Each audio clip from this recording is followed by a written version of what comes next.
coming together there. One of our lady racers here this weekend, and Jim Scratton has to kick-start the engine there as well, so trying to get things rolling. And yeah, he is back on board, trying to pick up one of the leading contenders here on the far end. There you go, you can see the guys down the far end of the valley there, ripping up and down, you know, these famous hills. It's Bradshaw getting everything he can out of that CR125. Great sound. Any of them, to be honest. Any two-stroke ripping up a hill, but 125, just different thing. It's just the buzz, the noise. Then, of course, you've got the contrasting 500s that kind of bark their way around the circuit. More of a little buzzing noise with these 125s. But here comes Brad Anderson, and I'll tell you what, Nev Bradshaw will know that. He will concentrate on knowing what he's got to do. But Brad Anderson, if you're in a race with Brad Anderson, you're in trouble. Well, yeah, basically, because you've got to consider, no matter what kind of start he gets, that he's coming for you. Yeah, that's the it. bottom line. It's almost like a Terminator type thing. Yeah, absolutely. Like, I mean, oh God, I've got to keep running away from the number 60. He absolutely will not stop ever until you are behind him. He won't. Literally, the only time he does is when somebody sticks a checkered flag out. Yes. That's the only time. Here, stop. Well, you even had Ricky Johnson last year, who was Brownie selling him as an animal. Sorry, Ben. Brownie's not made a good start, so I saw him carving through the pack. Here, they're going to come over the line. Then we're going to be able to tell you who's where. We know that Neville Bradshaw is leading. Brad Anderson is currently in second. We know that, 2.1 seconds behind. So as we get the timing screens, they are going to light up here on the opening lap. Carl Nunn. So Carl opted to race this one. Of course, he has won a GP Moto round here, 1998. No, what was 98? Was it? I can't remember. He was, yeah, it was in 98. He was twice second. I should know. He was second overall. Yeah. Yeah. Sorry, I was also racing the 250 class that year, so that's probably you weren't watching. I was too busy getting nervous, mild cardiac arrest back in my van. So wonder what all the noise was, I expect. Yeah. So there we go. So Nunny in third, Matt Bayliss in fourth, Jordan Carter, who was number 30 in fifth, then run number 5 Shane Holmes in sixth, seventh is Jack Bass, Ryan Allen in eighth, Mike Brown was ninth on the opening lap, and 10th was Jordan Barr. There you go. That's well, that's the last actually one, so I don't know why that's up there.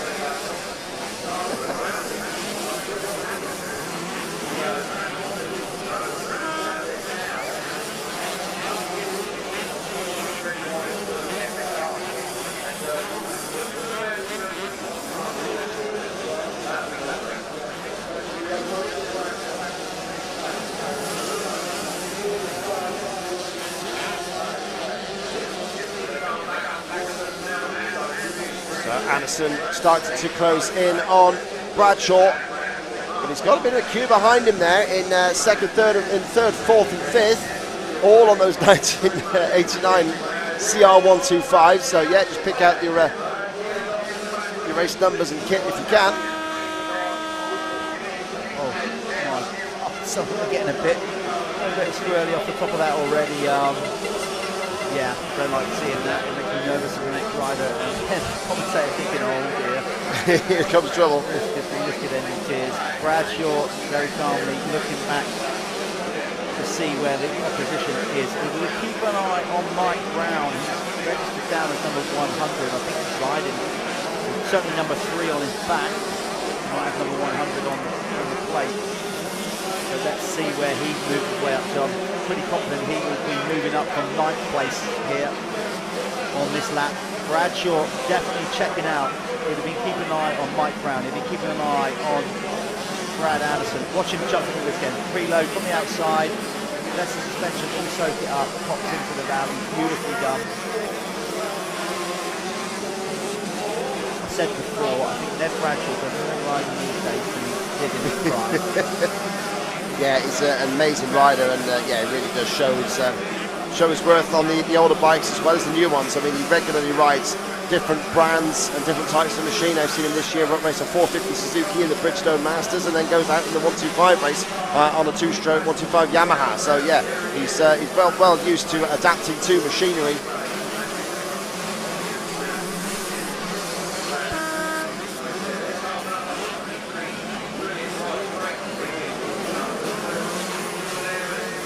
But yeah, we've got the Evo 125 over 35 years old out there now. Evo Ultra is coming up, so yeah, a lot of the riders from the Right Engineering race are actually bouncing straight back out from races number 2 to 4. But then you've got the Evo Open over 30s to follow, Super Evo Open, Super Evo 125, and then the International VMXdN race. So yeah, we're working our way through the stacked timetable here. Third race of the day here, the Evo 125s over 35s. Get through the timing if we can, just to make sure that we're all looking good. Evo 125, here we go, race 1. Yeah, we've got some screens here. So yeah, it is Bradshaw 3.2 seconds ahead of Brad Anderson at the end of lap 2. Matt Bayliss in 3rd spot, the number 11 rider, going well with Mike Brown in 4th ahead of Carl Nunn. So we've got all the top names up towards the top area. We have got Shane Holmes out there on the number 5 machine in 6th place. Jordan Carter 7th, Jordan Bars in 8th. Ryan Allen in 9th and Jim Davis in 10th spot there. So yeah, some of the guys there. We've also got Chris Kiefer, the American test rider, who's got a great website there. He's well known as a solid expert and authority in the sport. He's currently out there on number 165 and he is 14th place. And we've got a bit of a scrap going on here. It is Browner against the number 11 of Matt Bayliss. So Brown's made a move to move up to 3rd spot there. So can he chase down Bradshaw, who comes through now to complete his 3rd lap? He's on screen here, just heading alongside the start straight in the top field, just behind our TV truck. This is where we are with the DirtWorld-TV. Brad Anderson now getting a little bit closer, 2.8 seconds the gap. So he's made up, and Brown has worked his way into 3rd spot ahead of Matt Bayliss. We look for Carl Nunn. He should be next along. He was 5th on the previous lap. And these guys are getting around about 2 minutes 24, so that's the sort of difference there. A good couple of seconds shy of the riders on 250s and 500s from other classes. But yeah, it's Holmes in 5th. So Shane Holmes has got past Carl Nunn for 5th spot. Here they come through. Number 11 just going through shot there was Matt Bayliss in 4th place. So yeah, Matt, one of the few there going back to back, we believe. I think Matt was out in the previous race. No, looks like he backed out of it. My apologies. Yeah, I don't think he did. No.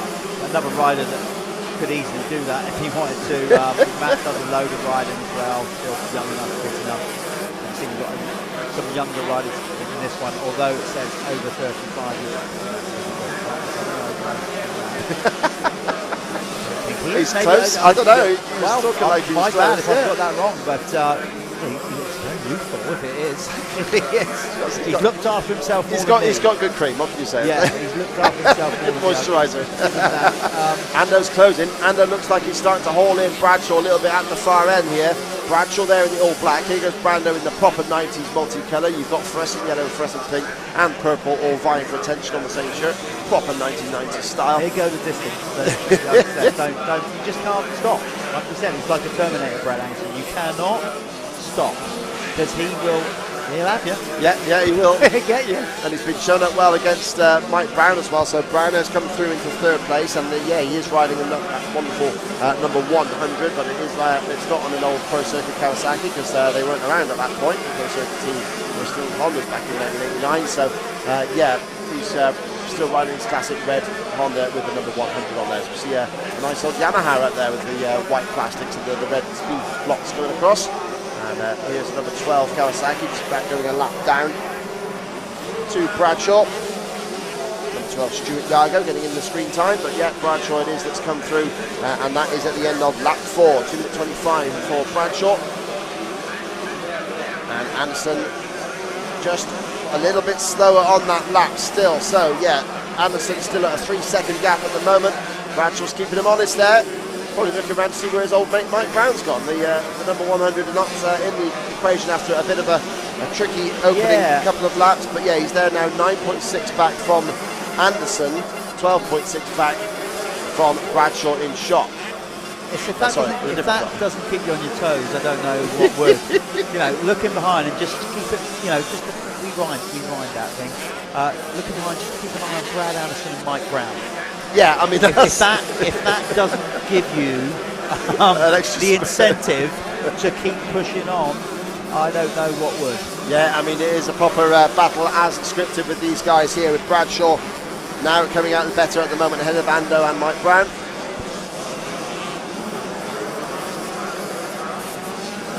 great to see the valley so packed as it is there. You see the TMX stand right at the top left of the screen. Sending the old programs and the magazine, of course. Don't forget to check that out as well. And here comes Bradshaw on the top of the hill. See the next to the John Banks sponsorship. It's wonderful to have John Banks looking after us as well here at the VMXdN Foxhill. Ando is still there. He launches into that corner at the bottom of the hill just as Bradshaw leaves it. So Bradshaw leaving a nice clean pair of heels to everybody at the moment. He just past the big South African flag there, which obviously is slightly patriotic, and launches down into the valley there. There's a nasty little sort of lump in that the bottom of that hill. It drops away again, so you've just got the G out from being at the bottom of the hill, and then you have a further drop again. Look at the speed Brad Anderson came down that hill. I mean, you know, he just won't let go, will he? Like a dog on a bone. I mean, he is pushing so hard on this last lap. I think Nev has the skill set, he's got the current speed to bring this home, but Nev will be under pressure all the way to the flag to Brad Anderson. They just keep getting quicker and quicker. Mike Brown in a relatively distant third. He won't be happy with that. He's a racer, he wants to win. He didn't make the start that he wanted to make.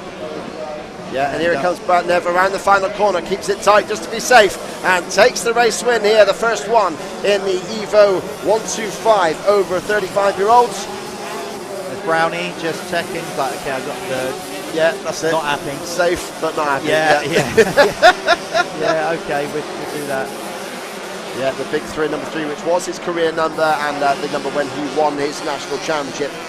Good ride for Matt Bayliss. He's going to tour it in for 4 because he's got nobody around him. Brings it in. Matt is so good to ride. Great style. 5th, it looks like it's going to be Shane Holmes who's going to get this done. It's a real race for the flag over these last top 10 positions. I think Holmes is going to get it. There's Holmes. Right behind him was Carl Nunn, I think. Yeah, just edging out Jordan Carter by 1 second ahead of Ryan Allen, number 429. Jim Davis second back. Wow. Yeah. Jim Davis is going to bring it in for 9th. We're just going to find out who's going to get 10th. Then we're going to go to a quick ad break. Keep our incredible sponsorship partners happy. Yeah, and it's Jack Bass that took 10th place there on the last lap. Jordan Bass slipping back actually, and Chris Kiefer managed to bring it home in 11th place. So great work there.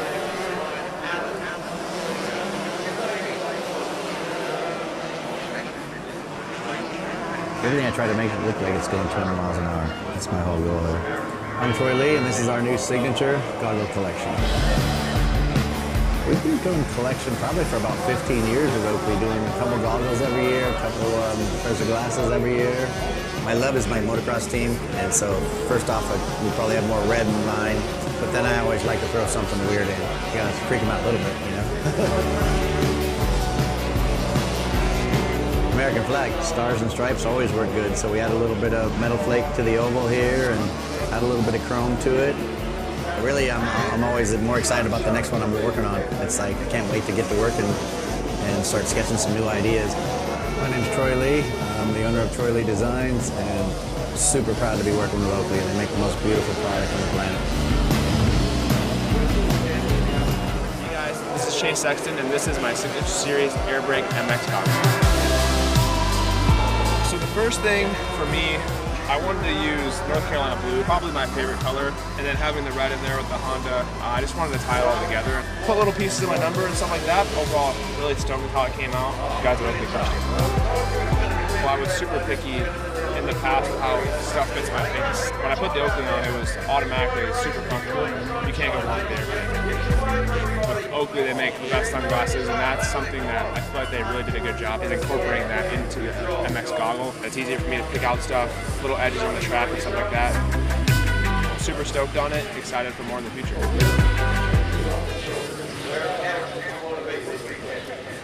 Okay, we're back. As I said, the sun now is starting to come out, so any British fan, anybody who lives in Britain actually, would have to deal with elements no matter what event they go to. So we've had the rain, we'll probably get more rain. Now we're going for a little sun spell.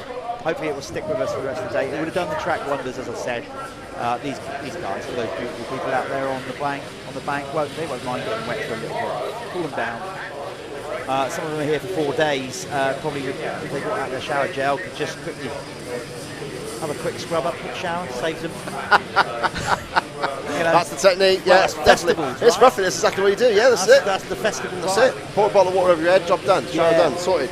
That's old school, that's how we're going on. Yeah, so they are waiting for the next race to come out. The next race is the Evo Ultra, 03 to 8.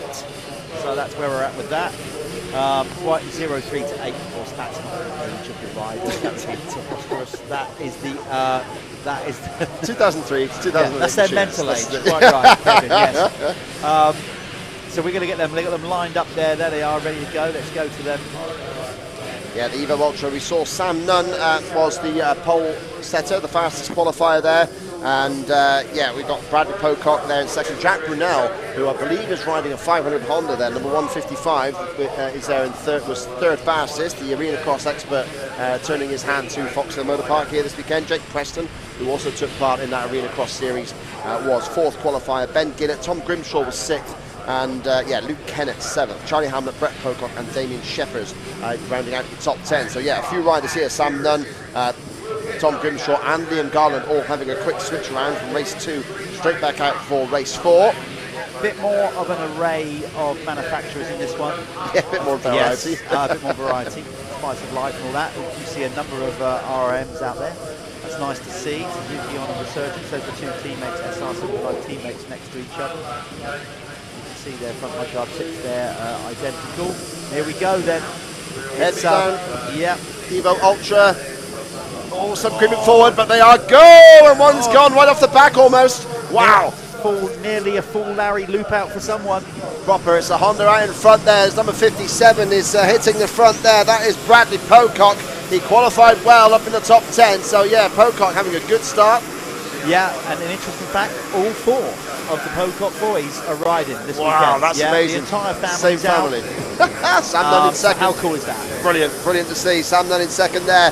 And then we have the number, looked like 111 was out there as well, although that's not a number that I've got in my listing, so a familiar theme this weekend. Yeah. But we'll get that sorted out as soon as we can and pick out the identity of the rider there in third. But Sam Nunn certainly was there in second place behind Brad Pocock.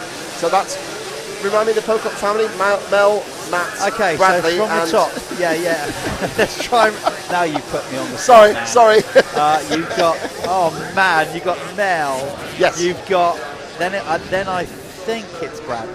Right, okay.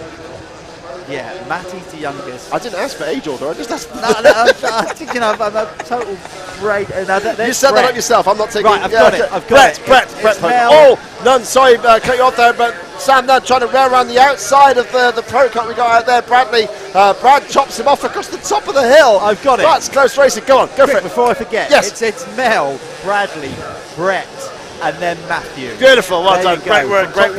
And from the bottom of the hill to the top has gone Sam Nunn, and in front now he puts the cab screens Crescent Yamaha with Brad Pocock there in second spot.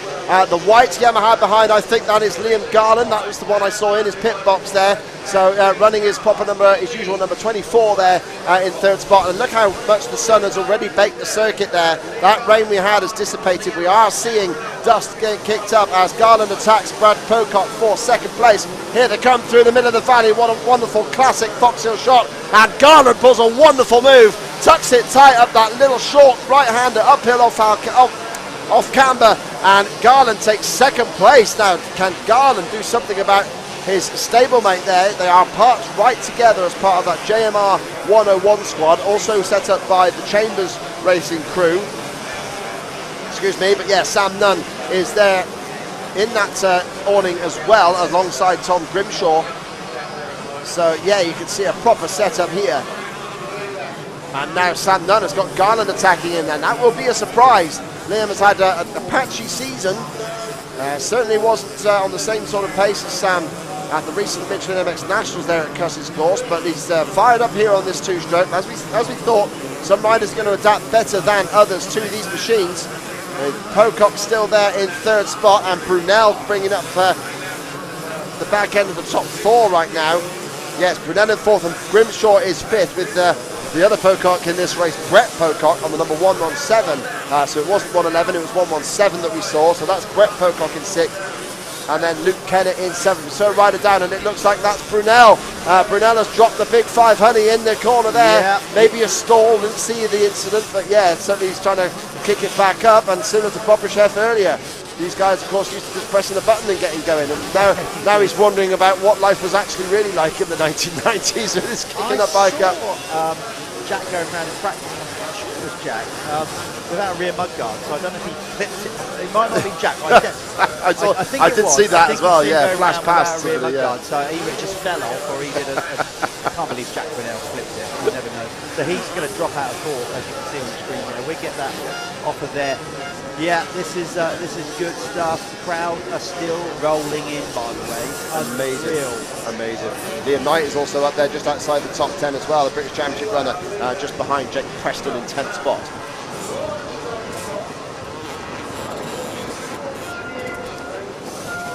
So they've got Sam Nunn still in front, 365. He does work well on this 252-stroke Yamaha. He does normally ride a 250F, but he also does enjoy the 450. He participated in the Patch Grip Trophy down there at Little Silver. So yeah, from that side he rode down a 450 and said to me then that he really did enjoy riding that bike as they sky down that big triple downhill step, which is quite an incredible part of the track as well, because especially as a spectator, you're walking right alongside that, and they literally are flying over your heads as they head down that amazing hill there. So at the end of lap 2, it is Sam Nunn. He's going around the 2:22.9, so they're a few seconds faster than the 125s, as you might expect here on the top 252 strokes. Liam Garland second, Pocock, still Bradley, that is, in third, with Grimshaw now in fourth. And yeah, Brunel was next up on the previous lap, and we know that he's stopped, so it could well be Brett Pocock that comes across the line in fifth. But at the front here, the two Yamahas. We've got the current styling of Cab Screens Crescent as the guy with the blue cap next to me starts to cheer, and with the new / old styling of Liam Garland and the white and purple classic YZ colours there in second spot to celebrate the 50th anniversary of that YZ motocross model. As a couple of riders are stopped on the section of the track there that's new, and yeah, they might come together, I think. And that's a very tricky spot to restart your bike from. That looks like one of the SR75 riders there, actually. I think was it Ben? Well, there's two Bens in there. It was either Millwood or Harrison. I think that was Ben Harrison. It was yeah, definitely one of the SR75 World Team Suzuki riders. There you go, the trials and tribulations of racing a dirt bike. We have all had that feeling, Mr. Perrott. I think even though you raced at a far higher level than me, but I know that feeling just as well as you do, I'm sure. Yeah, it's not good. Of course, that's not the first time, and it won't be the last time you see riders struggling to get up that hill, the Foxhill. Famously, of course, the Motocross of Nations, up that very hill where we're seeing the leaders go back in 1998. Yep. Stephen Everett's the only rider in a world-class field to actually get up the hill. So if that doesn't tell you how difficult these hills can be when they're wet, I don't know what will. Yeah, amazing. And now we're seeing close battle now for third place, with Grimshaw starting to make progress. He moved up to fourth on that previous lap, and Ross Hill that's in fifth place now, ahead of Brett Pocock.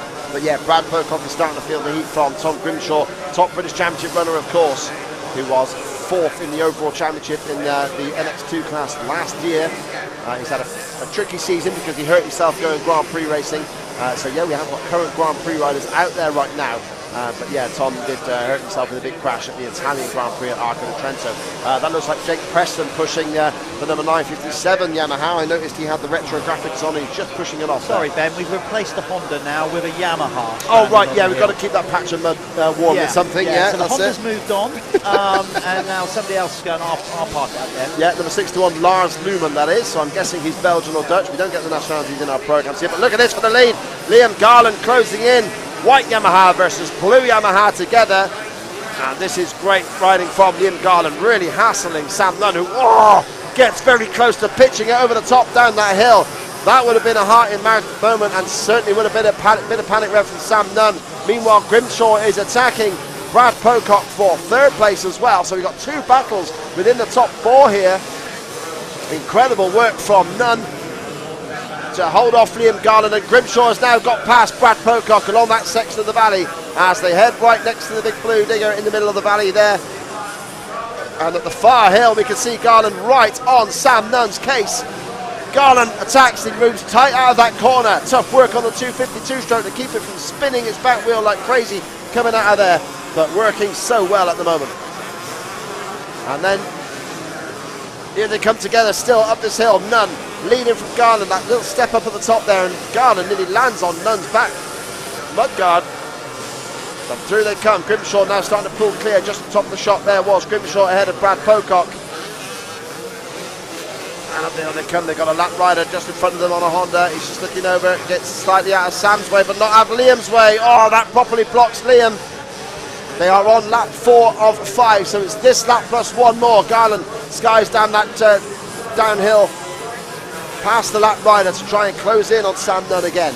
Yeah, it's Liam, of course, working his way back to bike fitness, being off the bike for a very long time. Liam's been so unfortunate down his career.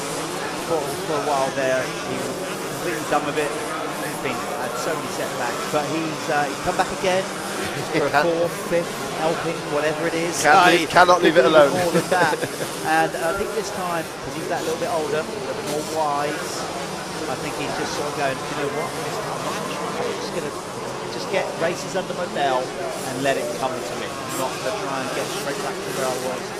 But he's looking very good on this. Of course, he's never really raced an Evo machine. None of these kids would have. I call them kids because I can.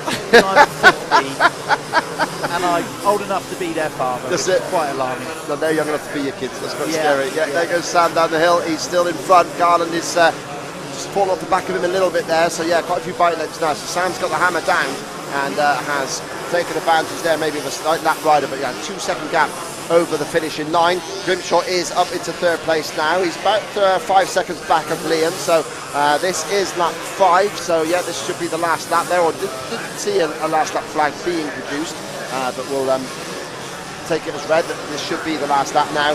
Pocock there in 4th, and Liam Knight's made great progress up in the 5th spot there for the regular Gabriel KTM man, and he's up there in 5th spot. I think he's on a Yamaha as well this weekend. But yeah, Liam Knight in 5th, Ross Hill in 6th, Ben Ginnett 7th, Luke Kennett in 8th, Charlie Hamlet in 9th, and Brett Pocock has dropped to 10th. Meanwhile, Jack Brunell has recovered from his little incident there, and there's time taken to restart his 500 Honda, and he's actually re-emerged back up into 11th place, so he's charging through well, having just passed Mitch Armour in 12th place. James Dodd, also the MCA Top Championship runner, is there in 14th place. The 3rd of the Pocock brothers in this race is 16th there, Matt Pocock. So if they all get together in the next races, then we'll have to learn the first race properly, aren't we? So yeah, Nunn, Garland from Grimshaw, still your top 3. All those 3 guys under the JMR 101 awning. Exactly, yeah. In the Pocock household, it's right now Mel clearly helped the different brands. Oh, for sure, yeah. I mean, European champion, and so he can, and he's the eldest. Nice position B, so he can look down. He can dismiss the others. Yes. Although he has got the least number of bumps. That is true. After that, it's horrendous. But that's what makes it even more unbelievable. Is the performance that he came back after years on the couch.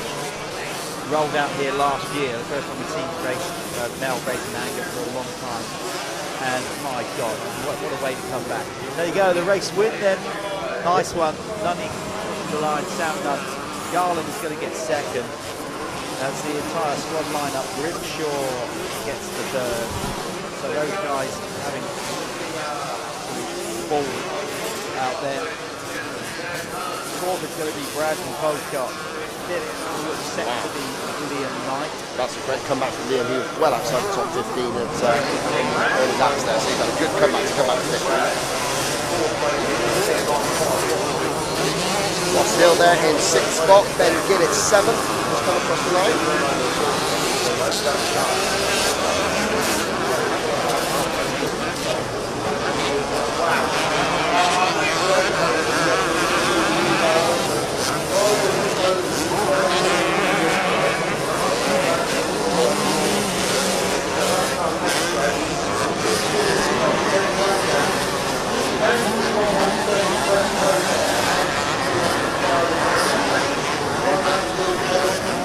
So yeah, so I'm just the timing is showing that Brad Pocock won that race, but it didn't look like a recognise the top three there. They're continuously down the order, so we're not sure what's happening with that. But we'll find out what's going on there. But yeah, at the moment the show's right up as the winner, but that's really the case because Sam came across the line, we saw it on screen. Garland second, Brunell third. So it's still right up what's happening with those guys and get the time as soon as we can. The next race up is the Super Evo Open over 50s. So the proper old boys out there on some proper old bikes. So the Super Evo is 1990 to 96. That's the years of classification we've got there. So that's got some proper, everyone just really running upside down forks. Of course, up by that point. Also, the torment. Yeah, that's the hand block coming up. We've got the big riders from that. Evo Open over 30. Evo Open over 30 is next. I'll get one there. Evo Open over 30 is that featuring John Bartlett. Very good is down in this class as well. It might not be the case if he's also riding in the Evo Plus category. Paul Bowen's out now, the beautiful number 22 500 Hondas, hopefully in the States. Danny McCanny, the Enduro man, in place of 43. Lewis Tombs also out there. John Madford. And Alex Hornsby as well, who was right up the order here in the race this time last year.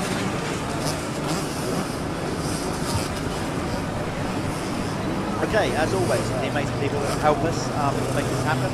We're going to show them some love, get behind these brands. So we are going to make each race, we're going to try and throw in an advert because they're the people that are paying for the stream that you are watching for no cost. Quick advert, we'll be back with the next race, which will be the Evo Ultra, Evo Open over 30 years range coming up next.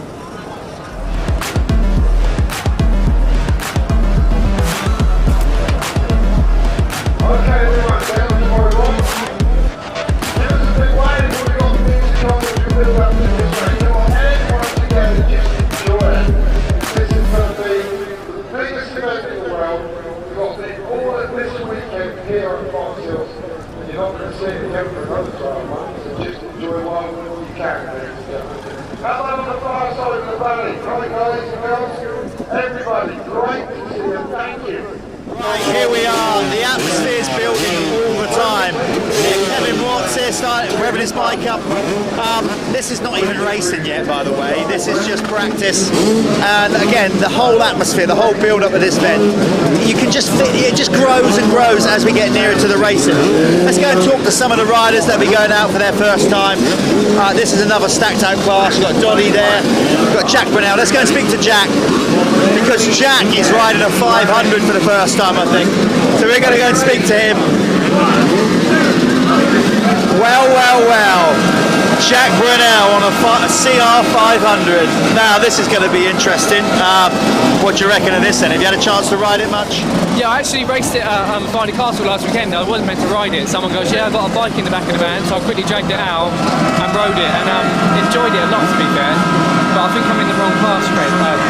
They've got really good bikes, though, and I'm on this is the same age as me. This is like 34 years old. Is that really? Yeah. That's a little. That in itself is a nice little. A little bit. I mean, but no, I mean, it's only a bit of fun. I'm in the class afterwards as well, so I think it'd be good practice. That's the key thing, though, as well, mate. Isn't it? It is fun. You know, you high-end racing, a very different form of racing. Yeah. You know, you kind of built your career on indoor racing. Foxhill, is it a track you favour? Do you like it? Yeah, I've raced British Championships in the year, had some good results, so looking forward to it. I don't know how it's going to be on this. It feels really comfortable, but the brakes aren't very good. So I'm hoping I can last the brakes for the race, because at Farley I lost them the last couple of laps, but we've replayed it, so hopefully it'll stay all right. Maybe at the bottom of those hills, that's where your arena cross technique, using other riders to stop. Leg out, trying to hold on for dear life. And just punt somebody out of the way. And then I hopefully got the speed just to go past them up the hill if they come back past me anyway. It'll be good. Jack, have a great weekend. All the best, mate. Stay safe out there. So that's just one of the riders lining up here in this group. It's stacked out. It's just going to be an epic 2 days of racing. Can't wait. Well, we're not waiting any longer because it's happening. It's great. So here we are. We're rolling now. We had a bit of an issue.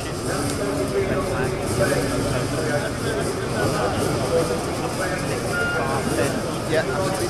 Have we got an echo? We've got a bit of an echo. I don't know what's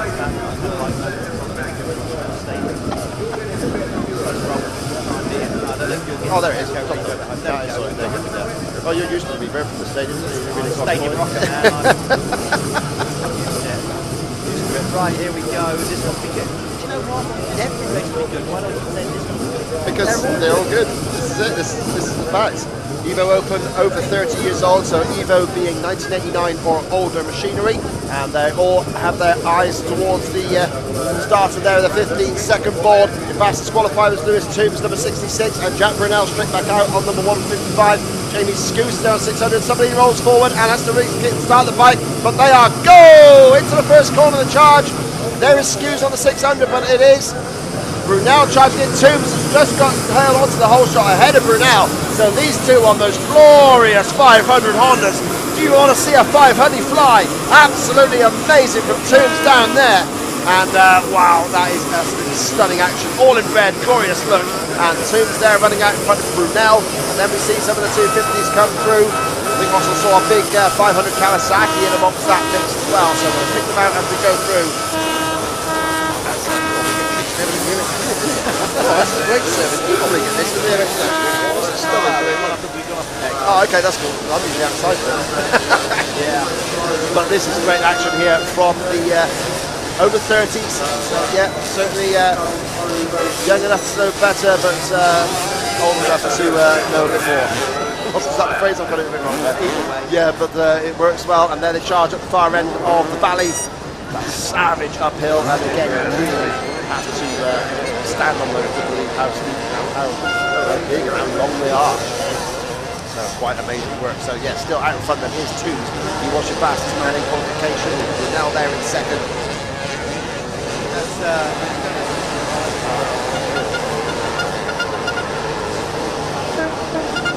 that is Scott James who qualified. oh, okay. So there's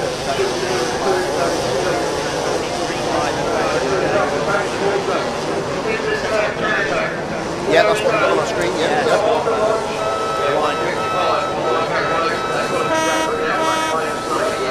Now starting to in there at this new section. Now this is the section where I'm actually speaking to Mel Pocock yesterday. We saw him exactly a great bit of banter. Hopefully we'll see our live stream at some point here. But they were saying there that that's good for the 250 ring because the 500s before we went straight on. The 500s were pulling away from through that section. So that's a bit better for those on the bike within half of the 500 and second right now in this class. Toombs ahead of Brunel. The biggest issue with these things, of course, is that whilst you get tired, the bike doesn't, and that is going to be something to take into account here. Although only 5 lap races, Brunel, of course, is now on his 7th lap straight. Those race there. Brunel trying to chase down Lewis Toombs. They both fly down this hill into the valley. Glorious action there for these two bikes. Yeah, this is good. Brunel will be up for this. He's got, I would say, more of the current bike fitness. Louis is back riding a bit more now, regionally. Up there, he lives my neck of the woods, down the south coast, Hampshire. But he's several years ago they moved up to Suffolk and doing real riding in time out, finishing the pro career. And doing some regional racing and central races. But Jack, obviously, you know, is riding a lot more regularly, bigger national races. Back I was racing the ANA last year, every round of the ANA Supercross. Did a round run.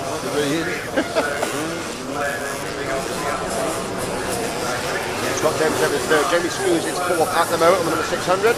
Carl Jones, number 2, was there in fifth spot. Calvin Townsend, James Barnwell, John Robson, Steve Bixby and James Pennington rounding out the top 10. John Barfoot in 11th at the end of the first lap. So making issues for Barfoot because he certainly would be looking to be higher than that. This class won last year by Brad Anson from Ben Ginnett and Alex Hornsby. Alex is out there on that glorious number 227 Honda, and yeah, we saw that in the pits yesterday, the show and shine, again an event that we did cover here on DirtWorld-TV, and we will bring you some snippets from that as we get through our day, hopefully, and our weekend. There's lots of content in case there are issues, and of course there will be Legends parades and certain things that we will cover as well. So yeah, that's all the action we can do. We've also, that content, if it doesn't make it to the live stream, that will be uploaded after the event. So once the event's out of the way, come back to it, post-event, if you want this anytime. And we don't actually want to provide individual edits on the YouTube channel post-event. We are getting out there to work with Stuart. He's coming over in the pits now, reviewing the channel, some riders, their new stuff. Toombs has stretched out an advantage here of a second and a half over Jack Brunell as they crossed the line last time. But it looks like he stretched out a little bit further there. So I'm not sure if Brunell has had an issue. Beautiful railing that rut 500 style there. Brunell bails around the outside of it. Scott James is still in third, but 6 seconds back from Brunell now. With Jamie Skew's right on his back wheel. So they have got a bit of a scrap going on for third place. He just went through the camera shot there in one of our other screens. So yeah, James ahead of Scoos, but only just at the moment. Carl Jones still fifth. John Robson has moved up to sixth place, and it's James Barnwell that's dropped it down a little bit. Ashley Greedy is up there. I'm not sure that Ash was riding, but he's currently showing up into 10th place there. The Welsh rider and another arena cross expert, of course, but Ash can do all things two-wheel, no problem at all. He's up to 10th spot right now. Look to see the leading riders, so that's Jamie Skews. Oh, this is the battle for third then. So this is Scott James chasing down Jamie Skews. Great battle there between the 64 Scott James and the 600 Jamie Skews. And looks like, Skews lost out a little bit in that corner because James suddenly emerged with a bit more of a lead. No, it's my mistake. Yes, it is gone by. That's it. Yeah, he's gone up into third. So James down third. Jamie Skews making the move on Scott James. 500 power up the hill from here line. Circuit. So 500 well, certainly half the circuit, the big valley on the other side of the hill. 500 really right will certainly gain you, a second or two up those hills, not each hill, but over the second course, maybe around this bit, around the finish area. I just a bit more of an animal to, I think, he's put in white plates, it might be a 250, but I have to check on that. He said he was struggling. I spoke to Jamie last night on the track and he was like, yeah, well, he's not struggling to get the bike sorted, that was last night, so... Right then, sorry, you can tell, see the front line, it's quite lovely one there looking at it. Yes, that same 89 Bob, of course, yeah, that's come back, so he's not on a 500, CR.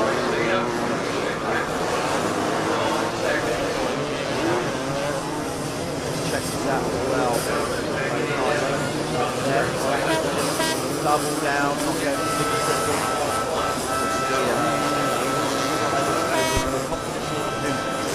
Take that one on.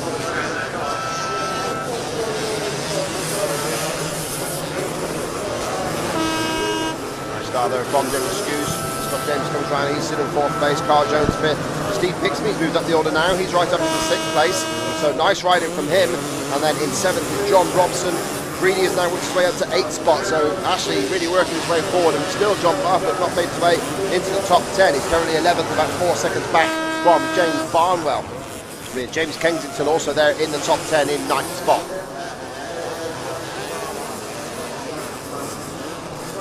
An anti-pit station in here. What's happening there after our food, clearly. So getting things sorted, but still pulling away out in front there right now is our race leader Lewis Toombs.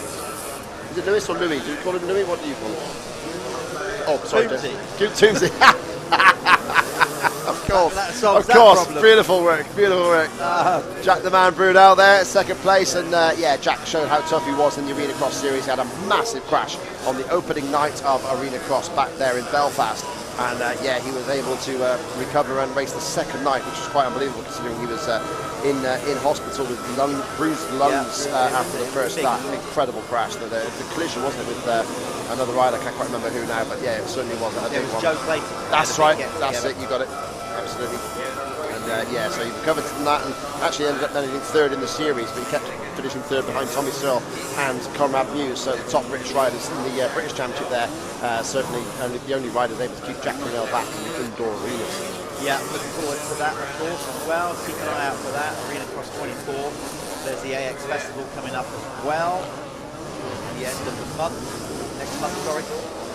So, yeah, all going on, and more announcements to be made on Arena Cross for next year. That will run in January and February. Of course, the AX Festival happening soon. Yeah, the track drying nicely. You can see now where it was tacky. There's a few shiny spots that will start to go blue-bruise. Not too bad. There's a little bit of moisture in it, so that's not going to get. I don't think dust will be an issue today. And they've got the sprinkler system to stay on top of it anyway. Yeah, this is now the last lap as well for Lewis Toombs. He led by 3.3 seconds as they crossed the line. He's now just working his way on that right-hander there up to the far end of the Fox's Hill. And up he goes. We've got a lap rider there up behind him, Brunell. Still quite a gap over Jamie Scoos in third, Scott James fourth, Carl Jones fifth, and Ash Greedy has made further progress up to seventh place. Now goes the Welshman, so the number 33 is really moving forward. We did see him last night, and he was in the beer tent briefly, saw him, but yeah, not sure how late he was there. Certainly not as late as some of my Welsh buddies there. Dave Boswell Jones was keeping the crowd entertained, lots of fun. I did from afar. I did see you doing, you know. Oh, did you? Appreciation shots, selfies with people. Don't think we haven't got an eye on you. We're seeing what you're up to out of work hours. Big brother is always watching. Yeah. Oh yeah. I need a drink or two. It's just like, you know, you get nervous for it. I do. I get nervous for this stuff. I always have done. So yeah, I struggle to sleep if I don't have a libation. But there we go. So yeah, it works. I don't need an excuse, actually. I'll just have one regardless. I only had the one last night, though. Obviously, got work to do today. Don't particularly want to do too racing. No, absolutely. With a head pounding. I think that's number 16 of Tom Ware that he's just going to lap down there. But yeah, Toombs still launches up towards the far end of the valley now, lapping a few riders already on this fifth circuit. Picking his way past, nice and patiently. And again, that uphill launch again has to be seen to be believed. It looks simple for these guys as they blast up there, but certainly you'll see some of the lap riders there struggling to make that one. As around the final corner goes Lewis Toombs, takes the checker flag, race win time sorted for your fastest rider in qualifying there. Lewis Toombs takes that win. He was 8th overall last year, but that was mainly down to a failure in the first race. He ended up being top 3 in all of the last 3 motos last year. So yeah, certainly Lewis Toombs will be in the hunt all the way across, you should imagine. Looking good there. And the next race coming up is the Super Evo Open over 50s, the old boys. You see Brad Weeder, Joachim Carlson, Alessio Chiodi, no less, is out in this one on a 250 YZ. I'm sure it's going to be Chesterfield branded. It's not, actually. Is it not? Oh, wow, you've seen it. Okay. No, yeah, it's wow. It's plain white. They okay. Put the Chesterfield branding on it as such, because obviously when he raced them, when they were black as well. No, it's just a plain white. Fair play, looks really cool, though, I've got to say. You know, with an amazing cone pipe on it and whatever, so he'll be out here. Gorgeous. Yeah. We're going to go again, if we can, to a quick advert. Then we're going to be back, like we said, with those guys. We have got a load of content that we got throughout yesterday. We will try to slide that in to the show as we can, but we don't want to miss any racing. We basically want to get each race from gate drop to flag. So in between the short gaps, but we've also got to, as we said, get our adverts in. So we're going to do that right now. We're going to put an advert up, and then we're going to come back racing with the old guys.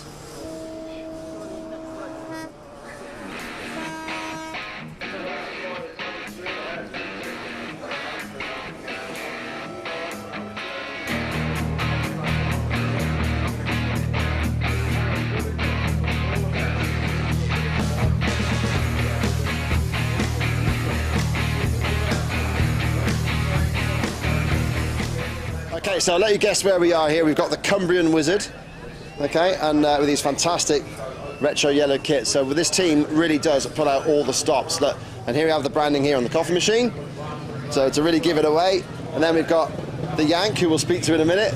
And then right over there we got the kid, who's our teenage debut in this year in the MX1 class there, Louis Kessel. So pan around to the bikes because they look absolutely fantastic here. It's the Ultimate Wheels Thunder Road Honda team. And yeah, absolutely fantastic. I think a slight debate with these scrutineers about the level of chrome on the bikes, which is fantastic. I think it's a tactic to put off the following riders myself, but there we go. And we've got a guest rider, Mr. Cody Williams. Welcome to Foxhill, sir. So yeah, whereabouts are you coming from? And yeah, what do you think of the event so far? It's great to be here, and I'm coming from the U.S., Wisconsin to be exact, and it's a long ways over. A little jet lagged. I've been over here for about a week now, but everything's getting better, and it's awesome to see how popular these old bikes are over here. And in the States, we have nothing like this. The tracks aren't like this. It's so much different. It's awesome to see how the Moto community over here is, and can't wait to get racing tomorrow. Nice one. And have you walked the track? What do you think to it? Yeah, these hills are insane, and we got Glen Helen out in the States, but nothing. I mean, it's insane. The track, it's steep and gnarly, and I can't wait to ride this in this historic place. It should be fun. Nice. So we've had a few visitors, obviously, from the USA already. A lot of Californian riders saying it's very similar to their sort of go in the hard pack and that sort of setup. I must be honest, I don't know much about the Wisconsin circuit. So yeah, what's it like? So what's your sort of home territory like, if you like, compared to this? Yeah, Wisconsin for motocross is not, most people wouldn't know what's there, and I live in between Spring Creek and Redbud for dirt bike tracks for the professional series for me. So we got a lot of the loamy, thick, deep, really rutted tracks, rough. I can't say it's anything like this, so I'm not gonna lie. I'm thrown for a loop, and I didn't have the pleasure to train in California when I lived in the States and all that stuff. So the hard pack for me is not something I'm used to, but we're gonna deal with it the best we can and just be excited to race dirt bikes over here and have some fun. Fantastic. And just finally there, just asking you about the machines, the 250 two-stroke, obviously. How are you like with 250s? Did you grow up on the two-strokes and then go to four-strokes, or what's your sort of background to prepare you for this? Yeah, so I grew up on two-strokes as little bikes, and when I got to the professional level, I raced 250Fs, and in the States you race pretty much four-strokes only, almost at the professional level. After I was done racing the Pro Series for many years, I actually currently race 250 two-strokes. Over there, I just did the Loretta Lynn's Amateur National on a 250 stroke, and that's what I prefer to race. It's just they're fun bikes, and the vintage bikes are not something we commonly ride, and they're a little bit different than what we are. But once again, it's a dirt bike, and you adapt and ride it.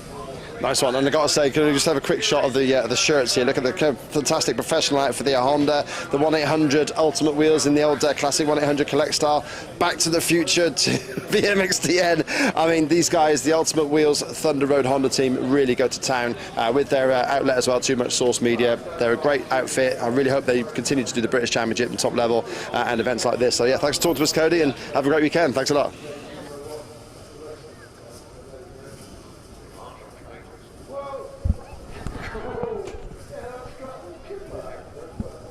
Okay, the old guys that really should know better, but they also know their stuff. I can actually comment on this one because I'm actually younger than some of this lot. I would be in this class, would I? Because yeah, you would. But I'm not. I've chose the better option for me. I can see Matt Bates line up on the inside, promoter of the arena. Of course, there's Doug Buck on that very tasty Chesterfield Yamaha. You can see there, big names. Yeah, well and truly there. We saw Brian Wheeler in there as well. Now, Kurt Nickel won this event overall last year. He's not with us this year, but Brian Wheeler was second overall, and he'll be certainly be a challenger. Whoa, there they go. And it's Coyote got a good drop. I saw the 121 briefly, and it's Alessio Coyote out in front. Wheeler's going for the blast around the outside. Oh, I love that bike. Jeff, that bike is that's like mine. That's like mine. That's like mine. Yeah. Incredible. I had that exact model. I can remember having to go and running my bike in. Awesome. Phil Lewis is down. Looks like he's hurt his toe there, stubbed his ankle, done something. So, factory Phil Lewis out of the running. Yeah, those bikes. Can remember getting mine and then having to go and run it in on a like a dirty, muddy day. I was like, I think we have to run the bike in today. Brand new. Can we go wait till it's better? Glory days, yeah. Chiodi, of course, has lit this place up. Particularly the year when he was racing with Puza around here as well. Yeah. That was brilliant when Puza was on the TM. Yeah, beautiful rider, and it's great to see him out there and all action style. He was actually qualified third. Matt Bates was your fastest qualifier, amazingly enough. There, although there's a bit of a debate about that lap time, so perhaps that's a bit wrong. I don't think you can get around at 1:17 when everyone else is 2:20 plus. So yeah, I think we'll have to look at that one again. But yeah, He'll take it. He won't put a steward's inquiries in the lap. That's an arena cross lap time. I think it is, isn't it? It's 2 arena cross laps in a minute. Yeah. But yeah, absolutely beautiful. That is the retro style logo. So that YZ logo on the side of Alessio Chiody's bike is the 1993 standard bike. I had one in 125 form, and yeah, so it's gorgeous to see it out there as well, the purple seat. And yeah, that's the one they're using for the 50th anniversary. I was just going to say, that's the bike they've chosen to do their 50th year anniversary. Bizarrely, obviously, they're not going to go the colourways of the first Yamahas, which obviously back in the day were actually yellow and black. In America, white and red over in Europe. Then they changed the universal colour to blue, I think around, was it late? Probably about 97, 98, something like that, I think it was. I think it was 95. Was it? Yeah. I was riding a Yamaha in 95, it wasn't blue. Oh, okay. Fair enough. Yeah. But oh yeah, of course, because Malin won in 95, then in a white one. So yeah, okay, I got it. I can't remember, I was on Honda then. I think it was a brown. Well, obviously Carl Nunn was riding a Yamaha in 98, and that was blue. Yes. So yeah, about there. It could have been 97. Yeah. I'm only going on my career to work this out because I was racing Yamahas at GPs up until 96 and they were white. Yes, that's right. Yeah, 97 I went to Kawasaki. Yeah. And then by 98 Carl Nunn was on a blue Yamaha. So sometime in that period they switched their colourway. We've got a first aid fat there, up there in the middle of the track, so we hope that the rider is okay and getting treatment. But yeah, Chiodi, even nicer. That tabletop there has been reprofiled, so it's kind of almost a second down ramp on there. So yeah, you can actually go a little bit further, and it certainly will be much faster there. So we are getting the medics involved. It's Keith Johnson is there in second place, and there's a Suzuki down right in the middle of one of the big jumps in the far end of the valley. So yeah, we're just picking that rider up and hope that it's okay. But yeah, Chiodi in front, Keith Johnson, you can see there, the American, then Joachim Karlsson there in third ahead of Brian Wheeler. Ryan Hunt from South Africa coming up here in fifth place. Gary Hoptroff as well. Matt Bates is there in eighth. So he wasn't that far off the pace then, even if the qualifying time was a bit suspect. But yeah. A bit, man. You know Matt better than me. You can give him some stick if you want. I'm gonna hold station because we're not giving him the benefit of the doubt. I'd quite like to work with him at the arena cross, to be honest. So you know, if you upset him, then I might jump in. Great stuff, Chiodi. What a great sight to see Alessio Chiodi around the Foxhill Hills yet again. Wonderful stuff. Yeah, it is. So you've got the medic flag out. That doesn't mean it's a red flag incident, although Chiodi is slowing. Well, he seemed to be slowing right up, but maybe he was just taking a nice smooth line round there. Wheeler's creeping up on the back with Johnson as well. Come back down. It's a wave yellow. He really has slowed up a lot, so unless he's seen a yellow that's a red flag. I think I just saw a red flag in another shot. Yeah, there's a red flag. Yeah. Oh, is that being held? Yeah. No, he is. No, there's a marshal in the track there on one of our other camera shots. So yeah, it is a red flag. Of course, there are no red flags on the marshal points anymore. There's just the one or two around the track for the senior officials, just to make sure that somebody doesn't get a bit impetuous with it. So that race has sadly been stopped. So yeah, it's a shame it was getting a bit tasty there with Keith Johnson having Brian Wheeler right behind him. Ryan Hunt also in the hunt, but Carlsson number one. Yeah, but yeah, the rider. Okay, there we go. Then we can now identify the rider. Rider number 12 is Sean Smith. That was number 12 on the Suzuki we saw parked up there. I saw the bike there. Yeah. I'm looking at the right list here. I think I am. We definitely saw. Yeah, Sean Smith. Yeah, you've got it. Yeah, he's yeah. Well, that was the Suzuki RM number 12. On our entry list, at least rider number 12 is down as Sean Smith. Sean, we hope whatever's going on down there that you recover soon, and of course you get unbelievable medical attention. You can see why they've parked it up there. He's on that big step down jump. Yeah, that's a really bad place to scratch. So before we work out how to reset. So look, we're not going to show you just red flag and guys parked up. We're going to tee up some of the videos actually that we've got here. We went around yesterday and spoke to some riders. First and foremost, they're going to be coming out in the race 2 from now. Obviously, we're going to rerun this race, I'm sure.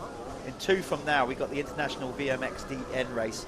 Let's talk to 2 teammates We saw them when we was out doing the track walk yesterday. Oh yes, this is. They're gold. actually on Team GB together, but there's a bit of a rivalry It was forming there. within the team. You could taste it. So we caught up with Tommy Searle and Mel Pocock yesterday out on track. This is what they had to say. Right, we're out looking at this incredible venue and bumped into two, I'm going to call them superstars. Their head won't swell, they've been around long enough. Tommy Searle, Mel Pocock. Tommy, I'm going to get straight into it. You didn't race this last year. No. You've had over a year to let it stew in your head. It's a big event. You feeling any pressure? It's a big event, very big. Mel's trying to been like getting in my head a little bit, and it worked. It did work for a little while. And but now I'm not listening to anything he says. He sort of comes around to my bike, flicks the clutch, and just goes, "Ooh, heavy clutch," and then feels the throttle. "Oh, that's heavy, isn't it?" And just a couple of little things. Just I see what he's doing, right? So I know, and I'm like itching at the bit to bite on it, and I'm just like, "No, throttle's good." So I just sort of I've been around a bit to know when someone's trying to get in my head, and but the race is big. Your time will come. Your time will come. Just stop trying to get in my head. Let me have my moment here today, all right? But it's good. It's busy. I come to watch here last year, and it was one of the best weekends I had all year. So whether it was better watching or racing, maybe it might be better watching. We'll see this year. Yeah. So it's strong words there. It looks like psychologically he's now turned the corner. You thought, because you told me earlier on, and he did. Monday. Listen to this. Hold on. He was telling me earlier on that he is getting to you. He did. On It sounds like he's turned the corner. He's turned a bit soft. He's been quite easy to wind up. But no, we're a team now. We're here to build each other up. We've got Brad. I don't believe that. No more than you. We're here. Okay. We're here to do the job. We're here to get the job done. We want Team GB on number one. Obviously. But Tommy's been a bit soft over the last few years. You know, he's been moaning a lot about his ribs and just a bit of a man uphill he needs recently. But he's have his eyes opened up here, and you know, from trackside to racing it is totally two different things. So I think he sparked a bit of fire in his belly last year with your performance, and he realised he had to step it up, didn't he? Yeah. Well, I got to give him a bit of grief. I got the phone call 10 days before the event to fill in for him. So and he's had a year. He's had over a year. It was like dropped on my plate a little bit hard. Like some nice little casual phone call I had off Tom. Oh, by the way, I'm not racing Foxhill. Can you fill in for me? I think that was better because now this year his head's he can't deal with it. Right. It's all built up too much. Last year it was sort of like, oh, I'm in the big class, right, let's go do this then. And then now this year he's just, he's calling me out, are you nervous for this? Are you nervous? I says, no, I'm all right. Did you get any sleep last night? I'm like, yeah, I slept fine, mate, 9 hours. He's like, I keep waking up in the night. So we'll see, hopefully he's passed all that. Listen, I love the way that you're hiding behind this team thing. You're doing it for Team GB, I get that. We are. But the simple fact that you both stood here and you're in total denial that there's no personal bragging rights, you're only kidding yourself, the pair of you. It would be nice to beat him. I think he's going to be fast. That's what I'm a bit worried. I am a bit worried that he's got something in the bag. It's just, if he hasn't, if I was him, I'd be disappointed in myself because there are hours and hours that's gone into that bike. He blew 3 engines this week. This week he spent over $5,000 on that bike. And tell me that's a lie, Mel. I'm privately funded to get here, so I don't have Doc Wobb in the background this week. ringing up Mitch Painter in America, asked for specs. So you know, I've been around the houses to get here. I've called in the stops, and it's been a little bit of a rough trip to get here. But my bike's up there. There's more brand new parts than you could shake a stick at it. So. It'll be ripping. It's like a load of dog kennels. It barks like hell.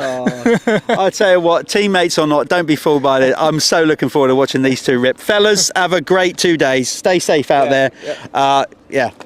Great, brilliant stuff. Go on, go and walk the track. It's going to be epic watching those two.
Okay, welcome back, folks. As you can see, a little bit of cloud coming over now. As we mentioned before, get used to it. That's British summer.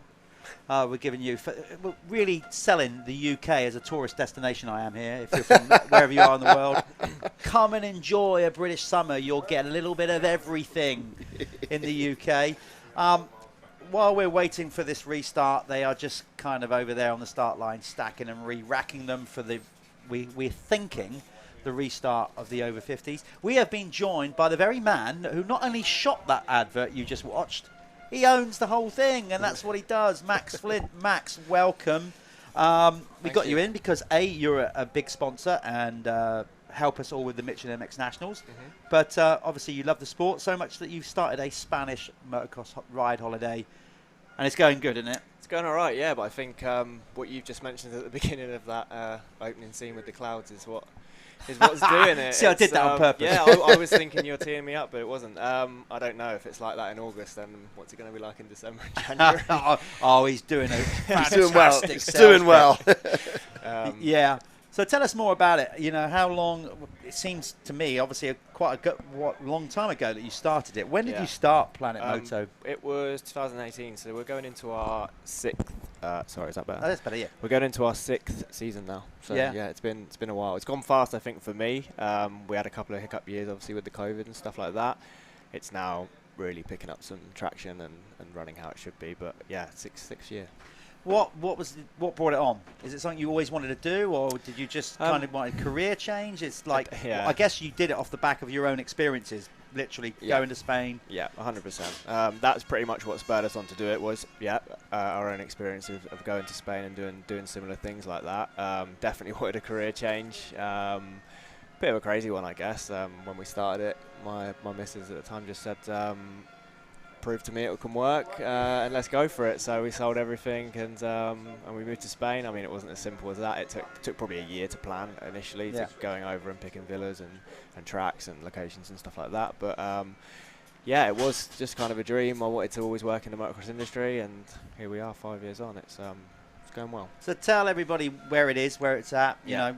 So we're based Valencia, just north of Valencia, about 30 minutes south of Red Sand, so that area. Not quite as south as traditionally people would go and ride, but I think probably blessed with a bit of a better selection of terrains and tracks where we are. It's not all just hard packed like you'd always expect from Spain. It's a little bit of a mix of everything. Obviously the sand at Red Sand, we have some rutty loamy tracks too there. We can ride the hard packed stuff too if that's what people want. Bit more variety, a bit more selection. Yeah, cool. And I see you've brought a flyer in here, all dressed in pink. Not Neil you, Neil the Neil flyer. Picked that one up actually. Yeah, so I don't know what drew into that. I'm not going to. Yeah, you're rocking a good look. We've got a few trips left, but that is one that we're pushing at the moment. We've got a week that we're putting on just for the girls. We've had plenty of girls over the years, to be fair, but I came up with an idea to just do a week for the girls only. That's going to be December the 4th till the 11th. We've got a bunch of other trips available as well for boys and girls too. The website you can book directly through now, which is a new feature that we've literally just got. So planetmoto.co is where you can go to pick up all the available dates and see the prices, different trainers. We've got a little bit of everything available really from October onwards. So you're selling it. I got to get out there. It's the classic me. I always got excuses not to go, mate. Trying to find the time, but I would love to. Yeah. It's actually that'd be a good way to ease into my life on a YZ125. So I might have to try and look into that. I think so. Yeah, and maybe start bringing some riders out and coaching them. Maybe. Yeah. Because obviously we know how good it is down there. So yeah, we'll talk more with Max in a minute, more about Planet Moto and whatever. But as you said, check them out. It's all there on planetmoto.co. Yeah, just .co. Just .co. Yeah. Yeah. We are looking like we are reset. All those old guys, I can say that because I am one of them. I've probably now thought, God, getting their breath back, probably just from those one lap. Breathing heavily and think, oh God, we've got to go again now. It always happens to the older guys. Kick-starting your heart like that when you're 50. Here we go, then gate drop. Let's get them down. Oh, that's that same Yamaha, the same clutch issue, but they are. Go again, and Chiodi looks for a repeat, but it's the big 500 Honda. Oh, Brian Wheeler attempts to shove the Italian wide. Carson ducks in, and Chiodi still comes out with a lead. Amazing skill from Kiko. Down he launches with that gorgeous Yamaha. couple of riders down in the first corner, including the number 3 rider. Oh, is that Paul Denning, the it boss is, of yes. Yamaha, and also the team principal of the Pata Superbike racing team? Yeah, that's it. Yeah, the gorgeous Chesterfield black Yamaha. But yeah, sadly, that one's on the floor, and he's had to pick it up, back up and ride it from here. But it was Coyote that came out in front of, looks like Carson, has held on to second place. Third there is Wheeler. Yeah, we're just trying to pick up the riders as we go to camera 3, if we can do that. They're all funneling up the rally. There you go. Oh, look at that. Somebody's The Union Jack. So that us must have been the flagpole that was in real- front of the camera before, and now he's lowered it to see the Union Jack in the camera that's shot. It. He's gone the Spot whole on. Foxhill British GP vibe there. That's what he's done. Good on him. Making it feel like the real deal. Of course, Chiodi has won British GPs round here. He was absolutely electric one year when he was riding for Husky on that thing. He was just so rapid up and down those hills. That Husky back in the day with the number 1 plate on it was so dominant. That's gorgeous, wasn't it, that shot there? And yeah, he's even his first Grand Prix here back in 1994. Bob Moore could have clinched the World Championship that day, but Coyote came back with a stunning second race win on that white Team Italia Honda it was, and yeah, he produced that one. Only Stefan Everts has won more Grand Prix motos around this track than Alessio Coyote. That's a stat that I found out. There you go. We like a bit. I love it. I love that one. A bit of that. You've been waiting all morning to throw that one out, haven't you? I was really hoping he would get a start again because I forgot it on the first start. There we go. Yeah, brilliant stuff. But yeah, Coyote, until, there's another stat for you, until Antonio Cairoli, this rider in front on your screen now, was the most successful Italian in terms of Grand Prix wins of all time, even more than like Dave Thorpe and such like. Yeah, he amassed a massive tally of wins as well as his 3 World Championships, but he is amassing a nice lead now as well, the 27-time Grand Prix winner, and yeah, he really is throwing it out there, and I just love that bike. Yeah, I just love it too much. And of course, he's got incredible power to weight ratio, so that's something to look at as well. He's always been, you know, dynamic in that front, so he is so small, and he gets, but his technique, look at the kick he's pulled out already. And I think we got, is that Matt Bates down in the track in the far end of the circuit? So yeah, there's a 500 Kawasaki down. Not quite sure if we're able to see who that is, but yes, it is. That's the number 18 of Matt Bates, no doubt about it. So yeah, Matt, who had a big crash here last year, has done it already in the first lap here. So unfortunate for him there, as we see scrapping going on there. There is Matt Bates' bike being pushed off the circuit there, as Coyote marches on, and it's Keith Johnson who's resumed in second place there. Yeah. Oh no, that was that. Sorry, my mistake. That was not the restart screen that I had there. So this is now the main screen. So it's Coyote from Carlson in second place, Brian Wheeler third, Ryan Hunt had another good start. He's up there in fourth place, number 77, and Keith Johnson in fifth place. There you see the screens, the times on your screen. Doug Dubac having a better start this time, up there in 8th place, and Terry House in 10th. Yeah, I'd just like to point out that is a typo. That's not Ter House. Somebody's missed the Y off his name. That's Terry House there in 10th. Yeah, Coyote there, 3.9 seconds was the gap at the start of this lap, but there's a great 500 scrap going on here, sorry. There's a 500 scrap going on behind Carson, and that's with Wheeler. And Ryan Hunt there, I believe that's a 500 Kawasaki that he's on. But yeah, you can see these old boys still launching out that hill there. A great nice double jump up the hill there from all the top riders. Carson was particularly good here last year. He rode in a different class because he actually wasn't 50 at that point. He's only just turned 50 this year. He was second to Ryan Bowes in the Super Evo Open class last year, wearing a great number 9. But he's brought out the number 1. Here we go. Two teammates, former RWJ. They wasn't. I think they were on the team at the same time. Certainly, Brian was on in the Kawasaki days. Jochen, when Colin and his team turned to Honda. Two good old sparring partners and mates who all want to get bragging rights over each other in this one.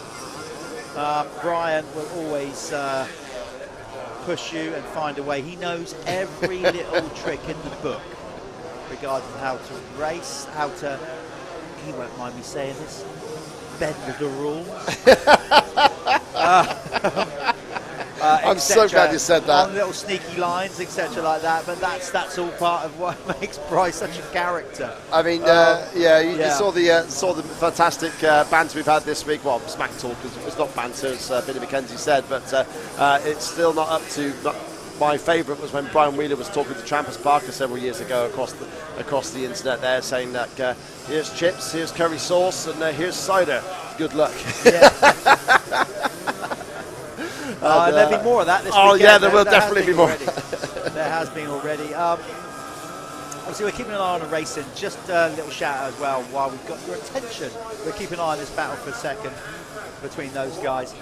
We've got some incredible sponsors that make this happen, not just the live stream. We'll get onto that in a minute. You can see the people that bring the live stream to you along the bottom there, RFX7, Bell, Fly, Oakley. I'm talking about the people that make the actual event happen, the VMXdN. Big shout out to the John Banks Group, title sponsor again for the second year. Of course, so much family history in the Banks family. The Baron, John, granddad, you know, top runner, world championship runner, finished second to the world club, British champion. Then there was son Mark, British champion, of course. Then there was grandson to John coming through, Elliot Banks Brown, and now there's a new generation of them. Elliot's kids are now riding a bike. Keep an eye out. Oh, Brian Wheeler! Oh. Giving Jochen Carlson a reminder of what it's like to race Brian Wheeler. Oh, lovely. Brilliant stuff. And yeah, Keith Johnson also getting amongst the mix there on the number 4 Kawasaki, and getting past Carlson as he recovered from that wobble. You don't want to be stationary at the bottom of one of those hills when you're going to launch it up them, but yeah, great to see. It's a number 47 actually, but yeah, it is Keith Johnson out in front, running MX number there, I think, isn't it? And, yeah. Number, yeah, this will be good. So he obviously does a lot of riding as well. Johnson is quick. He was quick last year, and he loves the 500 power. Nice line from Wheeler up there. See, I managed to tuck that tight and it didn't go wide. And Johnson, look at the gap that he made there. Just that little tuck it tight up the inside of that short straight made so much difference to the gap between them. Lovely little bit of technical riding there from Brian. He's always been so good at that sort of thing. He has, as I said, yeah, he knows those lines. He knows those lines. Oh, is Johnson going to show him a trick here? He goes at the inside. Wheeler, oh, he jumps alongside him. They're so close together through the corner. Brian's going to run him. Brian will run him. No, he's pinched him off. That was like a nice, almost like a speedway thing there. Cut across the back of Bride. You don't be doing that very often. Round the outside. Here he comes. He's coming back. Oh, what a scrap. What a great scrap. Keith Johnson, the Californian, has got the Woodland Red boy. Here he goes. Whoa! Did you see the lead? Did you see the lead? How good was that? Carlson, back behind him, has literally got collateral damage. Absolutely laughing. He's got collateral damage. Whoa! And Johnson jumps past Wheeler along the middle of the valley. What damage has Carlson got? So Carlson's side panel all hanging off where Bry ran it into him. It's brilliant. Last year, 50 years or age or not, yeah, I don't absolutely think these superb. lot aren't going to give it all they've got. Well, Carlson lost a mudguard in the last race of his weekend here last year, and yeah, he's now running with that the classic side panel flapping down. And actually, Wheeler's gone missing. Yeah, Brian dropped back there. Yeah, he's just gone back a couple of places. That's Ryan Hunt, the number 77, that's right between them. Gary Hoptroff is next up in 6th place. Then Doug Dubac is 7th. Terry House 8th. Martin Beddoes 9th. And Richard Brown in 10th. I think that's Ricky Brown. I think I know his dad, Norm, used to shove my father around back in the day. So, yeah, good to see. And big shout out to the Brown family, Norman and Ricky there. And, yeah, wonderful to see these guys. Johnson now battling up into 2nd place ahead of Carlson, who looks to try and recover that position. Here comes Ryan Hunt in that nice, distinctive Dayglow yellow kit. Good to see Ryan back on these shores, a 3-time Western Beach Race winner, an incredible British Championship campaigner and GP rider as well. So, returned back to his native South Africa after his racing career, but he comes through and he still has that same beaming grin pretty much everywhere he goes. Certainly still loving life being back in the country here. And Carlson on that classic RWJ kit, looking every inch like, well, certainly his old bike, and of course Stefan Everts raced there for them as well. Joachim Carlson, 4 times a Grand Prix Moto winner, but never quite able to clinch the overall, and perhaps his best race ever was when he beat Stefan Everts straight up back in the Portuguese Grand Prix of 1996. Just an amazing ride there in stifling heat that saw the likes of Marnik Pavorts, even the super fit Pavorts, pass out there after where was that? And in Portugal, the Guaida is where Carlson beat Everts. Do you remember that one? You were it. on track, I suspect. There, yeah. Burning up. How was it? Listen, when you're a balding ginger man over 20. I can remember that one. My God, it was hot. Yeah, so much so that I had to drink a lot of Superboc on Sunday night to rehydrate. Must have been on special offer. And there goes the side panel. That's just flapped off the side of Carson's bike on camera there, so through the middle of that dip. And Hunt's not too far behind them. Wheeler, though, is dropping back now, so we're not sure if there's a mechanical issue with Brian or if it's a physical thing even. You never quite know what can happen here. I've bust my ankle just by over jumping a tabletop here without even crashing, so it can happen. But yeah, Brian's still working his way around. Well, yeah, I was just noticing, I picked up a battle there just as they went down into the valley. It looked like Gary Hoptroff is right there with Doug Dubuck. I think he might have even made a move on him. Doug's actually charging through. I think Doug's yes, made a Doug move was the himself. other way. Yeah, Okay, Doug's gone so past, yeah. Gary Hoptroff is running that rather cool 1985 Rick Johnson look. Too hot. Yeah, too hot.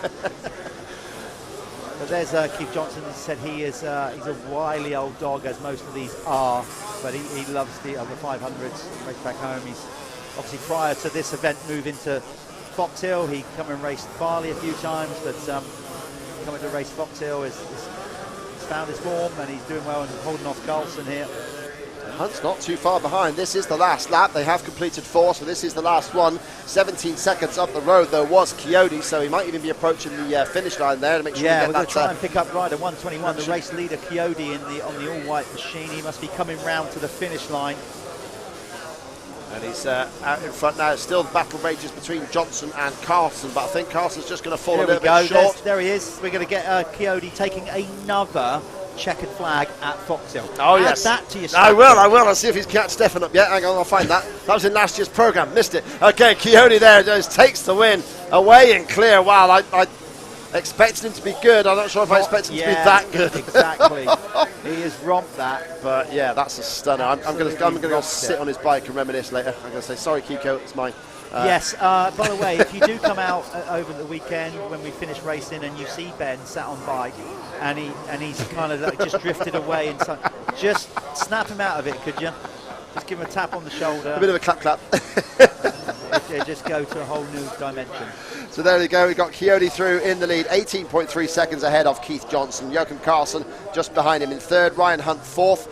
Through now, I just saw, I think it was, Brian Wheeler's now finished there in fifth place, and through goes Dubac. That's a great charge from Doug Dubac. I think he's north of 60 years old now, is Doug. And he's there in sixth. Gary Hoptroff there in seventh. And wonderful to see. Actually had the pleasure of meeting Doug Dubac. I've never met him before. And speaking to him yesterday, absolutely brilliant. What a guy. And Terry House there in 8th place. And then coming through now for the rest of the top 10 should be Martin Beddoes and Ricky Brown.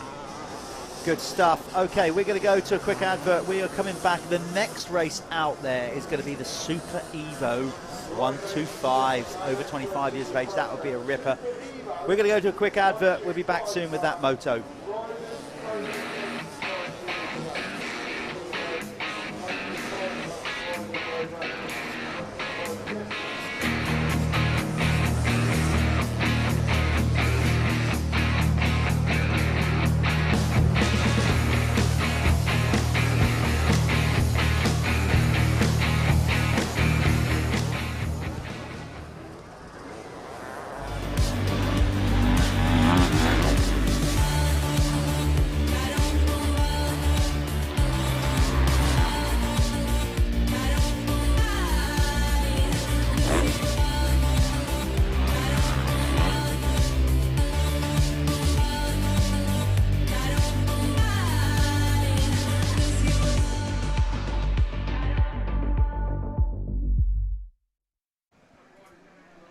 Okay, as these guys get set, the Super Evo 125, again, I want to give a very honourable shout out. I can see Rob Herring on another one of our screens over there.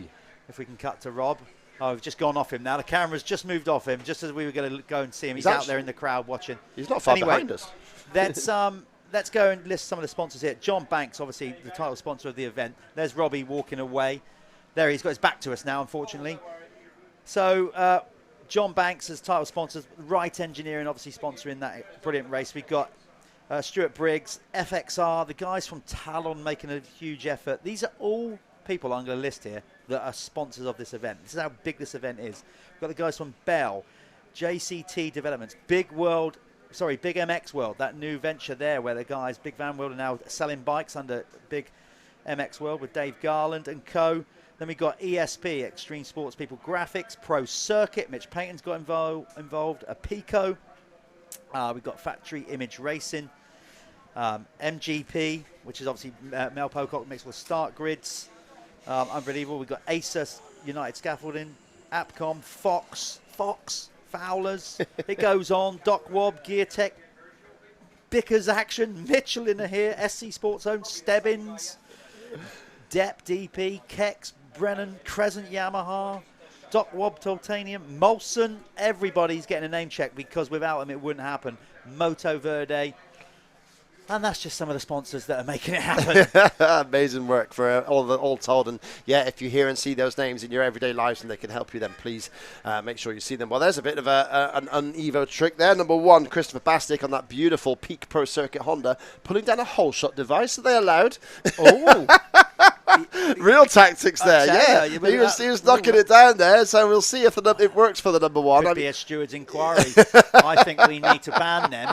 That's not 90s. That really isn't 90s. Get rid of them. No, this is it. So, this is the Super Evo. So, 1990 to 96 of the bike models here. Over 25-year-old riders. So, the winner of this class last year was number 74, Andrew Lawton. He was ahead of the number 204, Ryan Butler. So, these are all 125s. You're going to hear the humming bees of these machines coming through. There's also a beautiful pink TM under the stewardship of Will Worden, the 106. You can just about make him out on the screen there. Willie's out there. And the heads go down to the 5-second board is up, and the Super Evo 125 class over 25s are go! Brian Wheeler up the inside there with that gorgeous Cadbury's Boost replica 125 Yamaha, and he gets the whole shot. There's a big pile up on the outside though. It's Will Worden, 106. Will Worden down there from Ivy Bridge down there in Devon. Oh, and Wheeler comes up the inside. This is son of Brian now, making the same move that Brian made on Keith Johnson, family standard. And by the way, if you ever catch a sight of that bike, the whole shot device didn't work for Christopher Bastick because he ended up in the first corner pile-up, so that one didn't work. Should we say, we're not going to say justice at all. But yeah, if you check out Bradley Wheeler's bike, he's actually got the Cadbury's logo handwriting, but it says Wheelers instead. It's really nice sweet. Nice touch. Okay, we're going to film them out across the back. We're going to go to the hills.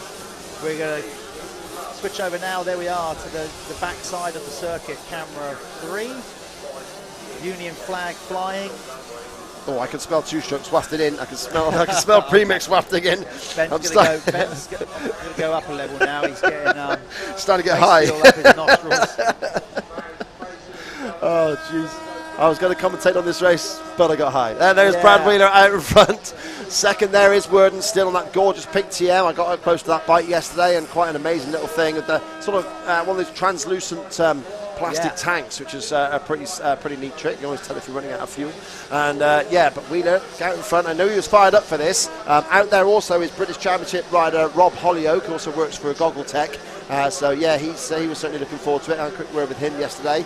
A bit worried though about the chalky slopes of Foxhill on a 125 two-stroke, but he does enjoy it.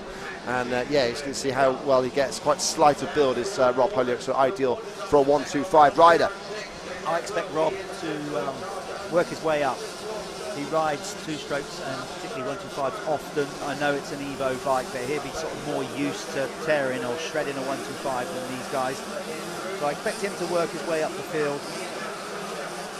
Yeah, they're coming through. Andrew Lawton, last year's winner, was actually a fastest qualifier this morning, with Luca Nierenhuis there in second place ahead of Brad Wheeler. Chuck Davis was fourth on the number 22. He's just in shot now. There's Chuck. The gorgeous Pro Circuit Kawasaki. Of course, Chuck was one of the judges yesterday in the show in Shine. Had his own bike in it. I hope he didn't stick a rosette on his own bike. It wasn't allowed.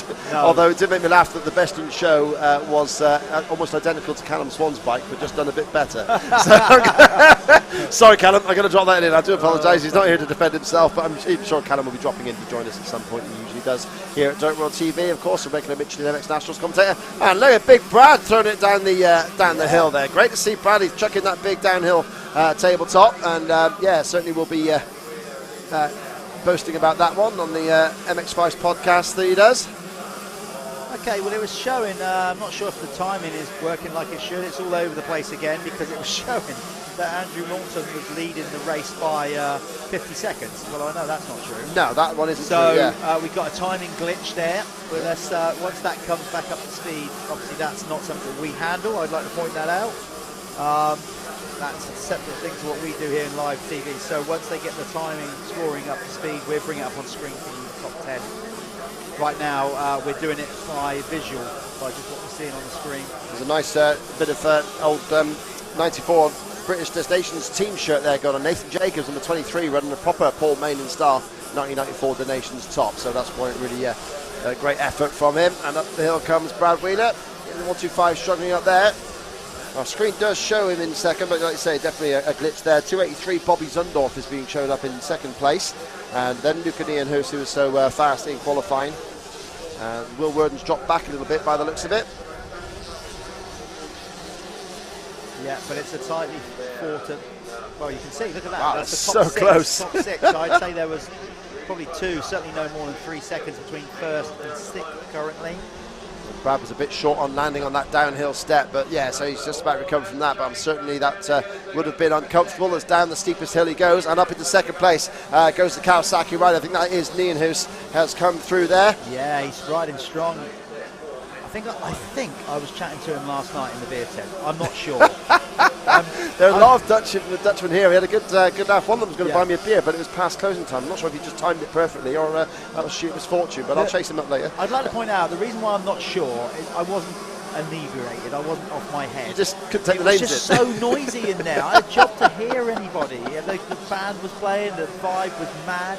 And Nienhuis is attacking Brad Wheeler right now. So yeah, there they come across the line. We'll see if the timing sorted itself out. It has. Brad Wheeler getting around in a 2:32. So the track is either getting slippy or, of course, these are 125s that. Whoa! One of them goes wide in one of our camera shots. Just catches me out there.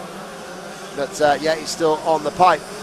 Wheeler in front now, gorgeous bike that is, and then Luca Nienhuis second, Bobby Zundorf third, Will Worden on that TM is fourth, Chuck Davis fifth. Then we've got Scott Matthew is out there in sixth place, the son of, I believe, and then yeah, Ryan Butler seventh. Rob Hollyoaks worked his way up to eighth place ahead of Chris Thorpe and Dave Jofflier. Okay, well, we've got timing working now, or they have, so let's see if we can bring it up on screen. There we go, as Ben's just highlighted there. That is the top 10 currently. If you did want to follow, wherever you are on planet Earth, if you wanted to follow the race results, it's quite simple. You just download the Speed Hive app on your phone or your laptop or tablet, whatever you want to do. Go on there, go to live timing, find VMXdN, and that will show you not only the live timing for each race, but the results we've had prior, and you can stay on top of it that way. Yeah, and as Jeff was saying there, we've got Luca Nienhuis just heading out into the lead now. He's passed Brad Wheeler up one of the big hills. So the Kawasaki rider looks like a nice 1990 version, the first year of the perimeter frame on that bike. I know, I have one as well. And yeah, down the hill he goes, and yeah, it's pulling clear now of Brad Wheeler, with Zundorf still there in third on the Honda, then Worden on the TM in fourth, and Chuck Davis fifth. So they're all working their way through. We'll see where Rob Hollyoaks ends up as well. He's up to 8th at the end of that lap. He was just 2 seconds shy of Ryan Butler. So Rob, who has been scoring points in the British Championship MX2 class this season on a 250F gas, said that he's actually setting comparable lap times on that 125 Honda. So that's pretty impressive that he can stay similar to the pace that he runs on a modern bike. It tells you how good those old Hondas were. And yeah, there it goes. Glorious Kawasaki there. It's pretty much the standard, no fancy graphics, just the standard 1990 setup there on that KX125. And Luca Nienhuis fires the green machine down the hill, does that triple downhill, no problem at all. Still Wheeler in second, and there's a scrap going on, and I think that is the number 553 is Scott Matthew now starting to attack Will Worden, we just saw out of shot. So across the line goes Nienhuis. He has grabbed the lead, overcoming a 1.2 second gap from the previous lap, and now he leads by 2.2 over Brad Wheeler. So that's a good lap time, 2:30. They're getting around now in that sort of time on these bikes, revving the absolute mechanical nuts off him. And he launches down the hill, throws a bit of a clicker as well, throws it sideways, and a great start from Luca down there. Wheeler's still second, you can see him just in shot there, and now the battle for third is raging between Zundorf and Chuck Davis. So Davis and Matthew have both got past Will Worden, so they're running fourth and fifth, and then up to seventh now is Rob Holyoke. He's past Ryan Butler, but he's got a 4.8 second gap to catch up to Will Worden. Chuck Davis there on the number 22, gorgeous Pro Circuit Kawasaki replica. Split fire graphics aplenty, looking fantastic. Up into fourth place now and chasing down Zundorf for third. Chuck won a moto last year, the fourth moto in this class. It's cool to see obviously some riders coming over from mainland Europe. I mean, that's fantastic in this class. What I mean by that, this is not the international VMXdN race. This is just like, so the fact that we've got some riders from mainland Europe coming over to race just in that and not part of the team event is absolutely brilliant. More will follow, I really hope so. Obviously this is going worldwide, so hopefully more people pick up the vibe of how good it is here at Foxhill for the Vets MXdN. I'm loving Zundorf. I just the reason it's just a cool surname. It really is a good surname. That's what I mean. I like stuff like that. I mean, he sounds like he should be a Bond villain. I was thinking more a German metal band, personally. I'd go to see Zundorf. Like yeah. But yeah, you're right. Yeah, I could see that. Zundorf, Zundorf against Mr. Bond. Yeah, Captain Zundorf. Baron von Zundorf. Perfect. Oh, shut up now. Right, okay. Yeah. It's good, when you get a variety of different riders and funky surnames. That looks deep in there, doesn't it, Jeff? That new section, it looks like they're struggling through there. That's going to rut up badly, you think, through the weekend. Here comes Chuck. All the water is obviously forward, sat in there and rolling down the hills where we had that rain. Still, a very healthy crowd going nowhere. What I mean by that, I don't mean nowhere in life. I meant they're here to. Yeah, they're staying put. They're staying here for the duration. I'm sure it's just that sort of weekend. It's now become this sort of festival weekend. It's exactly the same sort of feel to me, like old download festivals I used to go to and thrash my brains out for weekends. Sadly, I've got to talk properly. This one is a bit. It's a happy job. But yeah, Wheeler still in the solid second there. Zundorf still holding back the number 22 of Chuck Davis. Matthew is still fifth. Worden, then Holyoke still in seventh, but now getting closer to Will Worden, just a couple of seconds back. So we'll see if Holyoke can charge through in this final lap as they are on their fifth circulation. And Zundorf getting that slightly wrong there, starting to get a bit tired towards the end of this race. There is Holyoke. He's on a gorgeous, sorry, the CR125 I meant it was a Husqvarna. Of course I did mean that. And he's actually down that number 11 Husky. Gorgeous machine. I figured he would start to pull his way through this field as the race went on. I said he's used to riding 125s on a regular basis, so I'd expect him to, and he is starting to do that now at Rob Holyoke. Yeah, Dave Jofflier, the Belgian, also, he was fifth overall last year. He's currently working his way up from a poor start. He's up to eighth place now, just passing Ryan Butler, Christopher Thorpe rounding out the top 10. The rain's stepping down there. Somebody frustratingly sticking their umbrella into the floor. Then I don't look actually greedy, actually, was having a laugh there. Looked like this could be a grin. Sure, I don't think there's any rain coming down in a minute. There's big clouds. I thought I saw something in front of the screen, so my mistake. Yeah, maybe. Yeah, I don't think it is just yet. A couple of polys going up. Hopefully we've gone through the worst of that. Yeah, there's some on the camera lens there. Maybe it's starting to just stick with rain a little bit then. It was scheduled, we kind of knew that it would be coming. Lean House stretching out over that uphill step up there, and Brad Wheeler's getting caught slightly by Bobby Zundorf. Excuse me, so we'll see how that prevails, if Brad can hold on second here. I know he was worried about the speed of Rob Holyoke. He said to me that Rob would probably be his main competition. And he was giving a bit of smack talk there, taking a photo of the back of his van, of the back mudguard, and saying, get used to this, Rob. But Rob's actually further back than that. You can't even see Bradley, so I'm sure Brad's going to love that. And it's getting close, though. A bunch of them come through one of our other camera shots. And yeah, they're all together. This race is almost going to need another lap to develop. Sadly, it's not going to get it. Nienhuis, out in front, sailing down the downhill beautifully. But yeah, this is the last lap, we believe. It certainly was 4 laps at the end of the last one. As he gets ready with the checkered flags, our Alan. Come on out. Get him waving. Yeah, here it goes then. And there it goes. Luca Nienhuis takes the win. think I've got his name pronounced right. Nijhuis, Nijenhuis. Every Dutchman can correct me. Brad Wheeler there in second. Zundorf only half a second back from Wheeler, and then Chuck Davis grabbing fourth, just less than a second back. So close, they're ripping through on screen. Literally, the top six are in like that, bang. So it's Nijhuis, Wheeler, Zundorf, Chuck Davis fourth, Scott Matthew fifth, past Will Worden there, dropped back. Rob Holyoke got up to sixth in the end, ahead of Will Worden.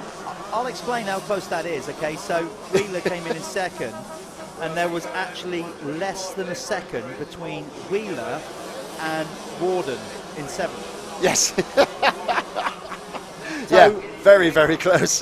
Literally 5 riders coming in over the line in less than a second. Yeah, that was pretty special. That's 1-2-5 racing. That's it, exactly. Yeah, very best. Okay, we're gonna go to an advert now if we can, because we are coming up next. We have the rights. No, we don't. We have the international VMXdN Moto 1 of the weekend. Brilliant. Coming up next.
Right, here we are. We're over at the Yamaha camp with somebody that's a prolific motocross rider. He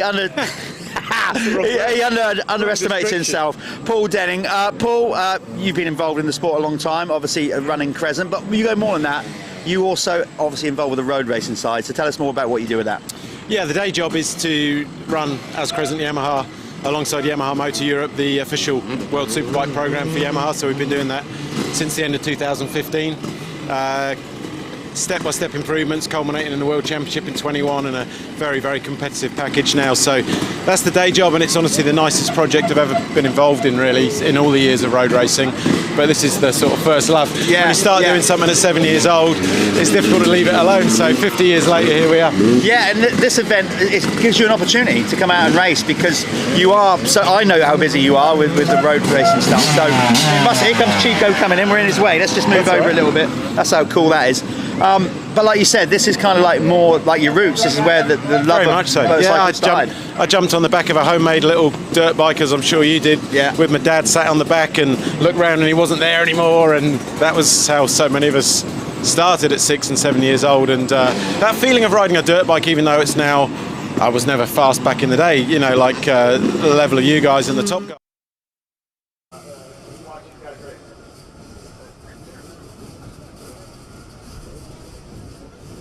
An international VMXdN team race going on here.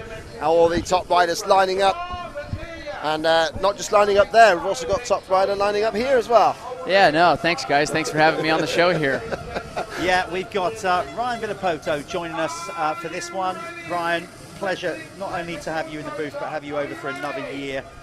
This was a race you was meant to be in, of course, but quickly, we'll get onto it in a minute. We'll get the gate drop and you'll explain to us why you're not out there. But it's great. The race's loss is our gain. That's right. I'm in here in the booth with you instead of out there. I don't know which one you'd prefer. Probably out there, but... Heads are down and they are go for the international team race. Brobyshev was your fastest qualifier, but the number 15 rider gets squeezed out, and it's Pocock, and down goes number 18. It's Mackenzie down on the floor. And look at this, round the outside comes Brobyshev. Pocock in second, starts so well. Is he going to give Bobby the treatment into this right-hander? Well, I'll tell you, Ben, he was leaning, he was going up the straight, leaning, trying to push Bobashev out of the way. Ryan, looking on it now, do you wish he was out there now? You know, it's always bittersweet coming over and, you know, get behind the gate and racing. I'll still love to do that, but honestly, just I've said this before, a lot of people are asking, bummer that I'm not out there, but I just haven't rode enough this year, and to go out and run these guys' pace. You know, let me be honest. I was honest with Wobbs. I said, dude, this thing has gotten very serious really fast. It has. So It certainly has, really, yeah, really for sure. has. Yeah, okay, so we're on, we've got a blank screen here. There we go, that's what, we're back with it. So it absolutely has, and Ryan, I hear you, I totally get it, because you came here, you rode last year, obviously you had a great time, but I could sense a bit of frustration because you wasn't race ready, you were fast for a couple of laps, and then you played it smart. Yep. And that's the frustration, of, especially the career that you've had, like you're programmed to win. And if you can't win. Yeah, all of us, I think we're all programmed to win like that, you know, but to be honest, I think the biggest, you know, the concern now is when I came over, you know, last year, I knew I was a little underprepared, but I knew everybody was in that same kind of boat, and it was the first time for this event. Everybody was a little rushed and so on, so I knew I was going to be okay. But I knew that the elevation, or, you know, the evolution of what was going to happen from year 1 to year 2, things where bikes were going to get better, guys are going to start training, and as we see, we have, you know, some other racers like, you know, Bobby out front, you know, here, Bobashev, and riding really well, and you know, I just think for me, I just had to make the safe decision, which was I didn't want to walk on the plane with crutches or something, you know, something busted up for nothing, you know. So. We're talking more about that in a minute about what you're doing now, coaching riders, etc. Let's get back to race. We're going to cross the line. We're going to give you then the top 10 as they go over the line. Hopefully, we know that Bobashev is leading. So let's see the running order as they cross. Oh, there's Kiefer. Chris has gone down. Oh, nightmare for Chris Kiefer there on the side of the circuit, not looking pleasant at all, although he's getting back to his feet. But Bobashev throws it sideways, stunning style from Bobby over there. He did a bit of that at the MX Nationals the other week, and everyone said calm down. And I'm not saying calm down, I'm saying let's have a bit more of that. That was stunning. He's one Russian I don't want to calm down. Bang, let's get him in there. But how about this? The two guys that were giving it some banter in that very jump they're heading down towards now in our track walk. Tommy Searle chasing down Mel Pocock. You know that they want to beat each other as much as they want to win in the overall standings. Nev Bradshaw is currently 4th. Josh Spiggs 5th. Brad Anderson is 6th. So it's looking great for Team GB. Currently 2, 3, and 5 for the Brits. Zach Osborne is there in 9th. Tyler Bowers 10th. With Mike Brown 12th. So yeah, Team USA currently missing the man next to me, not quite showing the results there. Yeah, he brings the results though. He brings the results. Yeah, let's hope I do bring the results. It looks like, come on boys, we need to do a little bit better here. GB's going to be mopping us all over the floor here soon, you know. You know I'm going to milk that up if we You are going to milk turned that. us over in the mini bike race, and I'm still not over it. Yeah, you really aren't over it, are you? No. It really it cut him deep. It cut him deep. Every time.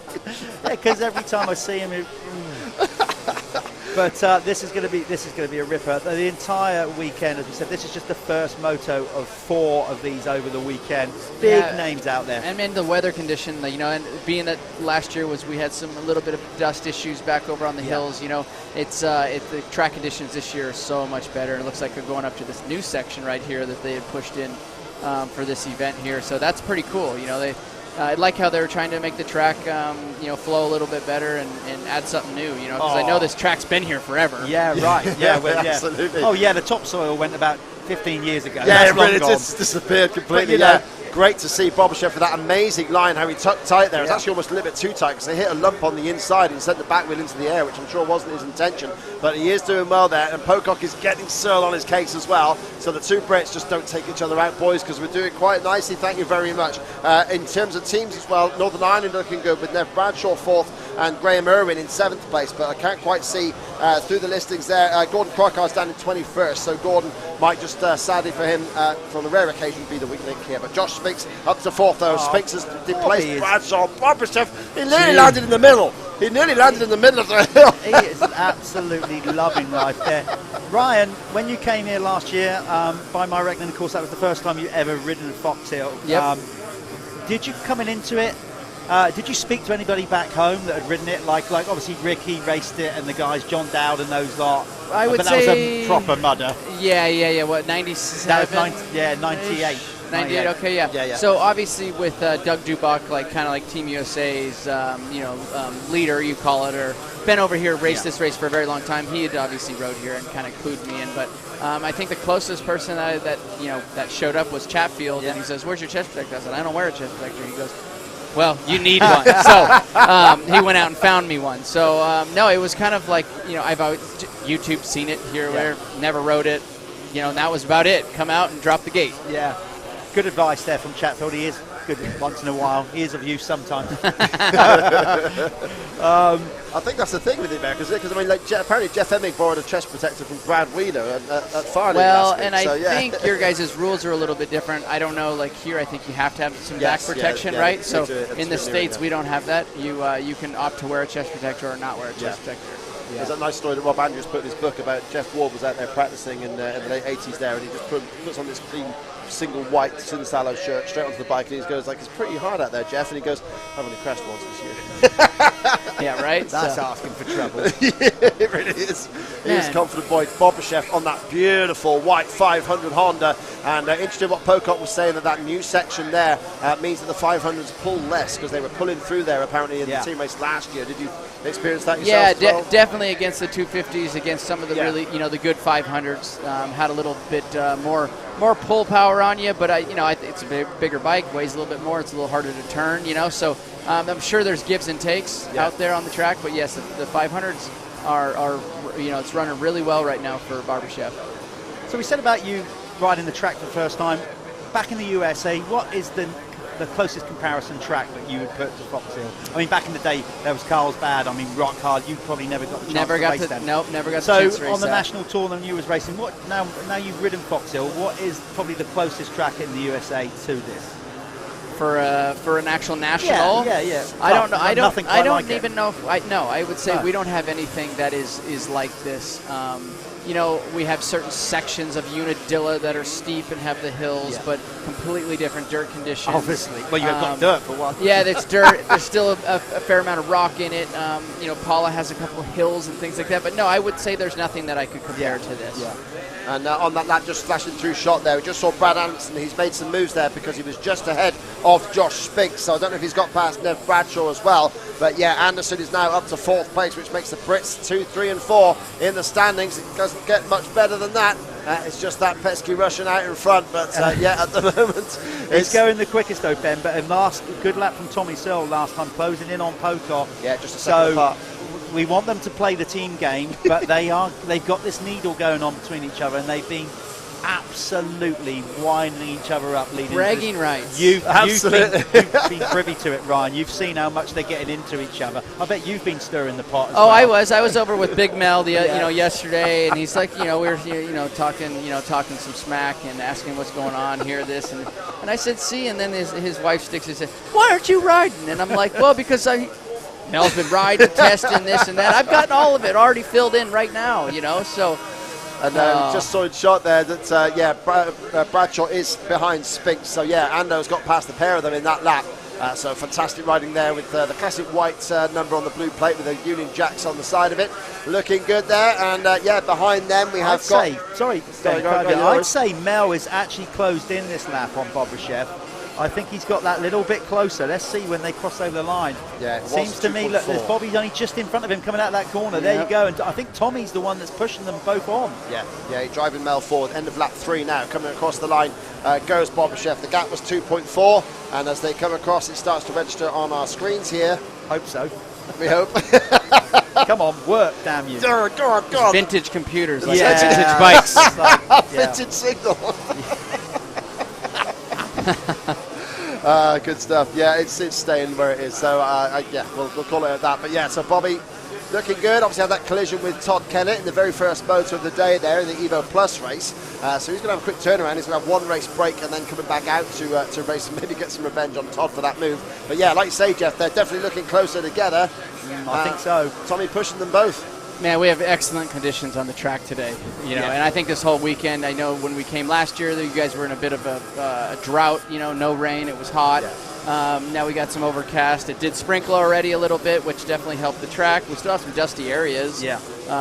So hopefully it will sprinkle a little bit after today and not give us a mud race for tomorrow. I would, I hope not. I would say, obviously, spending many years racing here myself, this is about as good in the current state with Foxhill with the soil that we have on track as good as it's going to get right now, probably for the guys out there. And Bobashev away and clear at the moment, though, with about a couple of seconds gap. Looks like he's pulling away slightly towards the end of this lap here. Anderson still reaching for it as well. Second, third and fourth, the Brits are looking good from that side. The rest of the world team that Evgeny Bobashev is in, I did call that Yoshiat Suter was going to be joining them, but it looks like he's actually had his place taken because the number 14 rider is showing as Steve Bixby, who is down in 30th. So the rest of the world team not quite on the same level as their team leader, Mr. Bobashev, out in front. But isn't it great to see Bobby out there? He's such a solid rider. Talking of the rest of the world, wherever you are on this spinning stone, like and subscribe. There you go, simple as that. If you're liking what you see on DirtWorld-TV, just click the like button. We're going to be doing way more of these going forward. We've got a load of content that we probably won't get onto the live stream that we'll push out later on. In fact, I stood with Ryan yesterday, did an interview with him. There's loads of stuff. We've got Stuart out there getting some stuff as well going on. So even when the event is finished, you're going to see loads of content in the week or so after this event, what happened here at Foxhill. And just to clarify, because somebody did speak to me, while you're still trying to get someone to subscribe, of course it's YouTube subscribe, which means no money involved. It just means you get the notifications when something pops up. That's all we're asking you to do, not pay any money whatsoever. So yeah, no, you're getting this free to view. Good work, isn't it? Oh, yeah. Bobby is a bit nervous about that rider in front of him there, the lap rider, which means he didn't attempt the big downhill jump. That allows Pocock to close in somewhat now. He just missed a brake, Ben. He couldn't get his foot on the brake lever. Did you see that, Ryan? Yes, I did. Yeah, came into that really tight right-hander. That right-hander is very technical because it's got that wood post that sticks up, and I remember hitting my fingers on it last year all the time. You don't have them in AMA. No, we do not have the 3-inch Look round. at this, the Brits together. Makes you think about it a bit more, don't it? Yeah. See if we can get another shot there at the far end of the circuit, because Tommy Searle was all over Mel Pocock's back wheel. See if we can get that camera shot on the screen. Yeah, there they are now, and Tommy goes past. Perfect timing as Tommy brings it into shot in second place now, ahead of Pocock. Oh, I so want to go and talk to these two after the event. These two are going to be absolutely on each other's case at the end of this. And Bobashev isn't that far out there, so Tommy, can he do anything about Bobby at the end of this race? Well, it doesn't change the team scores. because I think this needs freshening up. I'll yeah, try and do that it's again, falling behind. Sort of I'm pretty sure this is the last lap. But Ryan, just before you came in, we were talking about also like now, obviously doing your work with Yamaha as an ambassador, but beyond that, you're now doing some other stuff. You're now getting into coaching riders. Tell us more about that. Yeah. So we're really working with Yamaha a lot this year. We're with the new bike launch, new 450, new 250. In the last couple of years. So, and then we have the 50th anniversary colorways. So yeah, I've been really busy with those guys. It's been a really fun time working with them, and feels like we're in a really good flow, both of us from a company standpoint and myself. Like it seems like we're really jiving, so that's really cool. And and then took on a project of Mitch asked me to help Rider D, so I've been helping him train him more of the all the on-bike stuff, at the track, keeping count of laps and what we're going to do and things like that. So I've been busy with that also, along with the kids, just wide open. Yeah, and across the line there, it is 1 lap to go. Yeah, so it was not the last lap, it is now. So the 1 lap board is shown to Evgeny Bobashev as he fires along the side of the start straight. We are trying to get the timing back up and working, but we know that Tommy Searle has made the move on Mel Pocock for second place. We think Brad Anderson is still there in fourth, which is pretty decent scoring for the Brits at the moment. And again, I'm afraid I can't quite tell you the timing, so not quite sure where the American team are, but we'll get hunting for that. Tommy looking good with the big number 4 on the Kawasaki. Of course, that's another thing you're doing, your podcast with Ricky. Title 24. Yeah. Who came up with Title 24? Actually, so the idea name-wise, I think I was trying to figure out, and I want to say it was me and Bitus, Rob Bitus. Claim it. Claim it. Yep, you can get one over Ricky at any point. Claim it. All right, it was me and Bitus. We came up with it, but actually I got the call from Ricky and JH, and NBC had a whole platform to do their YouTube and the whole 9 yards for podcasting, and basically they are not basically, they are producing and handling the whole show, and I just have to log in and boom, we do 1 hour. And I really enjoy it. It also keeps me a lot more relevant. You know, I think from my sponsors, from Monster to Yamaha and the people I'm involved with, it just keeps me more in front of them. And I think we got a really good thing going between everybody. You know, so really stoked on it. Yeah. Well, I think it's fair to say you two know a thing or two. Yeah, a few things probably. Yeah. Yeah. I literally wasn't talking about bikes. Oh, okay. I was just, yeah. No, yeah. Fair play to you. Two incredible careers and plenty of insight into what goes on in the sport between you two. It's a good watch. So if you haven't seen it, make sure you do. Also go and like and subscribe to that and watch Ryan and Ricky talk through AMA. Oh, there's a yellow flag, and is that Bobby-Chef? There's a yellow flag just ahead. No, it's not. There's somebody off the side of the track. Sorry, saw the yellow flag. Thought it might have been Bobby, but no, it's not. So I'm sure Tommy had a quick glance at that as well. And that gorgeous Chevy Truck Star KX250 there, and I like the way that they've done the GTCI Revo logo in exactly the same font as the old Chevy trucks was said there. Down the hill comes Cyril.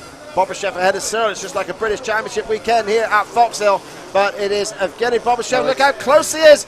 Tommy's going to run it. He's close enough to remove. Oh. Bobby-Chef hugs the inside. You could not fit a fag paper between the fence and Bobby-Chef's throttle hand, and he takes the checker flag and the win. Wonderful action there. I reckon Bobby did that on purpose just to make it exciting. Brilliant stuff. And Anderson came across in fourth. We have no timing, so we're going to have to guess at who's coming across there. Looked like that was the two Irish guys. Yeah, they've together. had a good moto.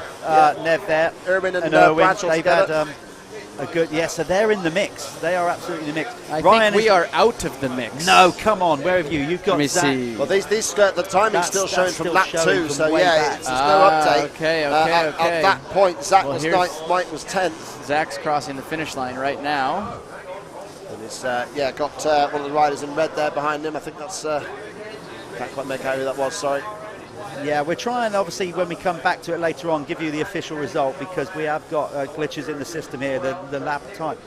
It's all being logged, it's all being recorded, it's just that we can't get the up-to-date laps here. So, anyway, not so, you're kind of shaking your head there a bit there, Ryan. I mean, I might have to go back and have a couple pep talks with the boys, and I don't know. If not, I'm going to go to the pub right there, the beer tent. Okay, that's good work. I think that's definitely the way to go. I just got to fit in with the Brits a little bit more, I guess. Yeah, well, I tell you what, you definitely did that last year. Honorary Brit last year. I think that so many people, you genuinely caught people off guard last year, because we've only ever seen you up to that point realistically as this focused racer, like laser eye focused, getting the job done. You turn up last year, and literally you're like the local at my boozer. Like you're the guy. Like you were walking around. I don't think I ever saw you without like a bottle of beer in your hand, laughing, smiling, engaging with everybody. Is that a bit now when you finish racing now? Is that kind of opened it up where you can really enjoy being at the races? Because everybody wants a piece of you when you're a pro racer, right? No, for sure. It's definitely tough with the stress of, trying to perform and trying to ride, and win championships and all of that. I think the biggest thing for me, I think this is who I've always been. I just didn't know how to, at that level of racing, at that, how serious we all take it. It's hard to pull that out. So I think what you see of me now is kind of, that's who I am. I like to have fun. I love coming, going to the races and hanging out with everybody.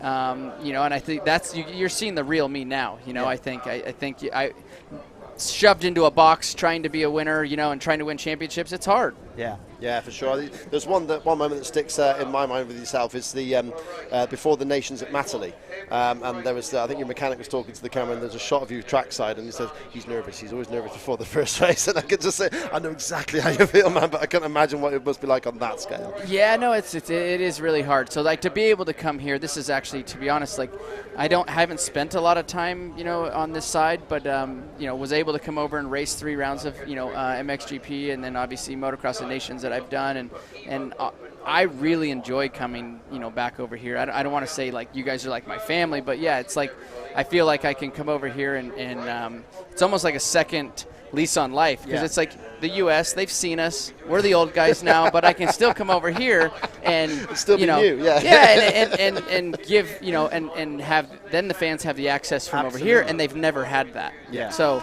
that was that was a big part of your decision to also come and race MXGP, wasn't it? It was the fact that it was it wasn't just the racing; it was an opportunity for you to see the world, different cultures, the traveling with your family, and all that thing. Which. It's just been that tunnel vision on those US motocross titles and supercross titles, and it give you an opportunity to.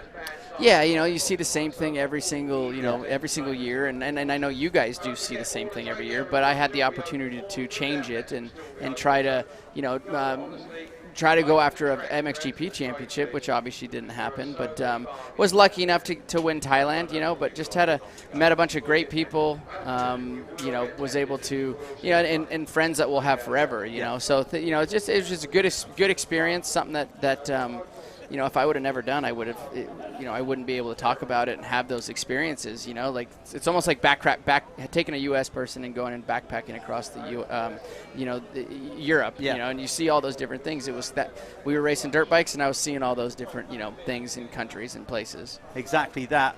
Obviously you're not racing. I just thought of a great idea. You might think it's a terrible idea, and you'll probably tell me. I would love to see you and Jason Lawrence out on this track together. Funny thing is he just showed up at Loretta's. You went there. Yeah, I did go there, Ben. I did go there. I wasn't scared to go there. I feel like I know Ryan enough that I can dive in there with that one. If we don't get them on the track, we can at least get them in the beer tent. Oh, yeah.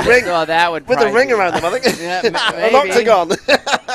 That could be fun. Oh, yeah. I mean, some of the epic. What are the odds? What's the odds behind the beer, behind the counter? Oh, okay. Yeah, we're betting now. Should we go to an ad break and talk about that? Maybe we should get Ben Townley back over as well, and you can carry on that ride. That was always an epic one. Yeah, that was a good scrap. Yeah. Okay, look, we're going to be coming back with some more racing with the Super Evo Open 35 in a short while. We're going to go to a quick advert, and Ryan, we'll let you get out there and enjoy the rest of the day. Thank you guys. Thanks for bringing me on. Good stuff. So that's Ryan Villapoa. We're going to go to an advert right now, and we'll be back with some more racing shortly. Cheers, man.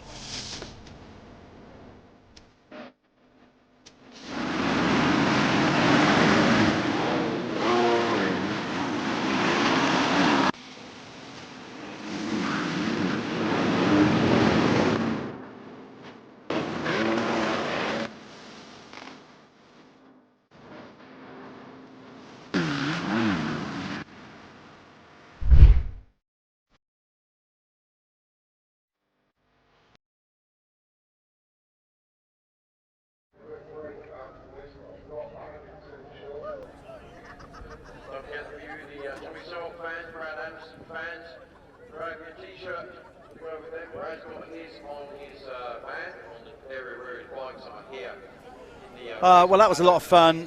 Ryan, always good to talk to, and as we said, stellar focus as an athlete, but since he's quit pro racing, he's absolutely joy to have at the races, and we're privileged to have him here. I hope he comes back year after year. Talking of talented riders, we caught up with Todd Kellett after an eventful first two races. Stuart Flockard is over there talking to riders, so this is a pre-record. We caught up with Todd earlier on. This is what he had to say. Right, here we are catching up with a familiar face, Todd Kellett. Well done, mate. You've done two motos. What did you have, a first and a second? Yeah, I had a first and a second. I had a second in the Evo Plus category. I had a coming together with Bobachev, so that was a bit of a shame, but I really put a big charge on, and I was about 1.2 off of the win, so I'll be hungry for that one in the next one. And then I had what's it called, Wright Engineering team race, and I managed to get a whole shot and win that race, so all going to plan for the moment.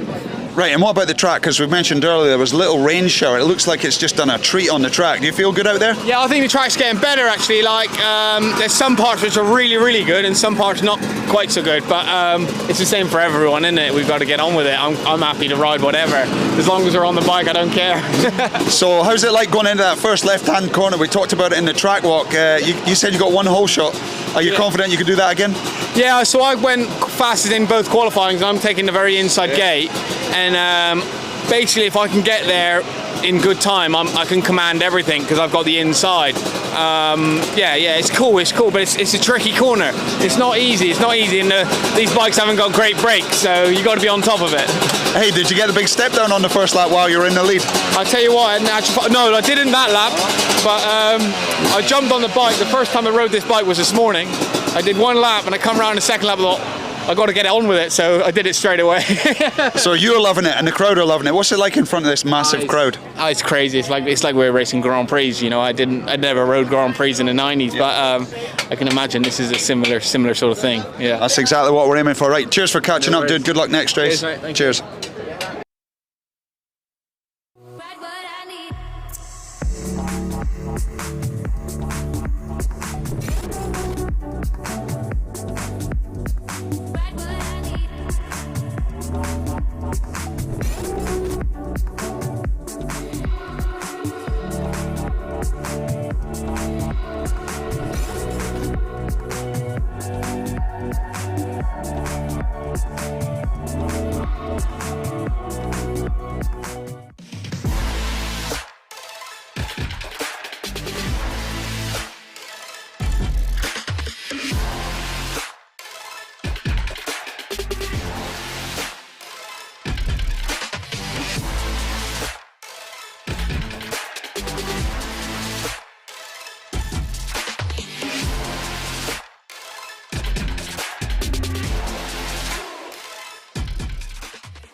Well, you are just seeing live cameras. The clouds are gathering. Hopefully they'll blow over the top of us. I can hear Roger Warren and Paul Hardy, our event commentators, whipping up the crowd, trying to get them.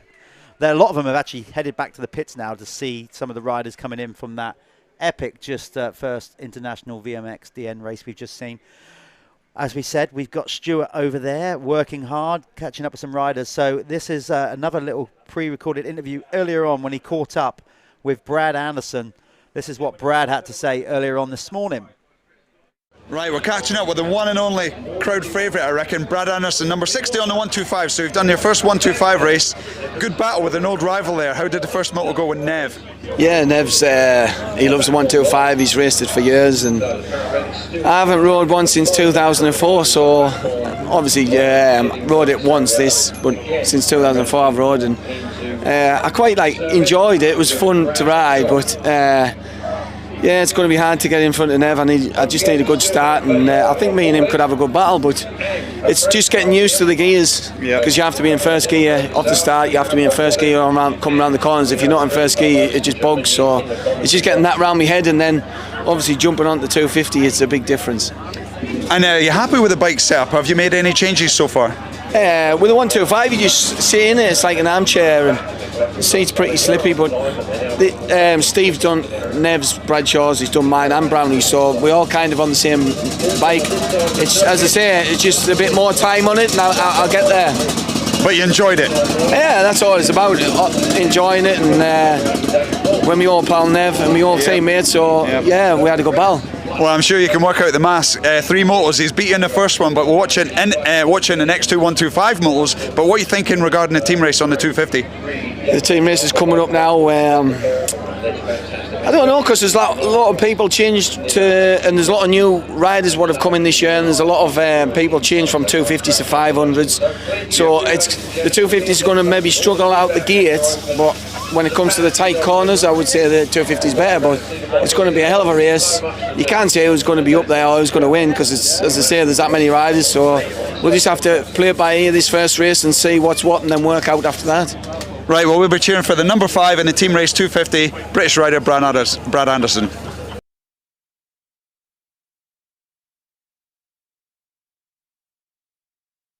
Right, here we are. The atmosphere's building all the time. Kevin Watts here revving his bike up. This is not even racing yet, by the way. This is just practice. And again, the whole atmosphere, the whole build-up of this event, you can just it just grows and grows as we get nearer to the racing. Let's go and talk to some of the riders that will be going out for their first time. This is another stacked out class. You've got Doddy there. You've got Jack Brunell. Let's go and speak to Jack, because Jack is riding a 500 for the first time, I think. So we're going to go and speak to him. Well. Jack Brunell on a CR 500. Now this is going to be interesting. What do you reckon of this then? Have you had a chance to ride it much? Yeah, I actually raced it at Farley Castle last weekend. I wasn't meant to ride it. Someone goes, yeah, I got a bike in the back of the van, so I quickly dragged it out and rode it, and enjoyed it a lot, to be fair. But I think I'm in the wrong class, Craig. They've got really good bikes, though, and I'm on this is the same age as me. This is like 34 years old. Is that really? Yeah. That's a little. That in itself is a nice little. A little bit. I mean, but no, it's only a bit of fun. I'm in the class afterwards as well, so I think it'd be good practice. That's the key thing, though, as well, mate. Isn't it? It is fun. You high-end racing, a very different form of racing. Yeah. You kind of built your career on indoor racing. Foxhill, is it a track you favour? Do you like it? Yeah, I've raced British Championships in the year, had some good results, so looking forward to it. I don't know how it's going to be on this. It feels really comfortable, but the brakes aren't very good. So I'm hoping I can last the brakes for the race, because at Farley I lost them the last couple of laps, but we've rebled it, so hopefully it'll stay all right. Maybe at the bottom of those hills, that's where your arena cross technique, using other riders to stop. In, leg out, trying to hold on for dear life. And just punt somebody out of the way. And then I hopefully got the speed just to go past them up the hill if they come back past me anyway. It'll be good. Jack, have a great weekend. All the best, mate. Stay safe out there. So that's just one of the riders lining up here in this group. It's stacked out. It's just going to be an epic 2 days of racing. Can't wait. Welcome back. This is the final race of the first block, race 9. This is the Super Evo Open over 35. This will conclude. Then we go back to the start and do it all again with the Evo Plus 97-02. Everybody gets 4 motos over the weekend, 2 each day. A lot of these riders going early. I think it's the classic Evo clutch, not really lasting the distance. Yeah, more than just nerves as yet. The Super Evo Open over 35s are go, and number 4 gets out in front on the Honda there. Ryan Vose, last year's winner in this class. He's starting to clear off for this one. Ryan would be a hard man to beat. He's kept himself active, very fit, lean, and he still rides the service national amateur nationals, wins that pretty much every time out in the vets class. So he's active, he's still riding a lot, and he is of course riding the Steve Clifford Tune 250. Yeah, I'll tell you now, that will be a good bike. Just to bring you slightly up to date there while we catch up with this race. So we've got Evgeny Babyshev was your race winner, of course, and then Tommy Searle, Mel Pocock and Brad Anderson packed the places for Team GB. So they currently lead handsomely with 9 points. Second in the team race is Northern Ireland with 29 points. Bradshaw 7th, Irwin 8th and Crockart 40. Team USA are currently 3rd with 38 points, with Mike Brown finishing 9th, Zach Osborne 11th and Tyler Bowers 18th. So that's how it stands at the moment. Rest of the world, Bobushev's team lie on 39 points, of course. Bobushev's 1 point added to by Kevin Woods, who finished in 15th, and Steve Bixby, who stood in for Yoshi Atsuta, finishing 23rd. So there we go. That's how it all lies. Fairhurst Wessex on 54 and Team Scotland on 66 after Billy McKenzie recovered from that first corner crash to finish in 10th spot. So quite amazing. Great racing also for Elliot Banks Brown, who finished a good 5th for Team Mercia, but he seems to be on his own. The only scorer registered for that team, sadly. Josh Biggs, though, took 6th place, and he was riding for Team Mercia. So yeah, Banks Brown and Josh Biggs also doing well for Team Mercia, but sadly no Luke Burton. So hopefully we'll see them progress as well. Yeah, so Vosey will be away with this one. He will be a hard man to beat. He can control races from the front. He's used to leading. He's on a very fast bike, but he's got a 500 behind him. Class 250 or not, when you've got a 500 behind, you've got double the power. I think that's the 533 of Andy Mathieu. I think I caught the Okay, we've got somebody's falling off the camera tower, I think. Somebody's J Cloth. And clean the lens. We are there here. We go. I didn't think he was live. It's a nice shot. Right, okay, so then we've got out front, still is Vose, and then we're just picking up the live action here on screen. Looking a bit grey overhead, but it's Daniele Bricca, the Italian there, number 659. And and it's Scott Probert. He'll be tough on that 500 he was last year. Brad Tomlin, number 33, and then we've got Aaron Pullman from down there in the southwest on the SR75 Suzuki. We've got Ben Millward in 6th. 7th is Richard Bird. Andrew Gillett is in 8th. Gary Brown, number 241 for 9th, and 10th is Bart Van Dolman Bart van Dulmen. Great. Do the Bart man. Do the Bart man. And in case you're wondering, Daniele Bricca, it might be a slightly familiar name for you. He actually won an MX3 Grand Prix back in that weird class that replaced the 500s, and he won one of the first. In fact, he was the very first winner of an MX3 Grand Prix back in April 2004. His home race in Asti in Italy, one of the most savage hardpack tracks I think you've ever encountered, isn't it, Asti? So nasty Asti, I think they called it. But yeah, Daniele Bricca. I didn't mind it. It was no, you're okay with it? Yeah, Okay, I was okay with that one. So you can see that's Daniele Bricca for Yeah, Daniele Bricca. So that's cool. We've got, as you can see, we're having to think on our feet a little bit here. We've had to move some stuff around because the volume of people, incredibly, and sort of jig cameras around. That's why we've been a bit intermittent this morning. Apologies for that, but please remember, you are getting this free of charge. So although moaners will always moan. But you can see that we've got a new camera set up down the far end. We're trying to fine-tune it, excuse me, with the autofocus, etc., stuff like that. So hopefully you'll see the far end of the veranda now and the guys tearing up that first big hill. If we can get that thing working constantly, and then we should have pretty much 100% coverage of the track at that point. Beautiful. We are going to work on any technical hitches we have, and we have some, and we're not denying that we don't, ready for tomorrow to improve the production further. We're going to get way more guests in here tomorrow, a lot more pre-record stuff. Awesome. Looking good. You've already got RV in, that's good enough for me. We had RJ last year and RV this year. I'm a happy boy, so great stuff. And there is Bricca on that 659 CR500, 1996 colours on that bike. Third place now is Scott Probert, actually less than a second behind, no, 1.3 behind, sorry, is Probert as the system updates there. So yeah, Vos by a second and a half from Bricca, and then Probert in third place. Brad Tomlin in fourth, and Aaron Pullman there in fifth. So yeah, these are the Super Evo 1990 to 1996 class open over 35-year-old riders. It is starting to rain again. I can see the marshals get there. That's up. It is raining just outside our windows. It's starting to come down quite a bit harder now, hence why we probably had our cameramen. You can see, actually, we're going to get another camera angle in a minute. Let's put it onto the preview here if you can see this. Let's go to that camera. Well, there you go. You can see the rain coming down, the drizzle. And again, welcome to the UK. Oh, it's proper now, isn't it? It's really and now down. It's big drops now. So, from a rider's perspective, let me put you through it now. If you've never ridden a motocross bike before, all the areas you see on your track now that look a little bit shiny, they are now going to become like ice. Nightmarish. Honestly, like you're going to, and on a 500 two-stroke, for example, or whatever, trying to light it up now on those slippery patches. The wheel is just going to fishtail, spin everywhere. Now the guys are going to have to be so smooth on their throttle control coming out of the corners and up these hills to make sure that wheel's not spinning everywhere. Because the minute it spins sideways, if they just catch a hook wrong or a square edge bump wrong, it's good night Vienna. Yeah, absolutely. And the rain is absolutely driving down. Starting to worry about my tent. Did I close the door? I can't remember.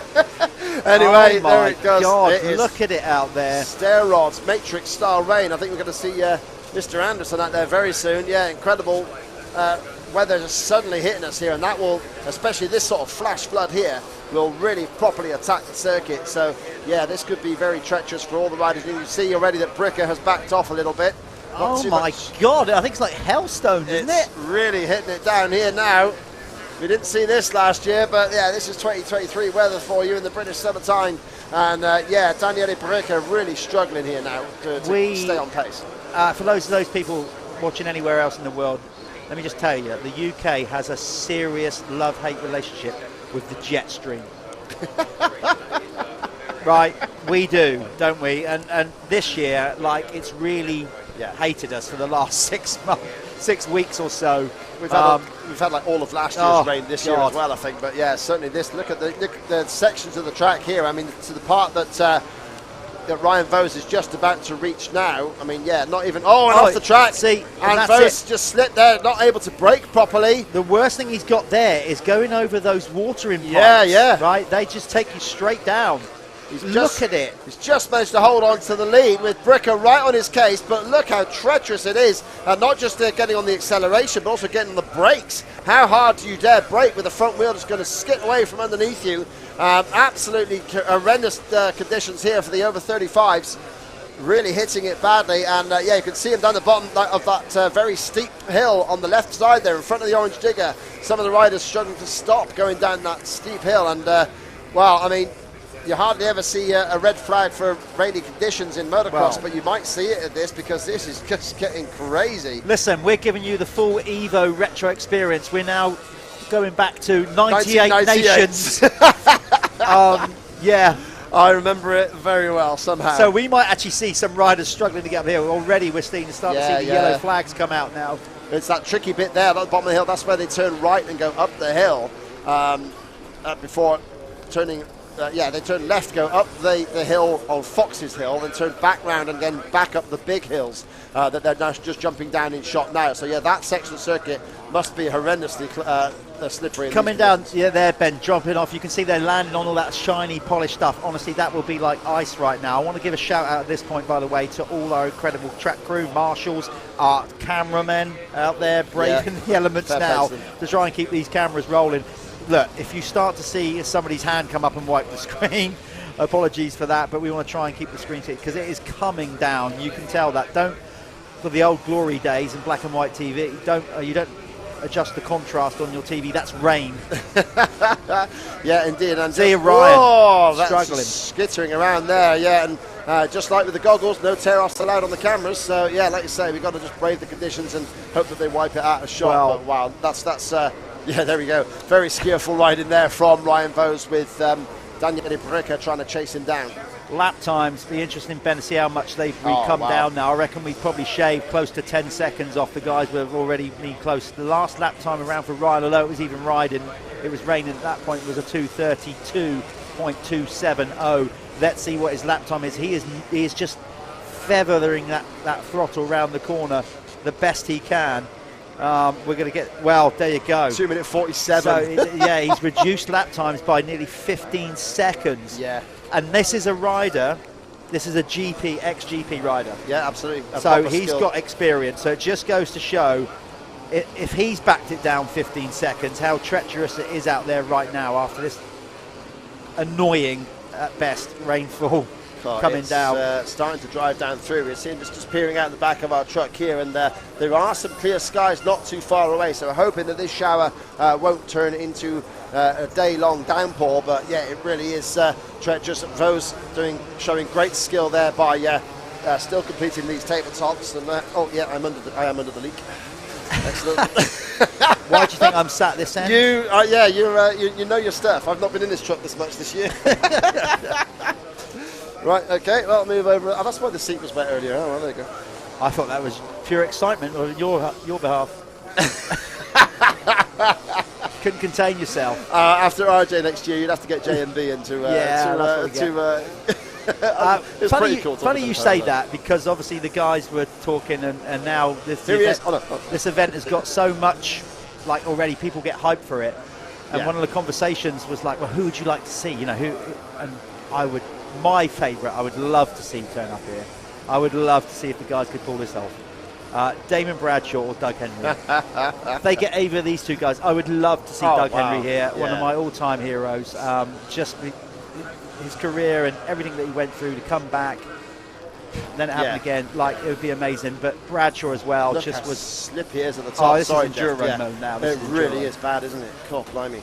Incredible. And Bradshaw would be great to see on a motorcycle. I think he still rides a bit, doesn't he? Yes, he does. Yeah, that'd be cool. He just done the Rettas, went out and led the kids around, obviously for Yamaha's 50th anniversary. Yeah. And of course he was a factory Yamaha rider at that time, when they're using the 93 model as like the thing to celebrate. So, yeah. I mean, to be fair to the riders out there at the moment, I mean, there aren't as many riders down on that new section as I thought there might be. I thought that would be the point that would be really tricky if it was raining. And it certainly is now. Look at this. And of course, no tear-offs allowed, so they have to make sure they were on top of things with the roll-offs. Some of them might not even have had any sort of offs on their goggles at all, because of There'll be some offs going on out there now. They begin with a P and an F. There'll be a few riders like literally under their crash helmet go. Yeah, I walked into that one. And there you are, checkered flag. Great work there from Ryan Vose. Takes the race win. in this class there. Last lap time was 2 minutes 49.6, a full 20 seconds slower than his best lap of the race in total. So that's an amazing change in conditions during that very single motor, and all the riders that are lining up for the Evo Plus category are just huddling under umbrellas at the moment in the background there in shot. So yeah, they're going to have to face a very treacherous Foxhill circuit here. No sighting lap, of course, in these short 5-lap races, so they're going to see it for the first time straight off the gate drop, proper old school style. Speaking of old school, there's a very nice WR 500 Yamaha I just saw there. White and blue. What a beauty, coming across the line about now. There he goes. And, I mean, if you actually think about it, the WR was old school even when it was relevant.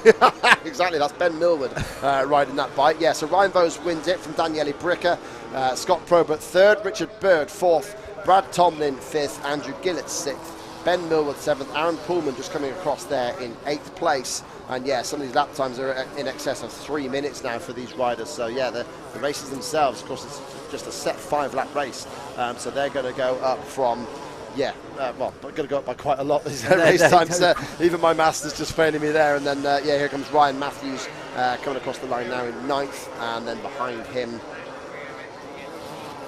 would be Gary Brown, if it stays like it did at the end of last lap. Yeah, no, yeah, Ryan Matthews 9th. And across the line now would be coming Gary Brown. And sadly, Alan, our checkered flag man, didn't have a checkered raincoat. That's a shame, isn't it? No, he's covered it up in the old basic lap. Well, he's going to learn from that. I think we need to make sure that we get him one. Failing that, we can get some old floor lino in the classic black and white and just wrap him in that. Brilliant. Yeah. Brilliant work. There's Andrew Sison as well. The what is his company name? He's going to kill me for not... Is it 466? Who are we talking about? Andrew, the Click 446. Click 466. Oh, don't start. Now you're playing on 446. Yeah, 446. Okay, yeah, that's cool. Yeah, so yeah, and all photos that he will take from this event will be, of course, be available from his website. So yeah, please check out Click 446 and yeah, see the man there, Mr. Sison, who takes some great shots, and also the static shots of just the bikes as well will be available. We've just dropped half the gate for some reason. Okay, what's happening there? No, I'm not sure what's happening, but this race coming out now is the Evo Plus 9. Is that right? Well, yeah, this is the Evo Plus. Yeah, 97 This to is 02. the Evo Plus 97 to 02. Okay, we're going to go to a quick advert and then we'll come back to these guys.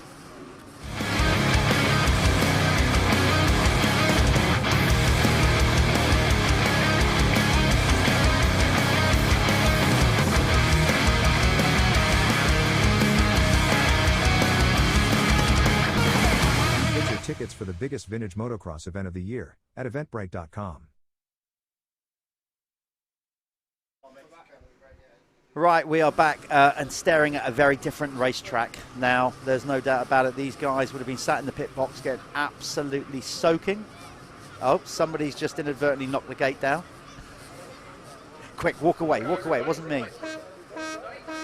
So they're going to have to put that gate back up again. You can see the guys, they got the tool to lift it up, each section like that. And of course, the chain from that little box in the middle goes back to what you can see branded as the Foxhill MX.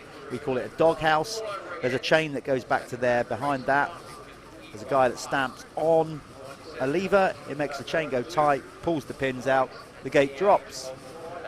So a little bit of an issue in putting the start gate up. So this is the second moto of the Evo Plus 97 to 02 any age rider. They kicked off proceedings today, and they did a mighty fine job of it. We've had sun, we've had rain, we've had light rain, we've had heavy rain. Wouldn't be surprised if we get snow. But anyway, let's go to the first race. Let's give you the rundown who did what in that. And remember, in the first race, there was that epic get-together between Todd Kellett and Evgeny Bobryshev, and that allowed Graham Irwin to get into the lead, and he maintained that lead, taking it by 1.8 seconds over Todd Kellett. Jake Shipton came in third ahead of Aaron Patstone. Jonathan Roderick Evans got a fifth, rider 101. And it was Lewis Meadows for sixth. Seventh was Dave Willett out there. Nice to see Dave out on track. Motorhead doing his thing. Evgeny Bobryshev came in eighth ahead of Elfie Calvert. Jake Winard rounded out the top 10. That was the earlier on result. Here we go then. Second moto for the Evo Plus 97 to 02. Todd Kellett again looking good up there inside. Hard on the brakes but getting run wide. Taking Shipton. It's Jake Shipton into the lead.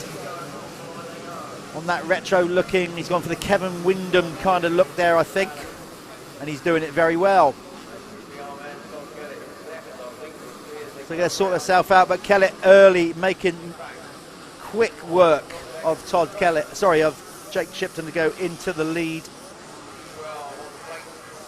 Now this one's going to be a harder one to call. They are going to be slipping and sliding everywhere. They're going to be filled in with classic Foxhill clay. Nothing as bad, of course, as it was back in the amazing Motocross of Nations in '98. We spoke to Ryan Villapoto earlier on. That's when we had Ricky Carmichael, John Dowd. I think it was Doug Henry as well. I can't remember. I was a wee young lad then. Well, I wasn't actually. But I certainly remember Carmichael slipping and sliding around and struggling a bit. Dowd obviously was renowned as a good mud rider, but nobody was better that day than Stefan Everts, who was the only rider to complete before they red flagged it. He lapped the entire field on that one hill there that we just saw him come up. Everybody else was stranded. Nobody could make it up there. Stefan had the audacity to not only make it up the hill, but jump over stricken riders.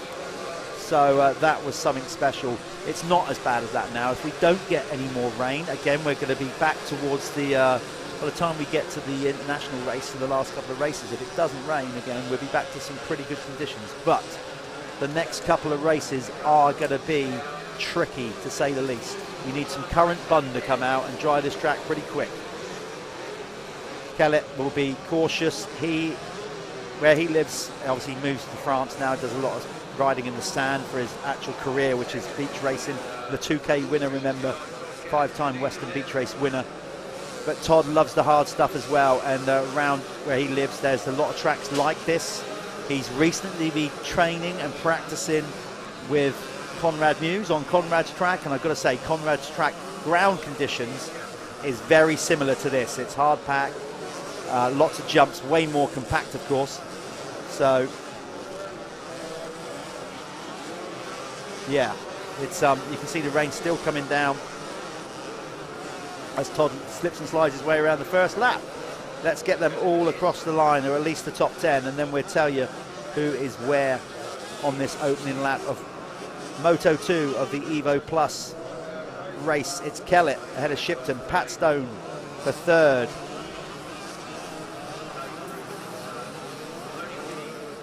Dave Willett making a good start for fourth, rider number 10. Then we have number 101, Jonathan Roderick Evans. Lewis Meadows for sixth. Seventh is currently Brooklyn Evans. Bradley Doyle, number 4 for eighth. Then we got Johnny Cast, number 119. And Casey Jones rounding out the top 10. Let's see if we can actually just run that by and get those guys up on screen. Try and get the timing up.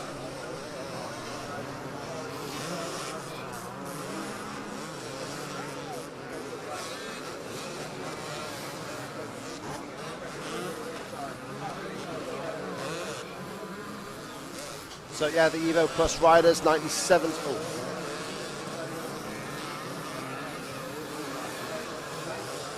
Todd Kellett in front.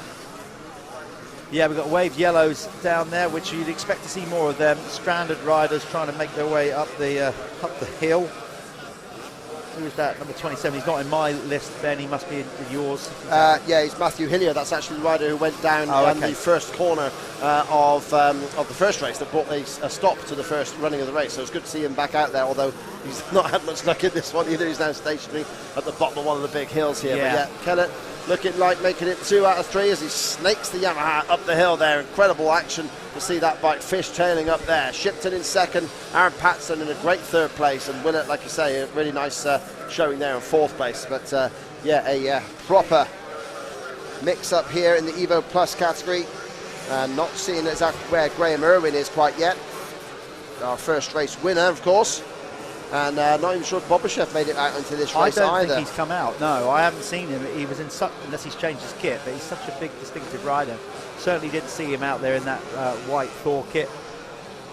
I don't think he'd come out. Like I've said before, Todd Kellett, we've done enough interviews with him. Come rain, shine, anything. Anything. Doesn't matter what. You know, if you said to Todd Kellett, go and ride, you know, on Mars on molten lava or whatever, he'd go, yeah, I'll give that a go. he just like, you will not keep him off anything two wheels. Incredible. It's great to see. It's just that little impetuous sort of character that just will not say no either. So yeah, it's okay. We definitely have flashbacks to 1998 with this. We feel your pain. We absolutely feel your pain. I'm trying to pick out the other. 152. 152. There we go. Louis Roberts. There we go. Sorry, Louis. You managed to make that beautiful but horizontal RWJ Honda replica. Oh no, it's a 1-800, isn't it? We're with you, Louis. Yeah, we're not like trying to make you feel bad about this when you watch this back or whatever. We feel your pain. Crawling up the hill. It's bad enough going up the hills in the dry without a bike, just trying to walk up the hills, right? He's got motocross boots on. Yes. He's covered in mud. He's now it's wet, it's slippery. He's now got to try and pick that bike up. Yeah. On that gradient, I guess he's going to have to roll back down. I don't think he's going to be able to pull away. You won't. It's just there. too sticky up there when you're doing that.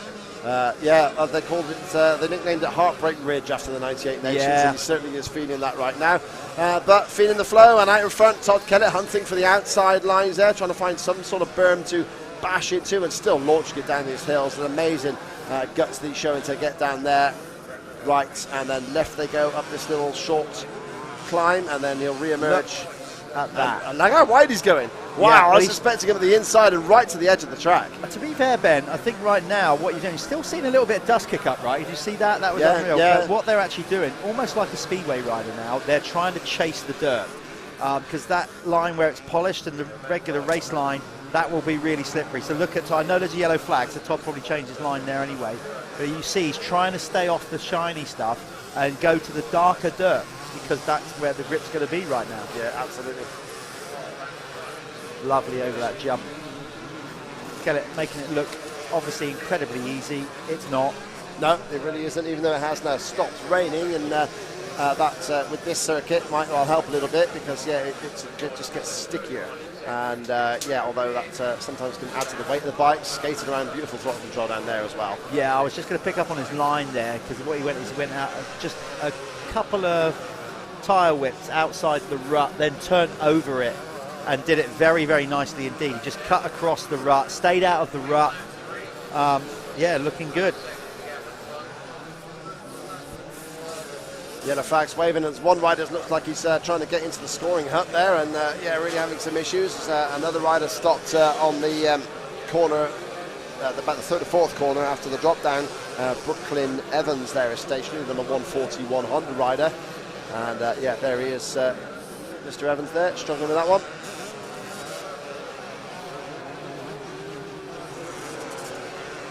And we have got Kellett there, still bossing it at the moment, circulating about 2:37, so a little bit faster there than the Super Evo Opens were just before this. Shipton still in a solid second place. Nice to see Aaron Patstone riding well there in third. Patstone was fourth in race one, so that's handy for him.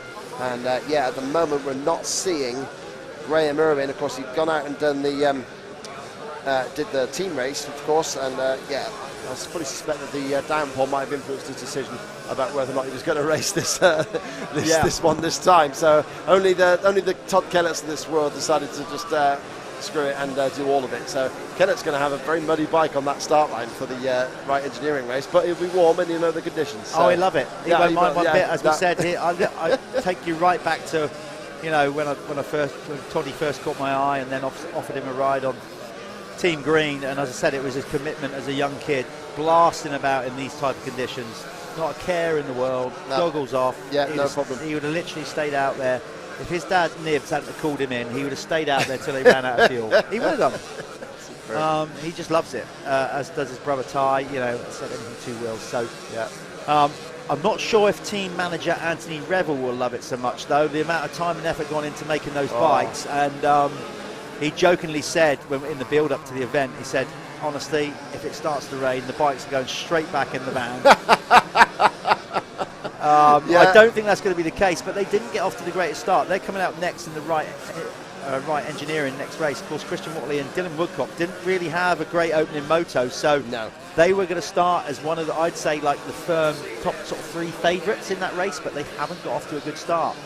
Toddy obviously did, represented the team well, but Christian was 21st. Yeah, Christian was 21st, and Dylan Woodcock was classified 42nd, having had a failure at the very start of the race. So they are sitting on 64 points, and the top team is JMR 101, who are sat on 13. So yeah, they're going to have to drop Dylan Woodcock's score at the end of the weekend, and then we'll really see so what it's can not happen. it's not out. No leeway though now. But no leeway, and of course Christian and Dylan will have to step it up in the next race. I just saw Todd Kellett on that top corner, not that one, the opposite over the valley. He went round there on full slide, not full slide, but both wheels were sliding. Okay. Yeah. So the confidence in that, whilst just several tugs of the old roll-offs. Yeah, like one-handed. Oh, one-handed as well. Yeah, just showing off now. That's just showing off, I'm afraid, Todd. So yeah, fair play to you, but that's there's no need for that. We've got 2 Jack 7. Gotts is off. Yeah, he's off the side. There's Jack Gotts is off the side there on that Honda, facing completely the wrong way. And somebody there. We've seen that man already, number 141. He's been sat there and probably will for the entire race. You don't want to push it across the circuit in this going, and that's Brooklyn Evans. As Kellett again outside to inside there, trying to find the line, like you say. I'm laughing, Ben. I'll tell you why I'm laughing. Because I can see in his body language that Todd Kellett is loving it. He's having fun. He's loving this. He's loving being out there on a 2-stroke. He's loving being on a 2-stroke, doing his thing. Absolutely epic. So,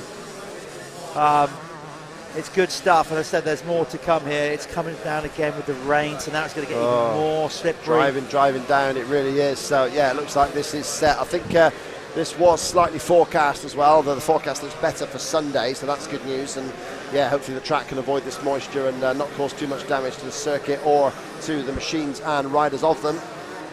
One rider there down on the side of the one of the steep downhills in the L of the valley.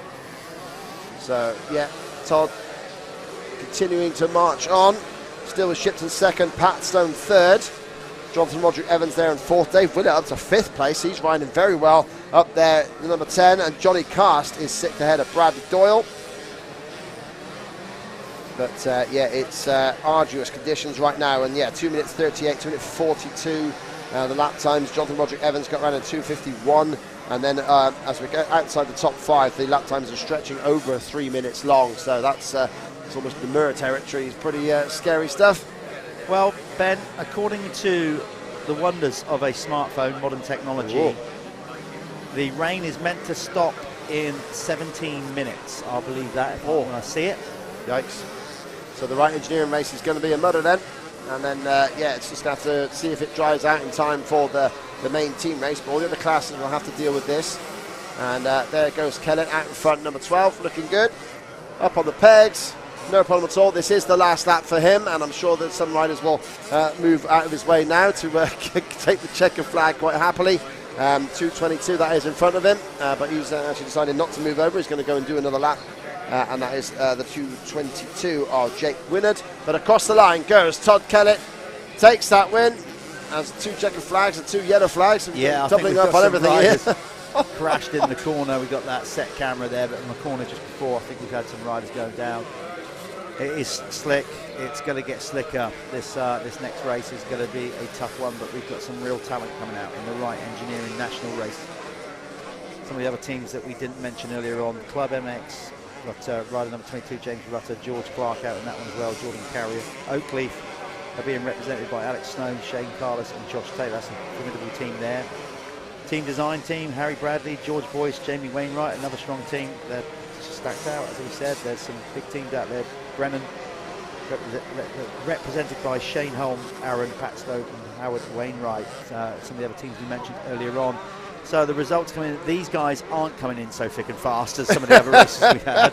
They're coming in thick, covered in thick mud. Yeah, they're coming in thick, but not fast. Yeah, rough, very rough conditions there. There's very few tracks in the world that perhaps change so drastically in the wet as Foxhill Motor Park. It just gets this, you can see the colour change. It just turns into this black, sticky mess, and it really is treacherous. So these old guys struggling to get round. I mean, like I say, hopefully the weather will take a turn. 15 minutes or so then left on the downpour, so they say. So I just hope that we can see out the other end of it and see out the rest of today relatively painlessly. Okay, so just to give you the top 5 that are currently in. We had Todd Kellett taking the race win. Jake Shipton came in second. Aaron Patstow for third. Fourth goes to Jonathan Roderick Evans and Dave Willett for fifth.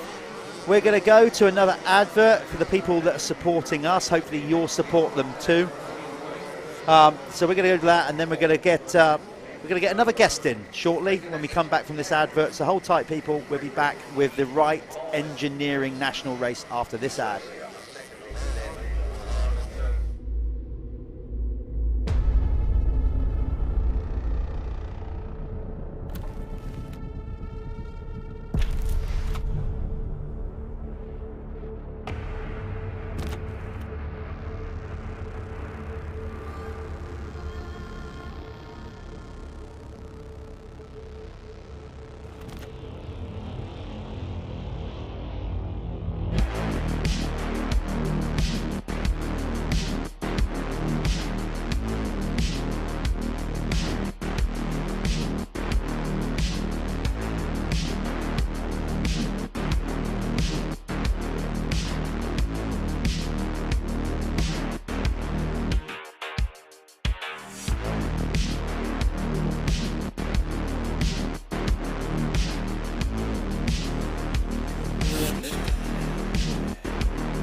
And we're back, and I would say a lot of people, I think they're having fun.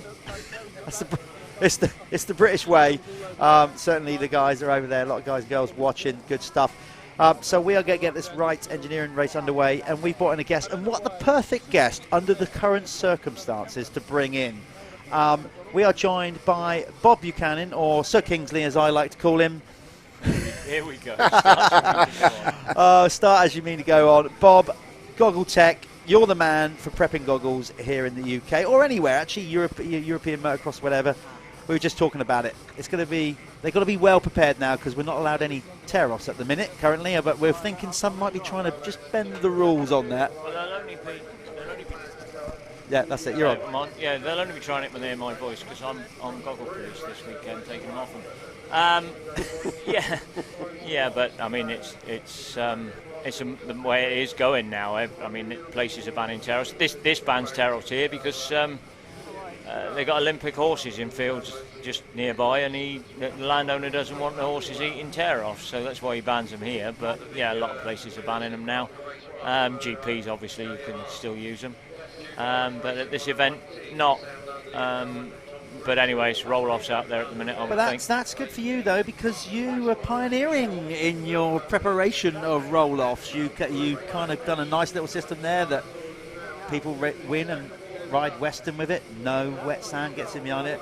I know you're not going to give away the trade secret of what you do to do that, but for you guys, it's probably better, isn't it, that more people run roll-offs?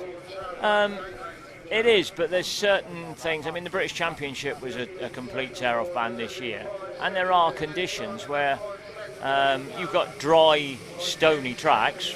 Roll-offs, stones break canisters, stones split films. Even at GPs, we've had it. Hang on, go on. No, I'm just saying, look at that. That's a great start again for the Jude Morris Racing team. They went 1 and 2 round the first corner.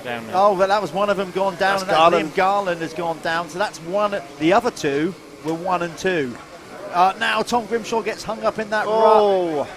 That's slippy out there now. Oh, it is, Bob. It definitely is. And of course, you don't want to run off track with this blue piping. Look at that. I think it was one of the Irish riders basically rode along the top of it. And just like in the first race, Stephen Clark has gone down on the first lap again, so he's gone down in that first corner as Stephen, so yeah, he definitely needs to change his position for the next race, you'd think. Whoa, a couple of riders coming together there. I think that was Kessel on the receiving end of that move. Didn't quite catch who it was that was passing him, but yeah, Sam Nunn is away and clear at the front of this race at the moment there on that Cab Screens Crescent Yamaha.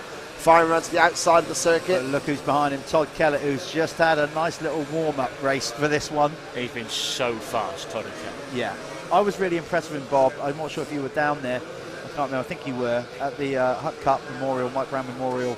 He was there that day, and of course he hadn't really raced motocross for quite a while, and he had some serious speed that day. You know, he was there with Conrad, he was there with Gilbert, giving them a damn good run. Yeah. I mean, people just now think of Todd as racing beach races. I mean, he's much more than that. He's not a one-trick pony. He's a good motocross player. Always has been. Yeah. And these conditions, I mean, this is down his way. All the tracks are like this. Yeah, they are indeed. What's your take on it then, Bob? Obviously, like myself, well, most of us in this booth, we've seen a lot here at Foxhill, down the year, GPs and whatever.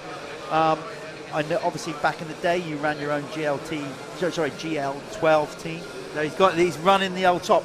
Tell us more about that back in the glory days when you ran a Yamaha team on 2 strokes. Now, of course, you've also got one of the riders working for you. So tell us a little bit about your background back in the day when you ran GL12. Well, GL12, everybody thought, well, one of the riders was Lewis Gregory. He was the rider that won the first EMX 300 for us. And of course, he's LG, and we were GL12, and they always thought it was a play on him. But it's not. It was actually our postcode. We live in GL12. Yeah. Yeah, we had a trade stand at the GPs with Matt Gardner, and we just ran a team out the back of the trade stand, basically. And they started the 300, the EMX 300, and we thought, well, we'll chuck a 2-stroke in and have a go. And the second one, Lewis won in Talavera. And after you've won one, then you want to keep going. But you do indeed. I'm just going to cut over there because you got Tommy over it, but you've also got, that was down there, that is Charlie Heyman, who is filling in and probably wishing now that he hasn't. He's filling in for Taylor Hamill. Welcome to 2-stroke racing. Yeah, trying to kick Charlie. a bike over. Yeah, but which bit of the vet is Charlie Heyman? Any age rider. That's what they say. Any age rider. The veteran's the bike. No, he phoned me in a week and said, Bob, I'm riding that thing at Foxhills. Yeah. He didn't even know what the event was. He said, they've asked me if I'll ride this thing at Foxhills. Can you do me some goggles? Good description. There he goes. There he goes. Toddy, look at him, fishtailing, sliding about. He had such a... He was 5 seconds a lap quicker than everybody else this morning. Yeah. Let's see if he comes out on front. No, he had to yield, but that back end is fishtailing and sliding everywhere, and he's keeping it on the gas. Yeah, but Nunny in the wet is no fool. He won the Coupe de l'Avenir in the wet, didn't he? Yeah. Yes, he did. And Sam, would arguably make a fantastic enduro rider when his motocross career ends as well. I think he's got that kind of skill set about him. Or with Todd, beach racing. Yeah. I mean, Todd's cut himself out a little niche there in the beach racing and doing very well at it. And that sort of thing would suit Sam Nunn. Yeah. I misspoke earlier, sorry, it wasn't Stephen Clark that went down, it was his Drink Generate Store 114 teammate Scott Probert that actually hit the floor this time, because Clarkey is up there in 3rd place. You might see a brief glimpse of the red 500 Honda behind. Yes, you do. Come on, Scoot. So Clarkey is on the case, and here comes Kellett again. Nunn fought back in the middle of the valley last time around to keep Kellett behind him, but you've got a sense it's slightly inevitable here on the second of 5 laps. Kellett knows the track from his previous race, of course, and he's now piling on the pressure for Sam Nunn. They can ride all kinds of conditions. You can see around there all a bit. Oh, that's why we've got a rider down. Look, he can't even walk on it. That's Garland. That's Garland, isn't it? Liam Garland, part of the JMR 101 team. They were looking good, weren't they? After the first race, they were leading this by my reckoning, wasn't they? Yeah, they were. They scored a fantastic. So you'd say, yeah, that really is. Yeah, it's a 13-point total for that team. It's a before nightmare they trying started. to get up the hill on foot, Bob, isn't it? Let alone pick a bike up. Do you remember Villars in 17 in the wet when Jimmy Dunn won for me? Yeah. And everybody got stuck on that hill. Clarky. Oh, Stephen Clark came out of nowhere to take Kellett. Wow. Go on, Scoot. Right, okay. Todd won't like that.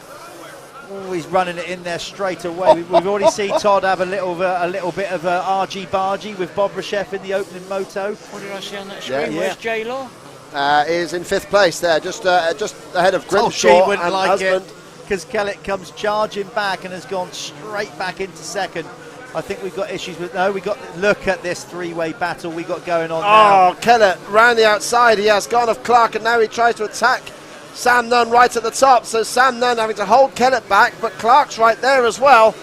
What a fantastic battle this is at the front here in the Evo Plus race. And the thing is as well, Ben, obviously if Clarkey gets that 500 straight and square at the bottom and gets to drive, he can power past him up those hills, but he's got to get... Oh, the two together! The two together!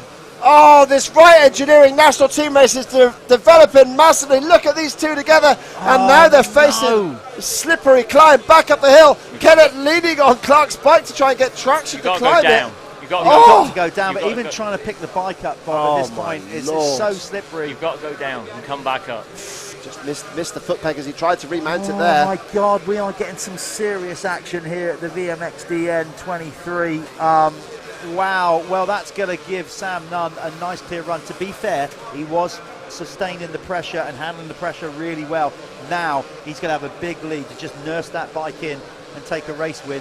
Amazing. The Jude Morris Racing 101 team. And that would allow Luke Burton there from the Team Brenron squad there, working his way up to second place then. Law third and Grimshaw, and Kellett still can't get back. This is a guy that races for hours and hours doing beach racing. Oh, and we're seeing him. Yeah. There's no sand on that. There's no sand on that, mate. No purchase there. Not unless he brought it with him. Take him back to the beach with his bucket and spade. He is gutted. You're not going to make no castles up there, are you? Oh, my Lord. No. Just asking for some help, I think, wasn't he? Nancy, that race I was just talking about in Villars, where everybody got stuck on that hill, Nancy van der Ven lost the world title because she just couldn't get up that hill. And then she had to come back down again. But that highlights again, look, we're going to go back to Todd. Let me just cut back to it. Because you have to, leave it. Yeah, no, I just want to show, because again, I want to highlight going back to the 98 nations, you know, and it's nowhere near as bad as that. I mean, this is not even close to half as bad as it was then. Yeah, but there's no water in the bottom of this track. This is all surface, isn't it? There's nothing in. Yeah. It's all just slippy on top. On top, and he was soaking. He wasn't even rejoining the race there, was he? He was cutting across the bottom of the hill, so he wasn't taking the track. So yeah, we presume then that none is Kellett's going to work his way in. And his teammates, by the way, I haven't seen them out there at all. I don't think they've come out. I haven't seen Christian Watley anywhere on the leaderboard. Watley come to me for roll-offs before the race, so he's definitely going out. Yeah, Watley's in ninth. He's working his way quite well. Yeah, he's in ninth place. Kellett's 12th, Woodcock's 18th. So yeah, he's in there. Yeah. Not enjoying life. This is a bad one for the Stolden Yamaha team. They were one of the favourites. It's all going Pete Tong. Christian Start wasn't the best in the first. No, he was a long way back. Yeah, he looped it off the line. Did he? Oh, we didn't see that in here. No, he looped it off the line. Okay. I thought we saw somebody loop it. Yeah, must have been. He blamed the clutch, but naturally. Yeah, he ended up finishing 21st, did Christian, in that first race. I will dine out on that one, Bob, for some time. But that is a rider thing. If you win, it's because you're a good rider. Yeah. But if you don't win, it's because the bike wasn't any good, the suspension wasn't any good, the goggles weren't any good, the tyres weren't any good, or in this case, the clutch bit too. Either way, I know Christian enough to get my money's worth out of that. Oh yeah, he's from down your way. Yeah, he's a Bournemouth boy, isn't he? Pulling him up on that. But so far, so good for Sam Nunn in this one. Remember, coming up next, we have the Evo 125 over 35, so that will be a ripper as well. Ned Bradshaw will be back out with Mike Brown. We like that, Bob. We like 125s, Bob, don't we? We do like 125s. We do love a 125. Yeah. All we need is some people to ride them, isn't it? That's what needs to happen. We need to find we can't keep, as this thing evolves, and you know, in 20 years' time, we go into the next generation. We need more youngsters racing 125s. In 20 years' time, when you run the Vets to Nations from now, that's what I'm saying. Who's going to be riding? We need more. I've got to say though, walking around the pits yesterday, I saw a lot of British riders here. Not necessarily, youngsters. I meant, obviously here with their parents or whatever. Hopefully they see and get a taste of it and think, yeah. But we definitely need more of our British talent racing 125s, and then evolving on into EMX. That's a must. Yeah, that's the thing, isn't it? I mean, people don't realise that EMX 125 finishes at 17. Yeah. You know, so you've got to get on it early. But we've spoke about that. We've spoken about that too many times. Raining again. We'll not go over that one again. We won't. But yeah, I mean, crowd out here is fantastic, isn't it? Yeah. Louis Kessel, it looks like we're stopped there on the hill as well, so he's having some issues on the, well, looked like a 500 to me, but yeah, he's certainly come to a halt there. There he is, just trying to push it together on one of our other screens. How much is left? This last lap? This is the last lap now, yeah, for Sam Nunn out in front. Second is Jamie Law now, who's come up through the second. He's on one of our other screens here now, battling with Tom Grimshaw, so he's got ahead of Grimshaw, who's third. Burton is fourth, then Carlton Husband. Louis Kessel is sixth, although that will be updated soon, because he's had his issues. Yellow. I just saw number 15 That's there. Stephen Mullally. Stephen Mullally, yeah, for the Munster Energy. Yeah, it's tricky stuff. Before this race, JMR 101, we're on 13 points in total, and with nothing to drop there. And then second place with DirtWorks, which is Josh Coleman, Liam Knight, and Sam Winterburn. And then in third place overall was the Stafford Van Sales RHR squad on 43, and they of course have had their issues in this race with Charlie Heyman. So we'll see how this one all shakes out. Ultimate Wheels Honda are in the top 5, as our team Brenron. So yeah, it could all it's all going to get shuffled about massively here, and I wouldn't put the Stolen Brand guys out of it, because if they chuck away Dylan Woodcock's 42nd from race 1, at the moment they are showing nicely in 9th. But of course, yeah, they've also got Todd Kellett's bad score. Yeah, so yeah, that's of course. there's bad there news is there. Woodcock. A quick glimpse of probably not the best choice of race kit under these conditions. White, he's fully sported by 7, so that won't matter. Come on, Lenny, bring it. Yeah, he's been riding well. I've just watched him earlier on. Some nice lines as well. He's getting off the shiny stuff, and what he is starting to do is cut over some ruts, go deep into the corner, get into the sticky stuff, use it, something to turn off of, and then come across the ruts, and he's doing it very nicely. He's not got long to go. It looks like the rain is starting to relinquish. We said it was going to stop in about 10 minutes' time. Good word, relinquish. Yeah, thank you very much. Yeah, I threw that in there. I have got them in my locker occasionally. You brought that one out from Thanks. nowhere. Yeah. That must have been an English lesson I sat in on. You mean you want you to get thrown out of? Yeah. No, good job. Yeah, Sam's not lovely young. I've helped him for a long time. He's a very nice, polite kid. Works hard. That's one thing he does do, actually, very quickly. You're right, Sam. Let's be honest. This year he's had another tough year. He's had some like injury, bike issues, all that. Yeah, but he never loses his rag with it. There's Watley. He know how to ride around in these conditions, up on the pegs. By his own admission, he's put on some timber. Nice pair of roll-offs he's got on. Who done them? I have no idea. No, good spot, Bob. So they're on the last lap now. I think Sam Nunn has just come across the line. He's taken the race win there. Jamie Law came across in second, 3.9 seconds down. Tom Grimshaw third and Luke Burton fourth. And there was a colossal scrap between Carlton Husband, who's come across the line in fifth, just ahead of Louis Kessel and Josh Coleman, with Matt Bayliss dropping down 2 places in that lap to 8th. And then we should see Christian just coming across the line now. There he goes, the number 11 in 9th. And Sam Winterburn, another rider there for that DirtWorks squad, is showing up there in 10th. So DirtWorks doing very well, because they've had Burton in 4th and Winterburn in 10th. Their other rider, Liam Knight, is not far behind, actually in 13th at the moment. So this could all shuffle out quite well for that team, because, yeah, JMR 101 having some issues in this race. Although Sam Nunn has taken the win, it's Liam Garland that I think is going to have to be the score they probably throw away, because Garland was stuck on the hill, but otherwise that team has had Sam Nunn in the lead in the winning position, and Tom Grimshaw third. So they are looking good for the overall team result, but they'll probably have to drop Liam Garland's score, because he's currently showing down the order somewhat. That's the other good thing about that, Ben, is it keeps you on your toes doing all your equations there. You've got to wait to the last race and then work out who's dropping what race and whatever. He loves it. We'll get there. We'll get there. Yeah, it's amazing. I struggle to work out who's going to win an overall. So on the board in the van, you're writing 45. And trying to work it out. He's got all that there. He's a nerd. He's a nerd by his own admission, and I like that, because obviously it means I don't have to worry about it. Yeah, you can just sit here. You can freestyle and let the nerd be a nerd. Yeah, it's brilliant. Cheers, dudes. What we got next?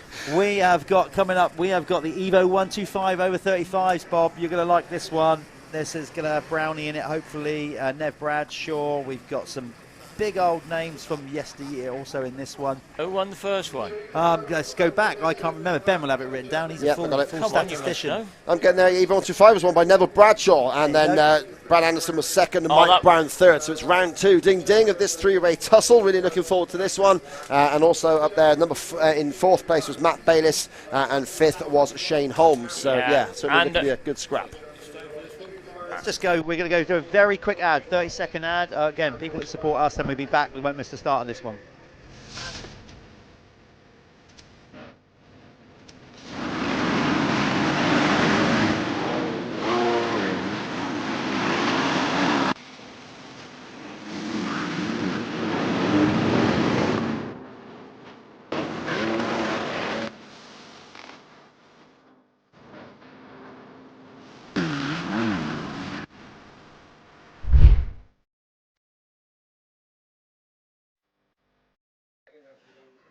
Right, here we're back. Evo 125, Open 35. We've actually got riders even crashing before they get on the start. That's how slippery the start area is. Andy Lillington, sorry to bring that up on your RM there. What it is there's a wooden, basically railway sleepers behind the start gate. That's so the riders can't get a rolling start. And of course, that wood has now got wet. Andy came in on a bit of an angle, washed the front end. And do you know what, Andy? Don't feel ashamed about that, because I've also done that. I think we all have, at some point.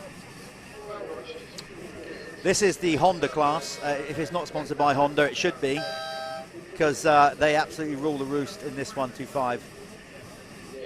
No, over 35. Yeah, it like does incredible. Itself. They were great bikes at that point, man. They were just dominant that season, that 89 season. Just amazing stuff. Said there's just a small splattering of YZs, RMs, and I think there's one KX in there. Other than that, it's pretty much Honda dominated. Nev Bradshaw is ready to go up the pipe at the inside. He pulled a good start, a couple of them flinching early. Oh, that was Anderson, no, he's got a better start this one. He's going to lean on Nev, but Nev's going to push him wide. Anderson flinched. It was Anderson that actually flinched and then got it wrong, got carved up in the first corner. It's Bradshaw that's emerged with the lead here in the Evo 125 class. And where is Brownie? We'll see how they all come out there. Jordan Carter was right amongst the mix there, number 30. He was the one that shoved Anderson wide, and Ando has now taken that back into second place. Bayliss has had a decent start as well, and in the top 5, number 11 just saw flashing past the camera here.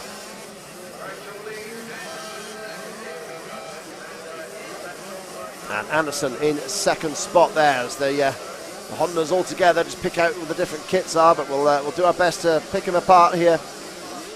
Bradshaw there just delicately feathering the throttle to get on the gas all the way up the big hill. Really is down there, isn't it? Sorry, what I mean by that, of course, is it's rained heavily since these guys were out last time. Completely different track. They don't get a sighting lap, and yet they've got to come off the gate first time and try and charge. So the first lap is always a case of ride as fast as you can, but with a degree of caution. You know, they won't go, and then they're taking one lap, obviously, to kind of work out where they're going, gauge what the track grip is like. It's probably the second lap where we're really seeing them like throw the hammer down and start banging bars. Yeah, absolutely. Matt Bayliss moved up to third place there as well, just ahead of Jordan Carter. Also in the mix is number 211 of Jordan Bars in 5th place, as we just left the action there to focus on Neville Bradshaw. Working its way around, still a regular rider, of course. Rode a 125 Yamaha in the Arena Cross at Birmingham earlier in the year, and also was racing Bridgestone Masters, several other events as well, Michelin MX Nationals, of course.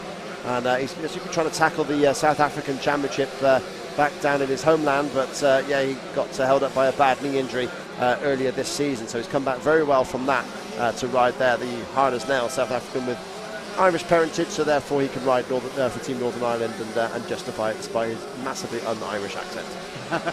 That's a very good first 3/4 of a lap for Nev, actually. He's pulled quite a gap there on Brad Anderson, which you don't do unless you really have got it going on, and Nev's feeling it. I saw a post from Neville leading into this. I think he felt a little bit like he was undervalued. I did see that, like he has definitely contributed a great deal to this event last year. Some brilliant action, and he didn't get maybe as much love as he wanted. Maybe that has just lit that fire in his belly a little bit more, and he's like, I'll show you guys.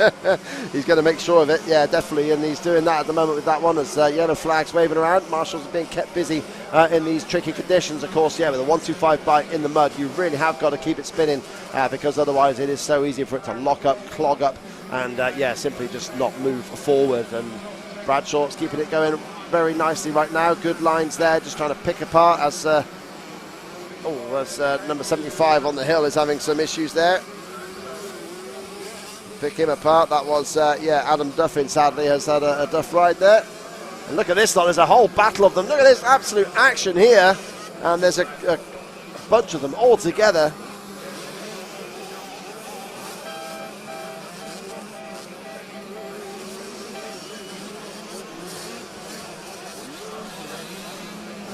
So the Evo 125 class continue on.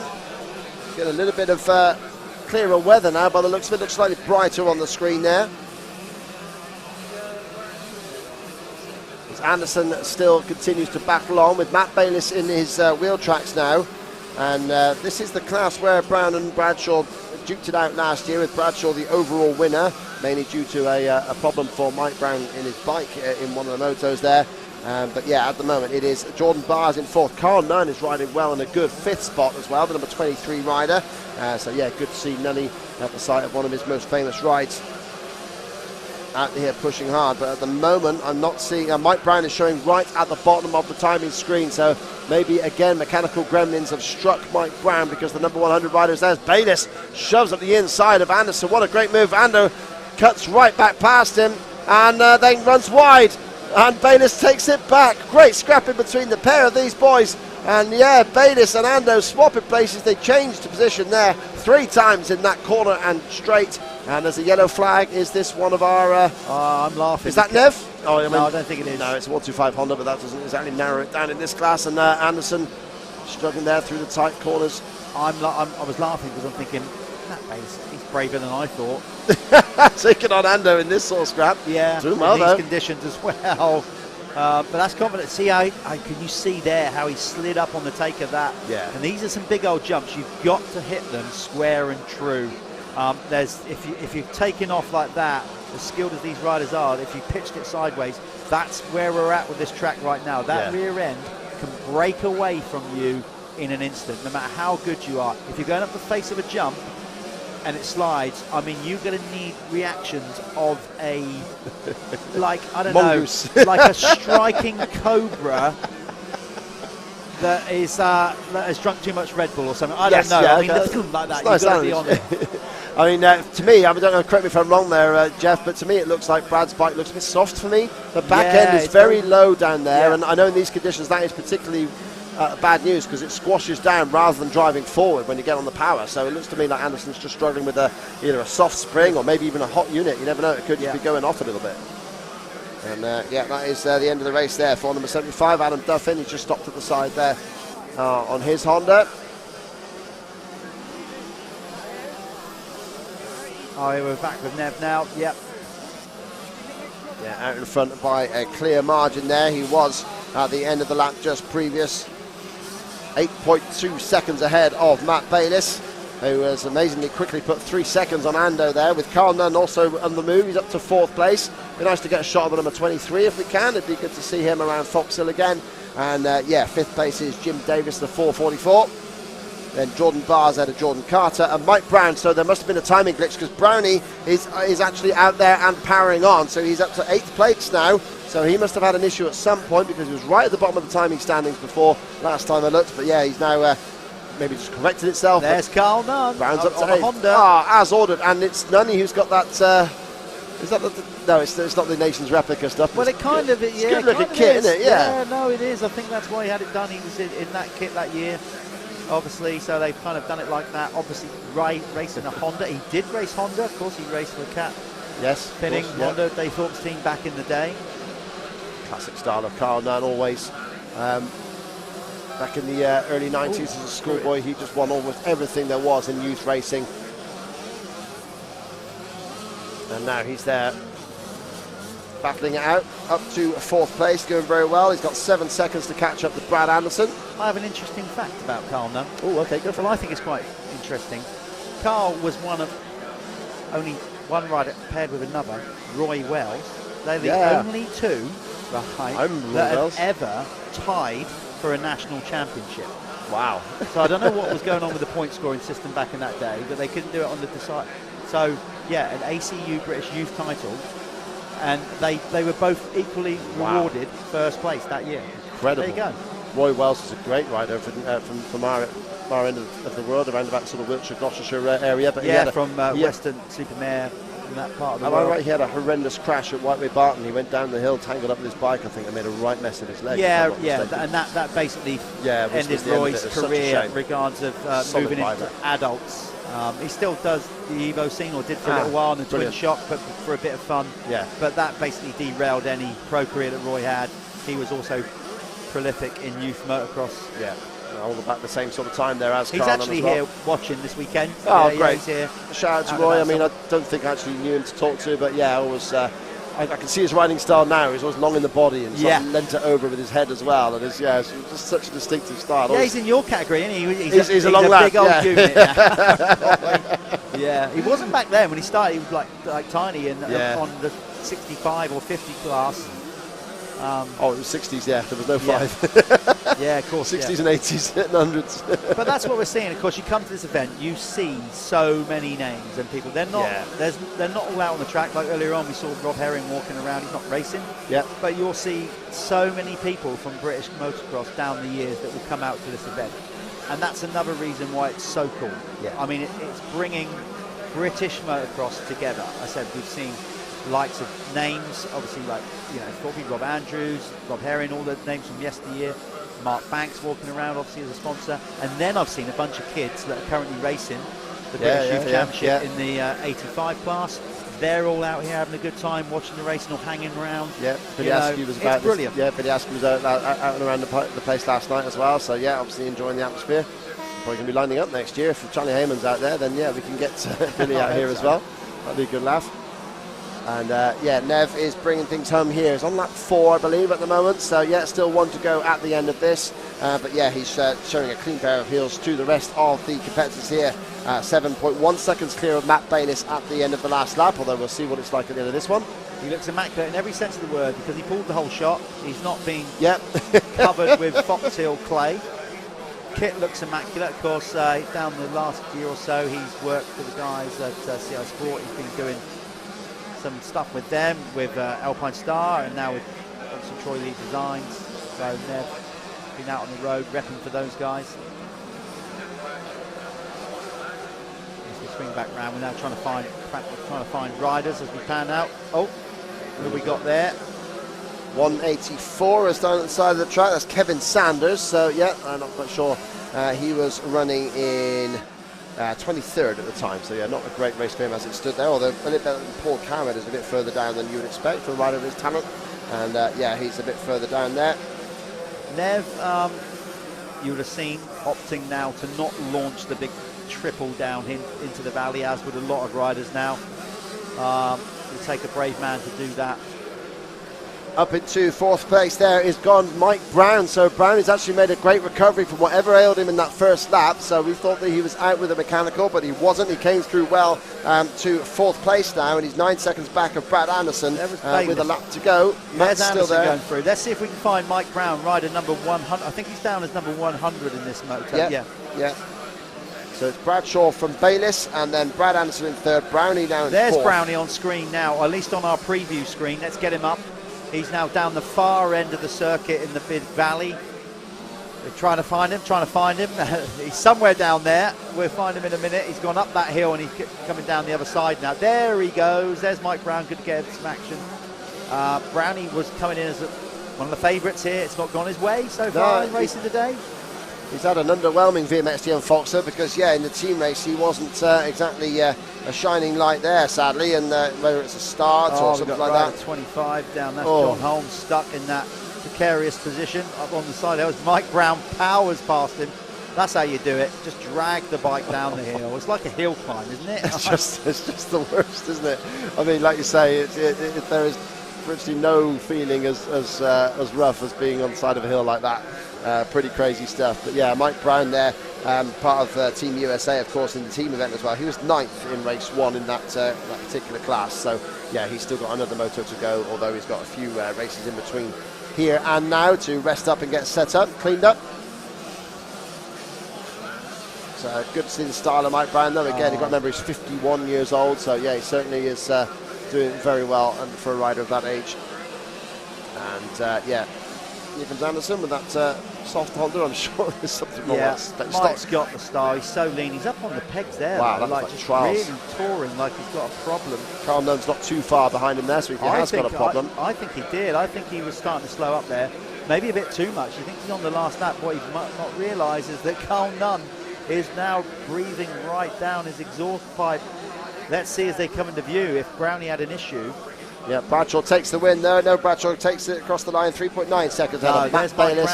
Yeah, I think it might have been a slight lag. Maybe he just made it look slower than he was going. But yeah, it's Bradshaw in front of Bayliss. Anderson third, and across the line just about now comes Mike Brown. There he goes with Carl Nunn hot on his heels there in fifth spot. So yeah, great riding from the guys there to bring their 125 Hondas and a couple of others home nicely.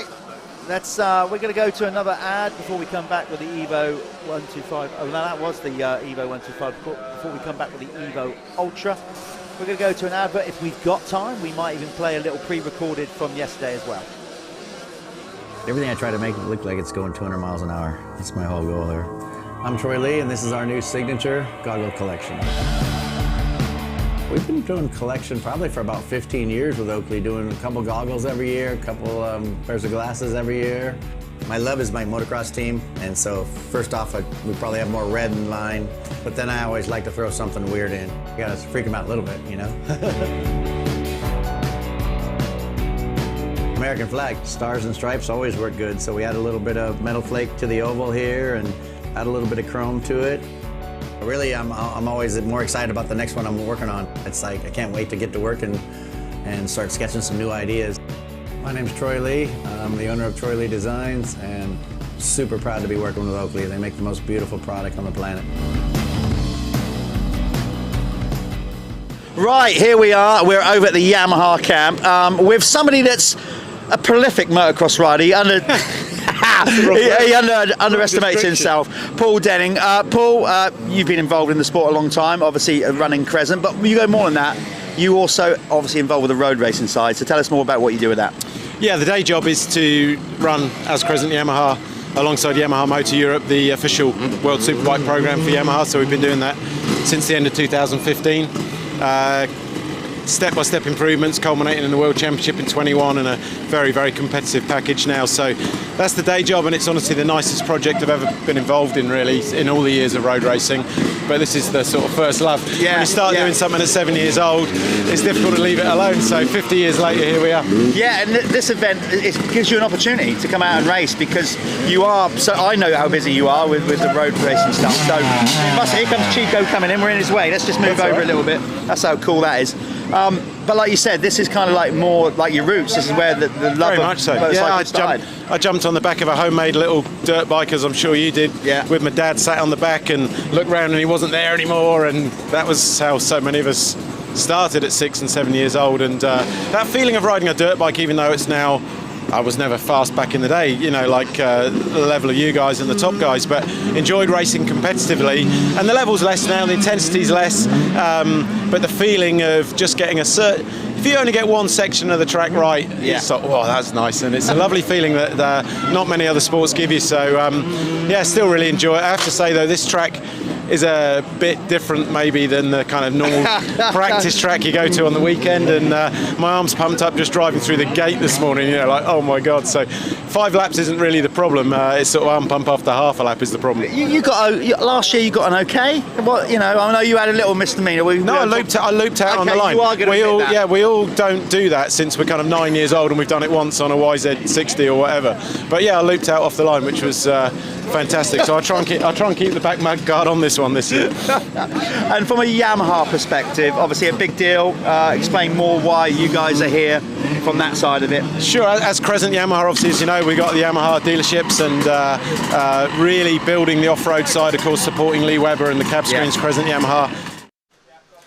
Okay, we have to just cut that one. We'll come back because these guys stacked them up earlier than what we thought. We'll come back to that interview with Paul either later on today or tomorrow as we move into this. Look at that, Bradley Pocock giving Sam. None down. That's going to be carnage. That's not good. That is not a good place to throw it down. 2 riders hit him. Another one just slides to a halt there, and right in front of the pack. And yeah, there's 4 riders in total, 1 limping off, looking rather painfully there. Do you know, as soon as Sam stuck it back in there, as soon as he scary. took off, I thought, man, Yeah, that's bad news. That's going to be close, whether he clipped Brad, and he did. That was the trouble. He clipped either Brad's shoulder or part of the bike there. That threw him off, and down he went. Let's see if he can pick himself up. Meanwhile, his teammates, although it's not a team race as such, this one. Yeah, no, Grimshaw out in front. Yeah, it's Tom Grimshaw there on the number 21, keeping that number, which is a bit unfamiliar to him. But yeah, he's inherited the lead there after those issues for Sam Nunn. I'm not sure if Sam's going to get back on and keep powering on, but we'll hope that he does, because yeah, the overall is still very much within his grasp if he can hold on to it. They don't drop a race in the individual results here. I'm sure he wishes he could, but sadly he's not. But Grimshaw there, landing 3rd in race 1, all looking good there. Yeah, so and yeah, so from that side there, Grimshaw looking good for the overall then. But yeah, Pocock was 4th in race 1. 2nd in race 1 was Liam Garland, who rode so well on the white Yamaha. So we're not sure where Liam is at the moment, but we'll try and find him, and certainly when the timings update, then we'll find out exactly who they are there. Track is starting to come good. It's going to be, I'd say we're probably 2 races away for it being back to, for the best part, 80% of the track being pretty grippy and tacky again. When we get in towards the international VMXdN race, if we don't get any more rain, which is the big if. Yeah, it really is the big if. It is the big if. We could be seeing prime conditions again back to the for that race, but we've still got plenty of racing to go before that. We have got the old Evo Ultra, which is what you're watching right now. I'm not quite sure what Tom did on the handlebars there, but yeah, it looks like he was either patting his backside like Jeffrey Hurlings did back at the Lommel Nations, or if he's just giving a wave to someone, or maybe got a bit of mud on his glove and he's wiping it through. But yeah, I would have said that. I would probably is. Said yeah, he's doing that, or maybe he's. Maybe his shirt's not tucked it, or maybe even like we've seen it before. Sometimes you can, the buckle on your pants can break, and you've got to keep pulling your pants up. We've seen that loads of times before. It's got a good lead there with Grimshaw now. 6 seconds it is at the end of the first lap there, with Pocock 2nd, Jack Brunell there in 3rd on the 500. Ben Ginnett's had a nice ride in there in 4th, and Liam Garland is 5th. So Liam, who was 2nd in race 1, is there in 5th spot. Ben Ginnett was 7th in race 1, so this is a nice showing for him up in 4th spot. Jake Preston 6th, who had mechanical issues in race 1. And then Ross Hill 7th, Brett Pocock 8th, Liam Knight in 9th, and Matt Pocock in 10th. And yeah, Sam Nunn as Callum Swan's out there, 21st for Callum, our I'm going to go. Our regular DirtWorld-TV. Yes. Are you surprised he's out there? No, because he actually has made quite a bit of effort. Yes. He's tried getting out, getting himself as race fit as he can with all his other commitments and whatnot. So good on Swanee for that. Hopefully he'll go the distance. I will probably go and catch up with him when the race is finished. We might even stick a camera in his face. He can tell us about his experiences out there today. So we can do that. Yeah, that'd be nice to hear from Callum, see exactly what it's like out there. Sam Nunn has come across the line, 36th place. So Sam has got some work to do in the remaining 4 laps here, as Grimshaw finding a dry bit of track with a bit of dust kicking up. And look at this now with the sun coming down. Foxhill's starting to look beautiful again, as always. And then, yeah, it's sure still going to be slick under wheel, but he's looking like in good position there is Grimshaw. And a lot of the riders getting around pretty well. Doesn't look like we're having some of the same carnage that we had in some of the previous races just after the big downpour we had. But Grimshaw, one of the nicest guys in the paddock, always talks, always has a wise word to say, and happy to be open about his racing and his injury that he told me about in the Italian Grand Prix there. It wasn't necessarily riding, wasn't the bad thing, he just couldn't train properly with it because it's just constant pain. Listen, these guys, if you've never followed motocross before, they're used to riding. You have to ride. It's not like other sports. Like you carry injuries. You often ride the entire season with some kind of niggling injury, and when that goes, you pick up another one. Very rarely actually are they fit, like 100% fit. Oh, lovely little hop up there from Jack Brunell, showing his. You're not seeing him on screen, showing his supercross or arena cross technique. Yeah, there's a scrap going on there. Liam Garland making progress. He had a good speed in the first race, nearly took the win from Sam Nunn in race 1. And Garland starting to press now. He's literally just got past Jack Brunell. We think that's for 3rd place. They'll come through the line now. Pocock is still in 2nd. That's Bradley Pocock. 12 seconds down now, but Garland is up to 3rd, just past Brunell there. on that lap. So it's great to see Liam. Here he is. No, that's Grimshaw on screen. But yeah, there goes Garland, just past the camera point there, and he is going to be chasing down Brad Pocock.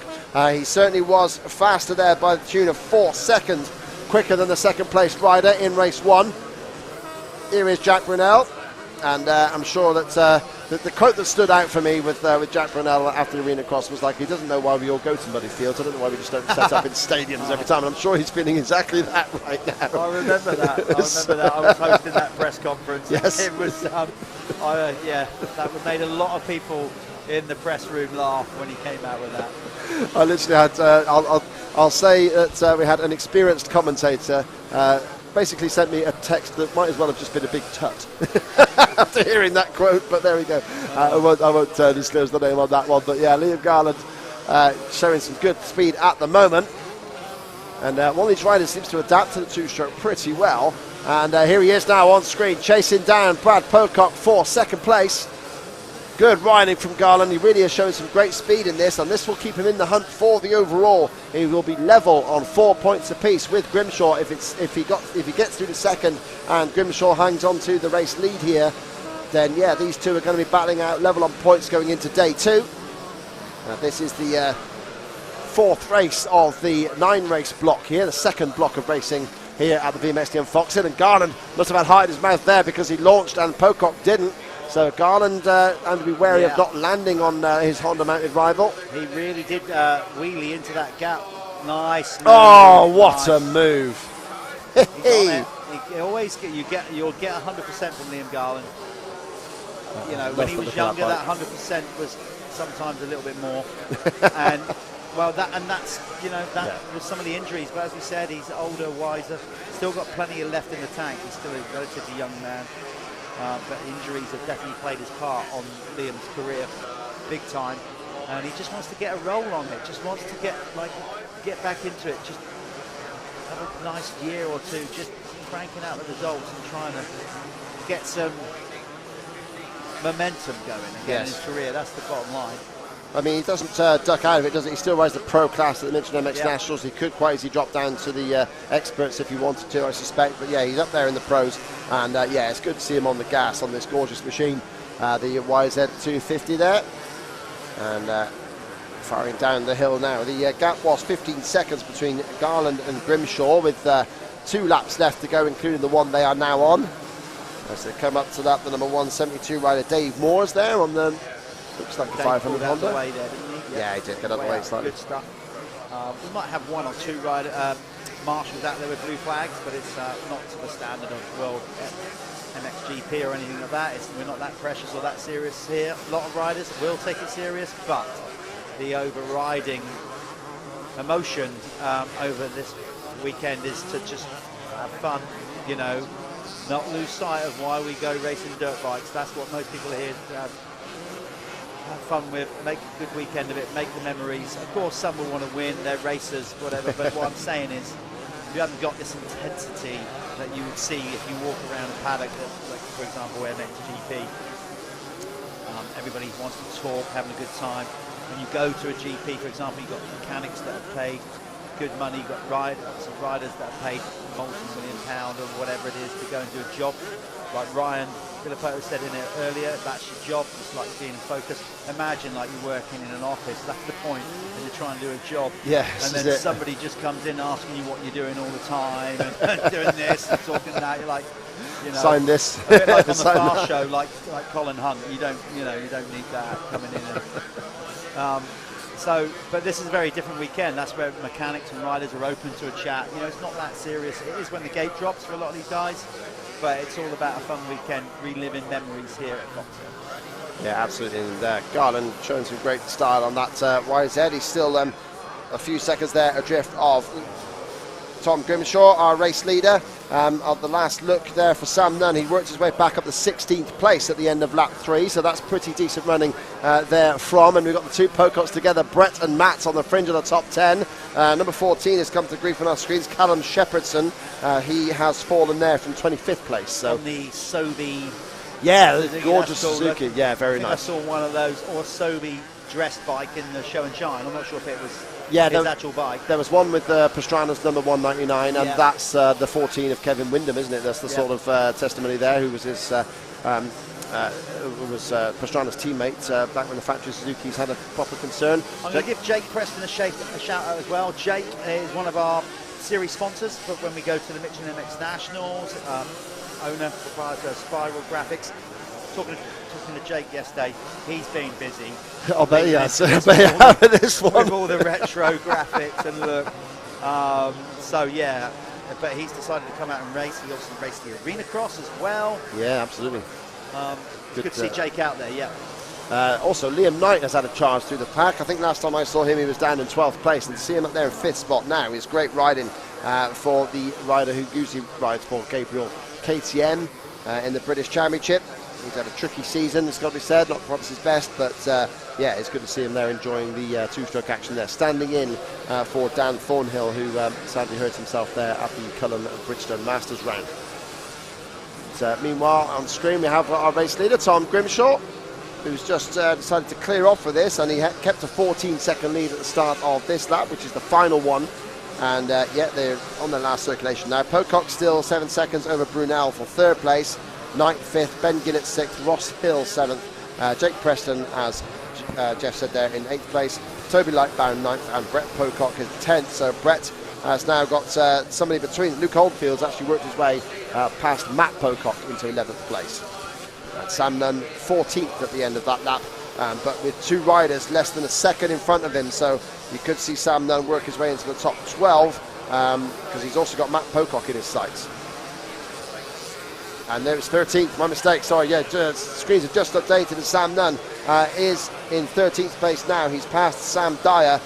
Damien Sheffers is his next target right in front of him, and then Matt Pocock in 11th. But on screen, and yeah, that's a bit of a fist pump. I think that was definitely a distinct action there from Tom Grimshaw, celebrating that race win. I think it's probably been a while since Tom has enjoyed a moto win, and there he goes, wheelies up the hill as well.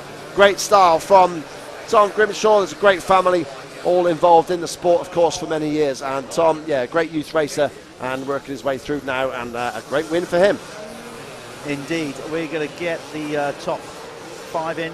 Looks like Garland's going to get that second potentially. I think he's in over the line now. Yeah, just come across, there he does. Yep. There he goes. And then we've got there's Pocock coming in for 3rd.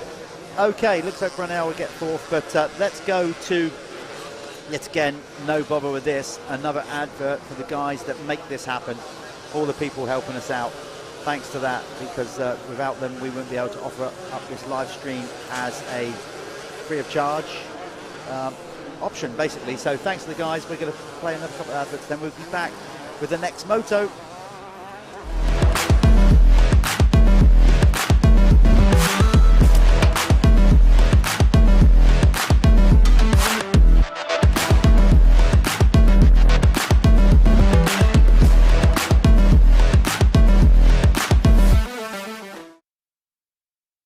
Right, here we are catching up with Liam Garland on the Jude Morris race team on YZ250, aren't you? Yeah. You've done 2 motos already. How did it go? Yeah, really good. Enjoying the track. It's really fast. Had a little bit of rain, which sort of done the track a few favours. Yeah, went out in the team race, had a 3rd. I think both the other guys had also a good result, which was nice. And then went out for the Evo Ultra and just had a 2nd, so that was also very good. So the key is the start, but no, I'm enjoying it. Yeah, it was awesome. We've earlier just had a small rain shower, but it's done the track great, eh? It's just looking awesome out there. Yeah, it's absolutely perfect. Yeah, I mean, I raced here last year and had just as much fun, and yeah, it's definitely bigger and better this year, so I'm enjoying it. Hey, sorry, yeah, the crowd looking awesome out there. What are you expecting? Can you improve on these results of the first motos? Yeah, like I said, I think the start is definitely key. Just trying to yeah, get out of the gate and put some consistent laps in, and yeah, have some fun more than anything. So. Loving on the 2-stroke. Right, good luck for the next race, Liam. We'll watch out there. Cheers.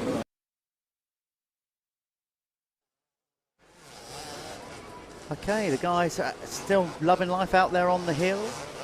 They are in the valley. Umbrellas ready to go in case it rains again. It won't be getting too hot. We won't be needing them for that. Oh, we're spinning around violently, enough to There we go. Let's go back to the start line as we're coming out for this. I think is the Evo Ultra 03 to 08 any ride category. Nice mix of riders and bikes in this one. So let's pull up the. Just going to get the results from earlier on as they sort themselves out. They see a bit of gardening.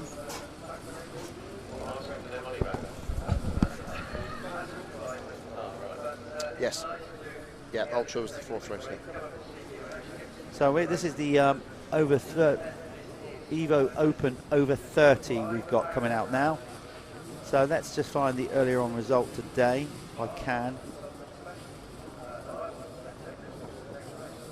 The Evo Open over 30. Lewis Toombs, on it. Louis Toombs. Lewis Toombs won it there ahead of Jack Brunell. So Jack's back straight away. And then, number 600 of Jamie Scoos was up there in 3rd spot ahead of Scott James. And the number 2 rider there, Scott Probert. Now we're top 5. Look at that. 33 Ash Greedy in 6th as well. So yeah, good to see Ash. Ash could be all action if he gets a good start this time. Lovely and lovely and sunny now. Perfect. Fantastic. Great. Actually, those bikes, a lot of power washers will be going off in the paddock now. Yeah, cleaning the bikes. Hopefully they want not too much of that, but hopefully for the rest of the day we will avoid the showers. Right, here we go. Gate drop in the Evo Open over 30s, and again Jamie Scoos with a good start, but it's that man Lewis Toombs again. It's not, it's Jack Brunell turning it tight. Oh. Number 155 on the big 5-0.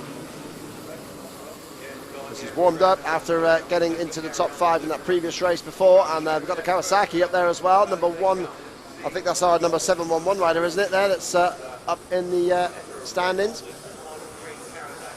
Sorry, it's the 111 of Kelvin Townsend on the 500 Kawasaki up there. Was briefly in 2nd, but looks like Toombs is coming through now to challenge Brunel. No, sorry, Toombs is just coming about the 2nd place. Brunel has got a bit of a gap at the front of this pack at the moment.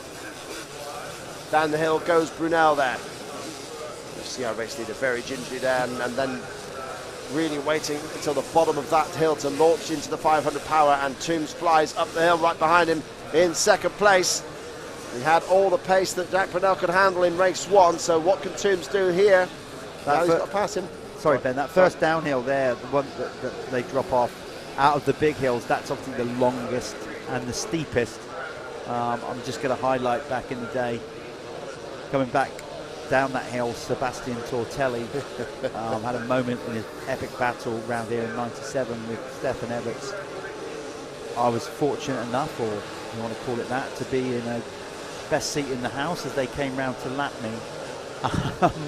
And Tortelli, man, he went off that thing, he clipped the top because there was a little hole before it, and he was preloading over another bump, so he was taking off before the actual lip. He clipped the lip in front of me, got in this flying W, the bike pitched sideways, came completely off the seat, both legs hanging off the side of the bike. I kind of just rolled off the throttle thinking I'm going to just see, an absolute yard sale carnage. No, as I just plop off the top, he was actually coming up the hill the other way like nothing had happened on full pipe. I was just, you know what, my heart was pounding and I wasn't even on the bike, and it scared the life out of me. But nothing had happened. Literally, I thought, how on earth did he stay on that thing? Yeah. But that was Seb all over, really. He was a bulldog of a rider. Just a wonderful world champion and a real nice guy. That'd be another name. Wouldn't it be great to get Seb Tortelli wow, back that here, would be wouldn't awesome. it? Yeah, that really would. I mean, Dave, King Up, yes, let's Wobbs, get it up. if you're listening, I'm sure they've got a wish list though. As long as your arm. I mean, a Tortelli and Everts reunion would be something else to see, wouldn't it? Just see them circulating. If they could find a nice Kawasaki and a Honda to match it, yeah, that'd be great. Although Stefan might have to be an orange bike if he was to appear at all. But yeah, great scraps those two had, because Everts had wandered around this place for years, and I was lucky enough to interview Sebastian before writing the program feature for last year's program. But there's a bottom of the turns. Oh, the suspension's collapsed. Looks like, look, the bottom, the mud guard is rubbing on the back wheel, and it's you can't ride it like that. Just like Pizarro in '92, the back end of the bike. Let's go to it. Let's go to it. Down. There's Wow. Toomsy. Well, he knows he's got enough experience. He won't try and carry on with that one. Wow, that's such a shame for Lewis. And that Stick a really chariot on it and let's go sidecar racing. Amazing stuff. Wow. Wow. Toomsy, so obviously that's going to affect the overall. He took the first race, but he's not going to win this one. No, that's for sure. Bad times there for Lewis Toombs. So Jack Brunell it is that has got a nice lead now. And that was the end of that one. But yeah, just to finish what I was saying there, when I interviewed Sebastian, and he heard that Stefan wants to call this place Everett's Hills because he'd won it so much. And literally, Sebastian's own words were, when I read that, I wanted to just kill him. That's exactly what he said. I wanted to kill him, basically. That was all he wanted to do, was just beat the living daylights out of him around this track. And he did, of course. Old rivalries, eh? Yeah, that's exactly it. And that's what he did, yeah. Came out and proved the point. What an epic season battle that was as well. That's all year long, wasn't it? Down to the last race in Greece. Did you every race? No, I didn't do every round that year. No, I wasn't at Greece. But what a year it was. It was nice to be a part of it in some way. Yeah, sure. At least I didn't get to see it, but I was out on track with those guys, and I tell you, they were hauling. And you know, that's another thing. Just the privilege to say that I rode in that era with those guys. Yeah, it's a special time for me, and you know, maybe one day I might just see if I can roll out there for one of these things. It'd be good to see you there, absolutely. That'd be awesome stuff. So At least do like maybe one day in the booth, one day on track. Yeah, because I'm telling you right now, there's no way I'm going to be jumping back from coming off a moto and coming back in here. You're only talking about 10 laps a day, you'll be fine. God alive, it won't, yeah, it's either one or the other. I'm not going to commit to that kind of nonsense. So yeah, Jamie Scusa has inherited second place after Lewis Toombs had the obvious failure there on the 500 Honda. Carl Jones is currently third, which is a good ride. So it was Carl Jones that was fifth in race one. I apologise for calling him Scott Probert earlier. But yeah, Carl Jones is third. Scott James is fourth as he finished race one. James Kensington in fifth. John Robson sixth. James Barnwell seventh. Kelvin Townsend on that lovely Kawasaki in eighth place.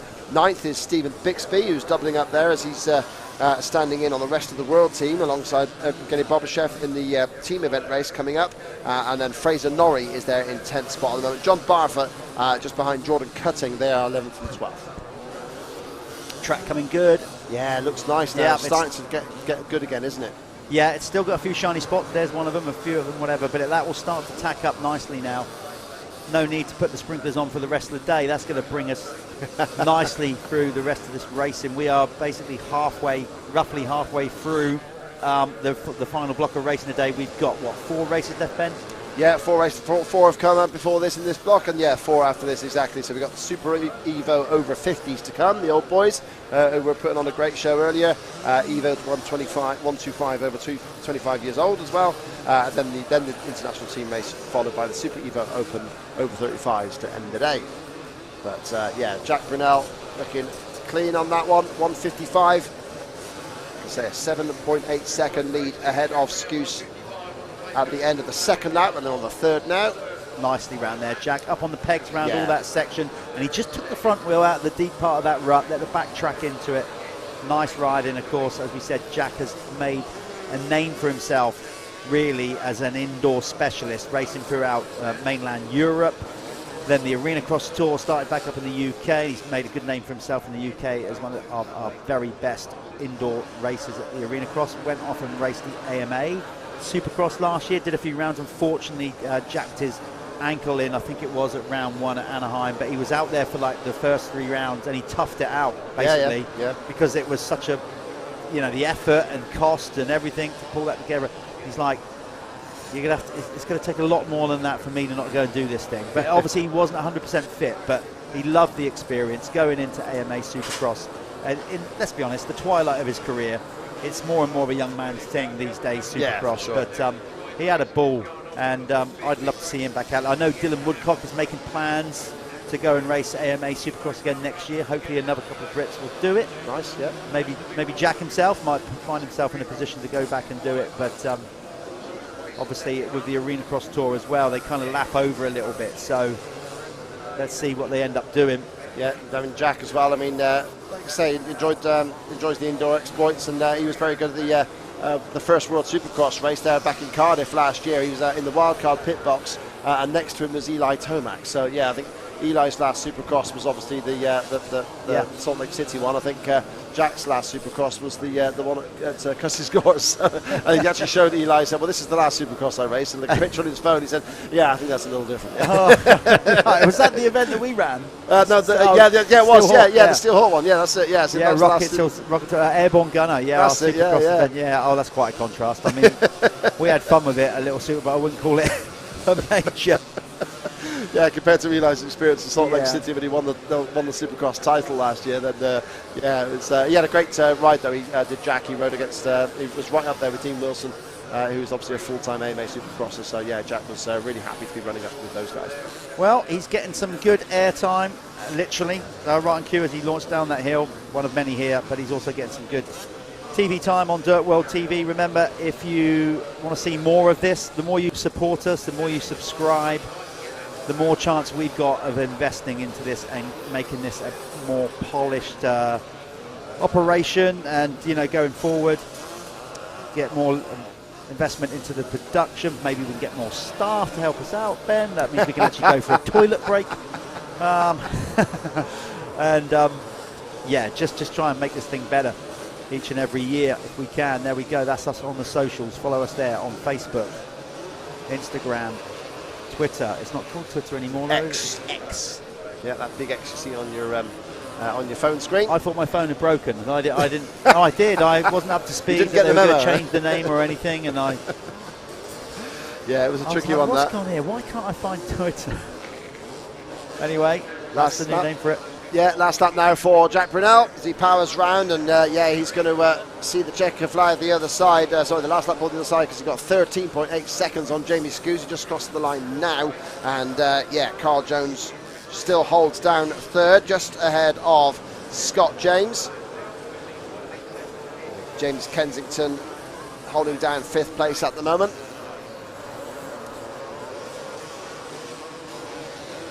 And there's a decent scrap going on between Steve Bixby in 7th place. James Barnwell is right behind him, numbers 14 and 74. So there's a proper battle going on there as they start their final lap. Bixby's actually won out in that battle and already passed John Robson. So Bixby has moved up well there into 6th place on the number 14 machine. 7th is Robson now, and Barnwell is just behind John Robson as well. So there's three riders within a second a bit of each other there. Numbers 14, 281 and 74 on circuit. Yeah, we're as we go forward, certainly into tomorrow's racing, we'll do our best to find some more action going on back down the field. We're just, for a better word, if you want to call it, getting our eye in today. That's it. There is Barnwell on screen. So yeah, James Barnwell doing well at the moment in 8th place. If we can find him on track, he's got a couple of riders just ahead of him in the shape of John Robson. There's Steve Bixby. There he is, yeah. Recognise Steve on that Honda because he's riding a all red back end with black numbers.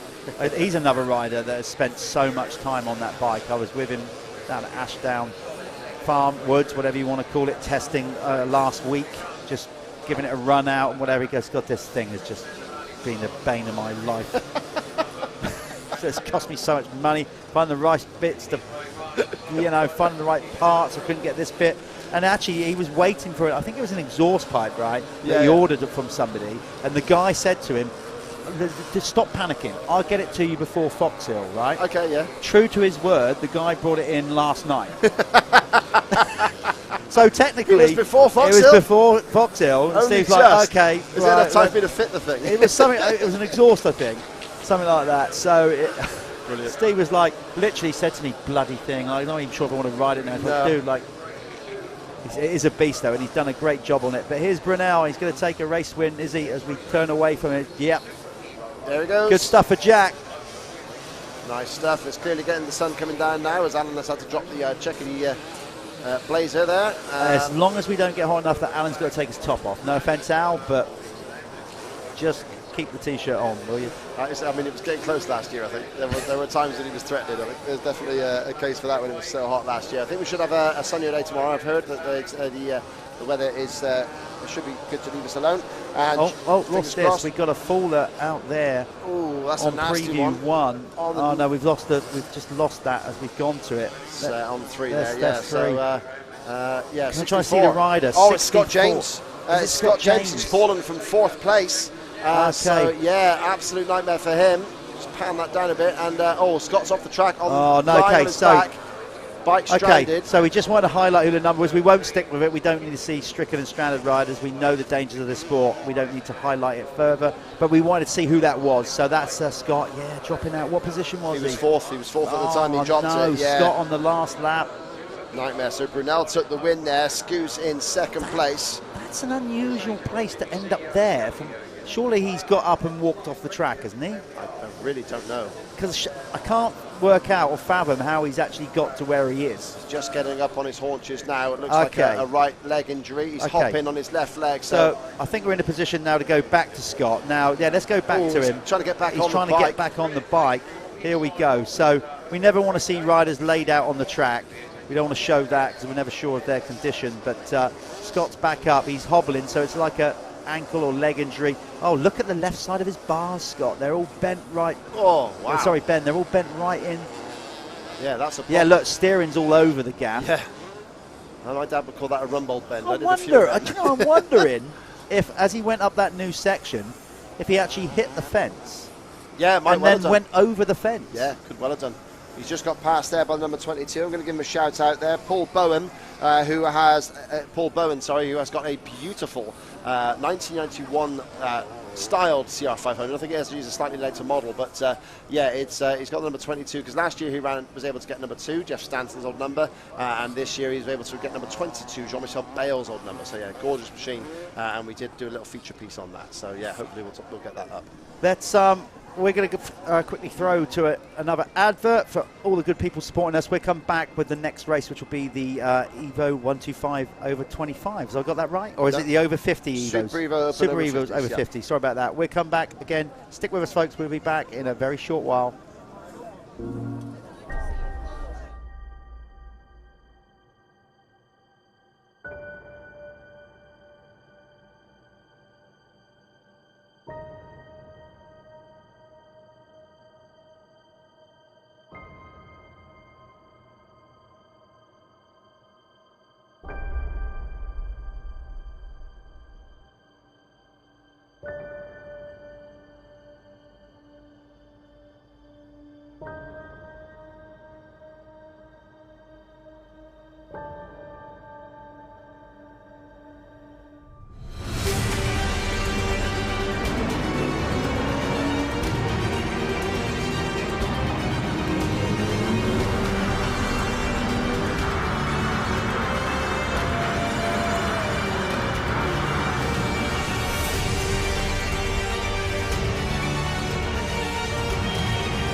For the players.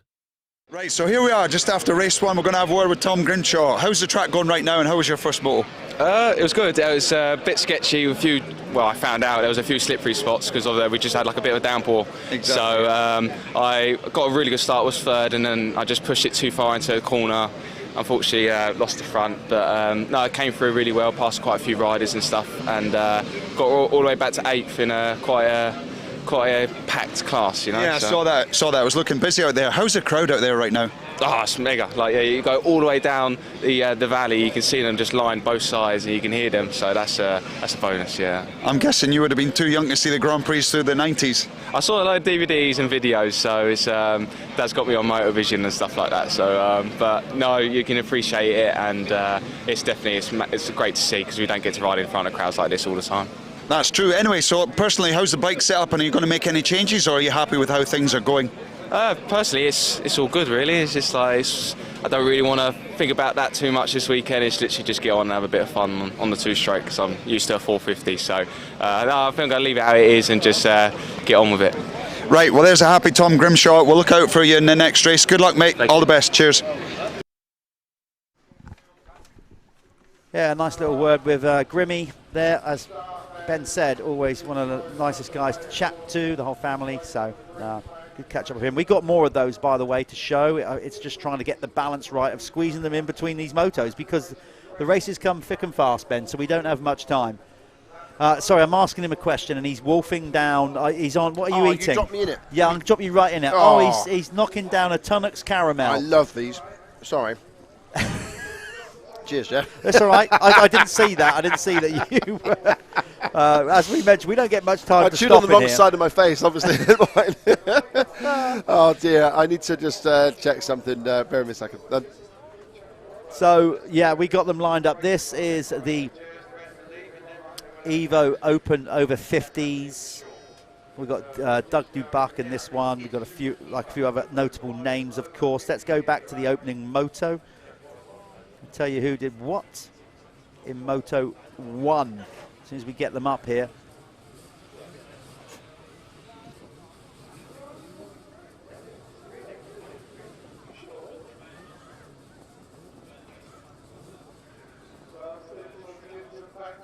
Of course, this was a cracker, the first one, Chiodi.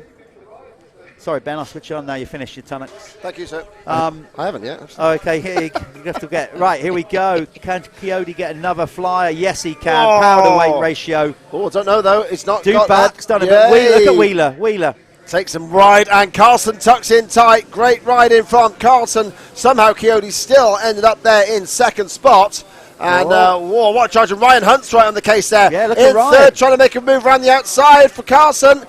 Doesn't get there though. Chiodi cuts him off.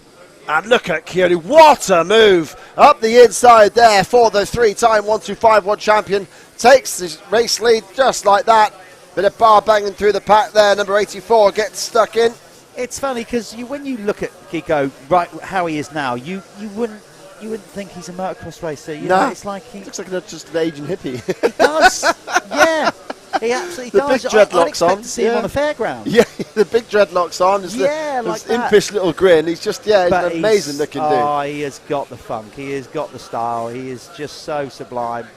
Diminutive Italian, like we said, back in the day there. He was almost, literally designed and built for a 125 race. And I know he's riding a 250, like two-stroke right now. Yeah. But, just for those years he was dominating world 125. He was so ridiculously cool. He really was. Yeah, even that his amazing. Even his name's cool. If you put Chiodi into an Italian translation software, or however you want to choose it, just choose Google Translate Italian to English, type in Chiodi, and you'll really see the truth. The nature of his name is nails. His name means nails in Italian. You could get better. How was that not advertised and thrown around the world? Like Lachine was obviously called Dogger because that was his name in French. But how did the media of that time? I'm going to slate them all. How did they miss the fact and not tell us that Chiodi was called Nails? What's that about? We were lazy back then. Nobody learned Italian. Lazy. We didn't have it. We didn't have it at the end of our fingertips. Yes. We didn't have Google. We didn't have the internet. Yeah. That sounded like too much effort. It did. To go and find out what the literal translation. It just came is. up on a picture of him on Facebook, and it was like it's got nails written there, and it said rate this translation. I was like, no, surely not, and it is. So incredible stuff, and he certainly is. I mean, he used to have that bell crash helmet with the little goatee sticking out underneath it, like just an amazing character, and what a rider. Here he is on that YZ 250 and the 1993 replica. It's just like fresh out of the box with that purple seat, although they were originally standard were magenta pink seats, although the vast majority of us, like myself actually on the 125 I had, changed it to a purple seat there. But it's got his nice personalised, obviously it's got to be in the right font. The Italians do it properly there. The 121 of Chiodi, which was his number towards the tail end of his career. I mean, he rode some machinery. I mean, he was one of those on the experimental twin-cylinder Aprilia. He rode the TM, the pale blue TM, absolutely. 450. He really did ride a variety of bikes in his time. TM, just to touch on that, I was fortunate to race for TM in 2000 and spent some time down there in Rimini at their factory. What an effort. It's this tiny little factory that is literally above and tucked in behind, I think it was like a ladies' boutique. No, it was like something like that. And you kind of walk in through this, like, there's nothing saying what it is. You kind of come in there and then you go around the back and it all opens up. And there's just all this stuff, crammed in there. It was back then anyway. The machinery, it's all compact. Well, maybe that's where the pink came from. Yeah, honestly unreal, and the effort to manufacture those bikes from there. Yeah. It really took me back, and the guys down there were so helpful when I was riding for them. We were trying all different parts and whatever. Obviously, a bit of language barrier, which made it a lot of fun. But yeah, it's just such an effort from the TM guys and the UK importer Nick Craigie and all those guys. It was good times back then, and the TM bike, let me tell you, has always been fast. Yes, it's fast. They went for speed, didn't they? For sure.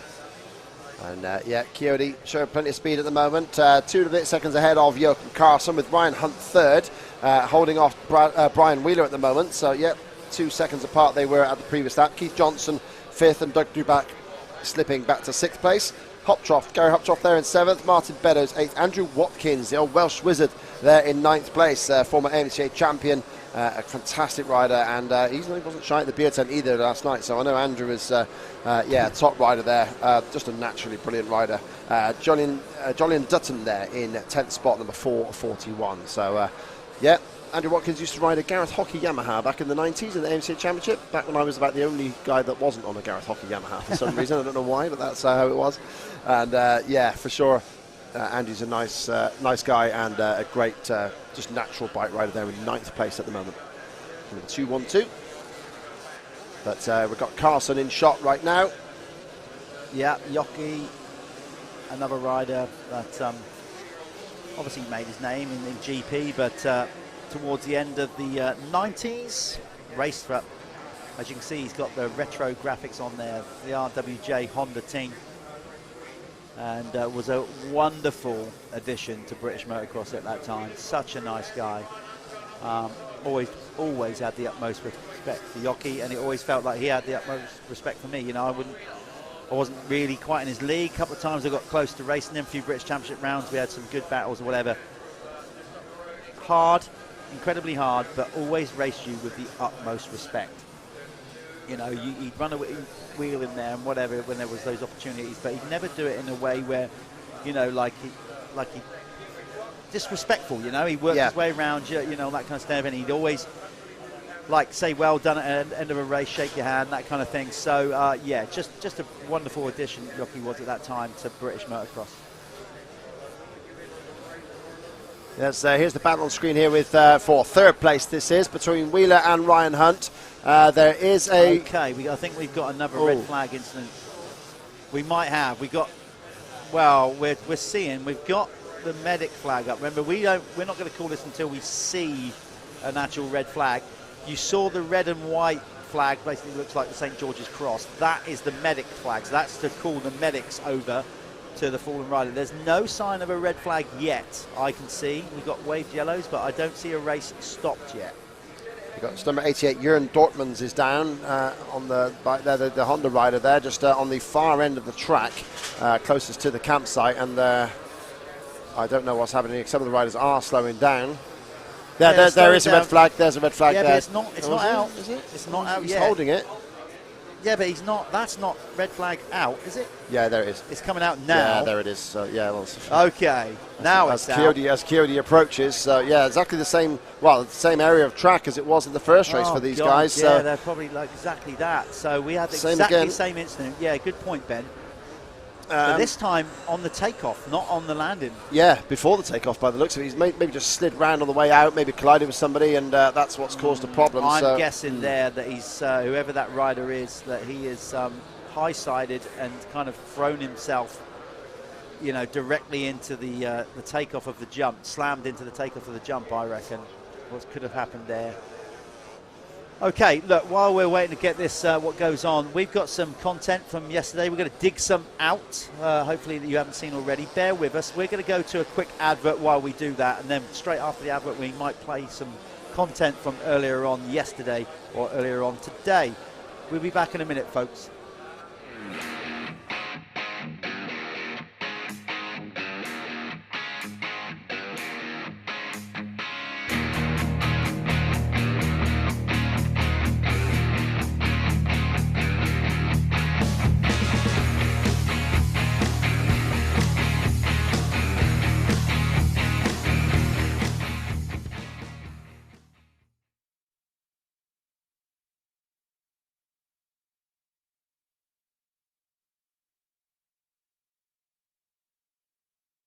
So here we go. This is where the action really does begin on the starting line. So what you have got here, in case you notice, there is no mesh. The mesh is gone. We're old school Foxhill VMXdN dirt start. That's how it should be. That's how it's staying for this weekend. And then you've got that vital pinch point up there. It is a 180-degree left-hander. So they are able to use the back brake, which sometimes mean they can push it more.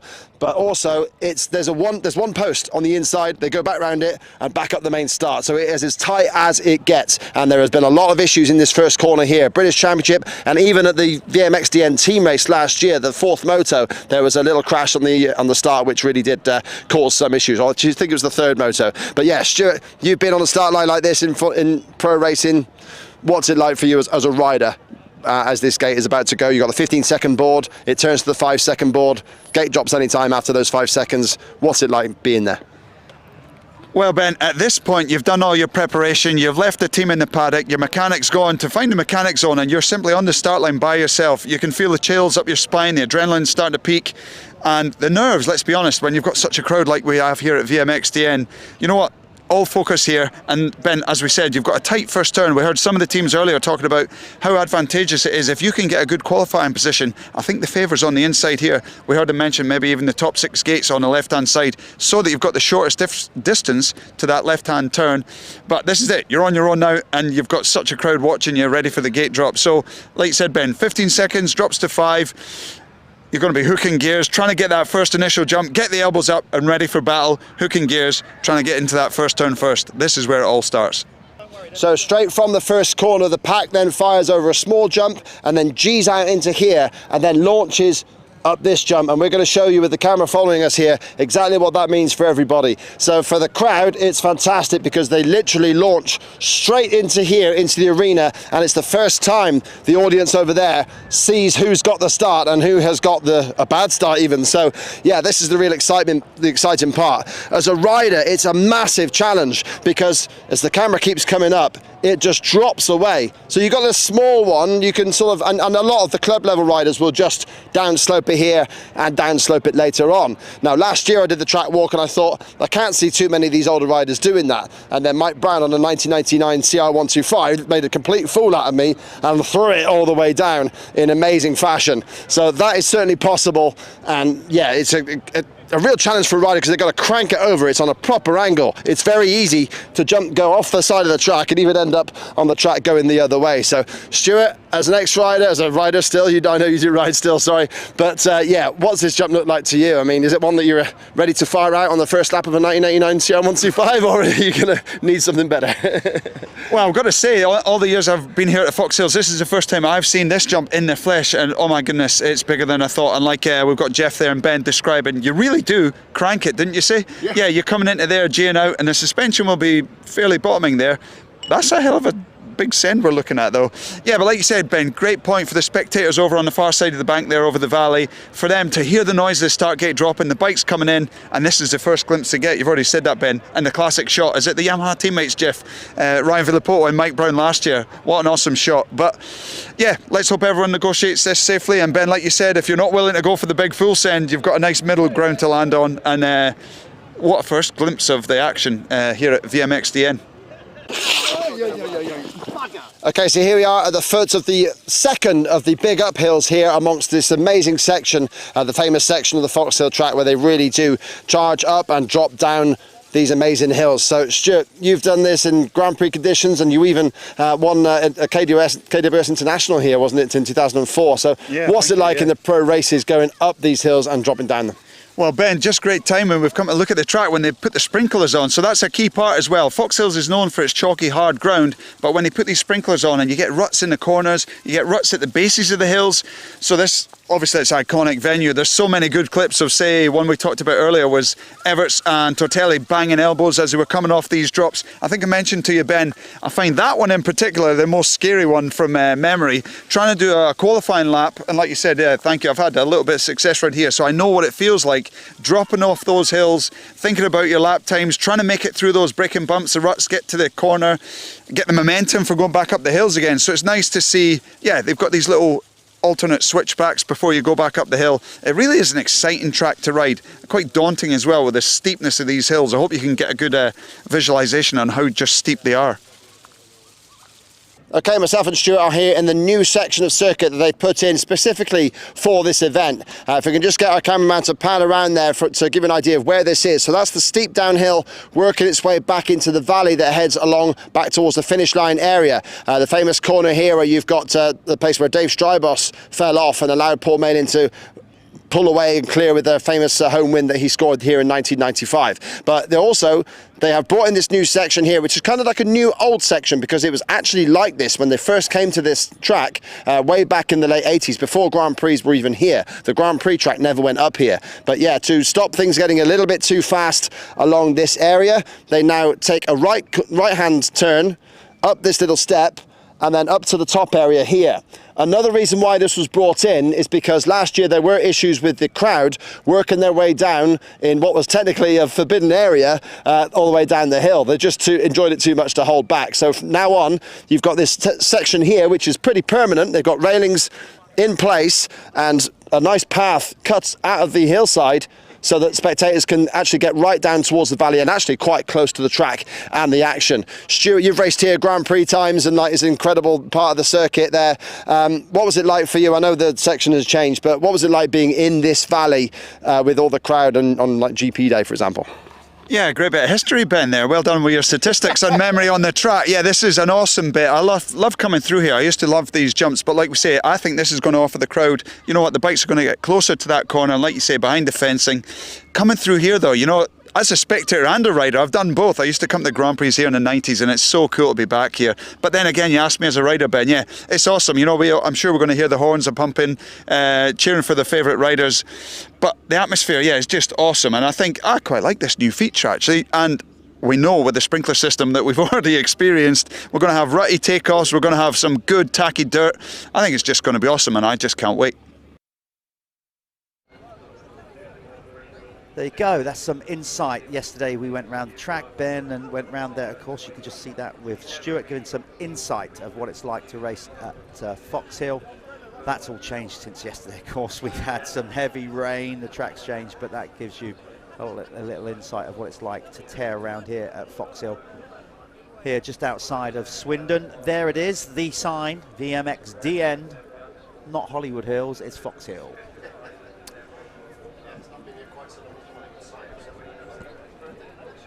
That's it, yeah. So I'm not sure if Ben was coming through there. I'm not sure what was going on, but I know I can hear myself. So, boy, we've got some audio issues with Ben's mic. That's we're going to go to a video anyway, because we haven't got audio issues with this. Ben was walking around yesterday, as we all were, and we caught up with certain teams and riders. This is Ben just having a little catch up with the guys at Chambers Racing Team. Okay, we're here in the Chambers Racing setup. I think most of them are riding for the Jude Morris Foundation, so you can see on the shirt there, the Jude Morris 101, that's what the team is. They've gone full 90s with the shirts as well. If you see the back of them there, Mr. Cameraman, you can see there they've got all the team on there. With Sam Nunn, Liam Garland and Tom Grimshaw. And the Chambers crew usually goes all out at British Championships, and they've gone even further this weekend with an amazing sound system, a bar with the team names. Look at this is proper factory, all the team names on there, and just casually waiting, just trying to hide the Corona can that was there, sipping away. Mr. Tom Grimshaw, how you doing, Tom? All good? Yes, all good, yeah. It's mega setup, as you can see, so I'm excited for it, for probably the biggest race of the year in it, so yeah, I can't wait. And you've got this beautiful 250 two-stroke Yamaha to play with this weekend. How's testing been going? And I've seen on socials you've been having a blast round. How are you finding it compared to your normal Chambers four-strokes? Yeah, so my uncle spent all year building it up, and it's always last minute though, isn't it? Everyone's still like pushing right to the last minute. But so about 2 weeks ago, first saw it, and had a little ride on it, and then one little last ride on it this week on Tuesday, and now we're all ready to go. So it's definitely different, isn't it? So, but it's taking it with the whole experience of the event in it, so it's mega, and the bike runs sweet, so I can't wait. Nice one. You had to change your riding style much with the lack of engine braking and the sort of different power? Does it change your riding an awful lot? How has it been for you? No, just sit on it, rag it. So it's different. Like when I jump on it, because obviously I'm used to racing a 450, it does actually feel a little bit slow. But for a 250, it definitely does go well. So just sit on it, shift some gears, and it's all right. Yeah. Nice one. Just bring your attention there to the fantastic sign up here, the Yamaha bar. We've got the emojis going on, the amazing foam fox logos I've just noticed. That's absolutely superb. And then, yeah, here's the bike itself, yeah, with the DirtWorld stickers on there. Obviously, yeah, Yamaha chambers. Chambers usually run different machinery to this, but yeah, they get no input from any manufacturer, so they're not tied down to any manufacturer.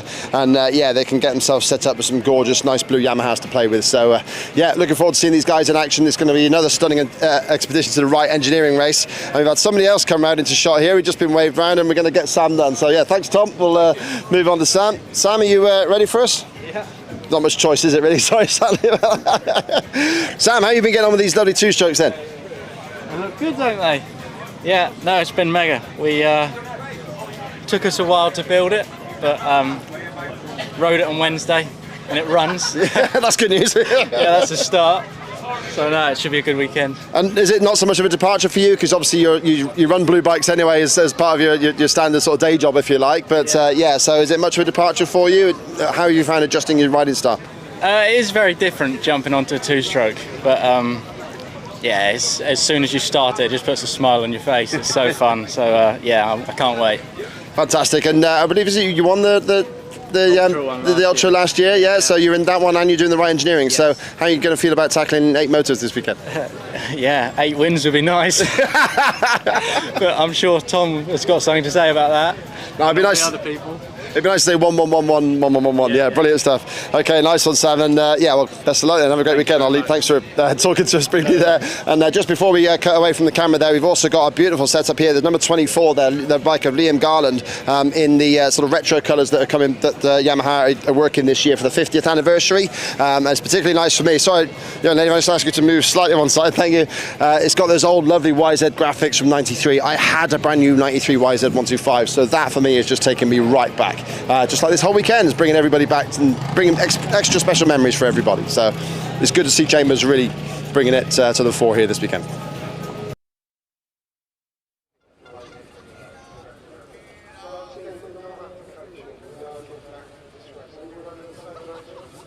These are lining back up again, so yeah, just double checking that. Yeah, so yeah, we've got Gary Hoptroff there on the line quite clearly, so there's no mistaking that fantastic Ricky Johnson get up in his second year of running.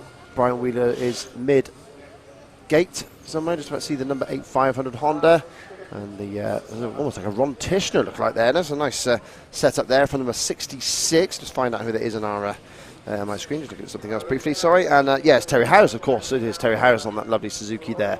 And Super Evo means 1990 to 96.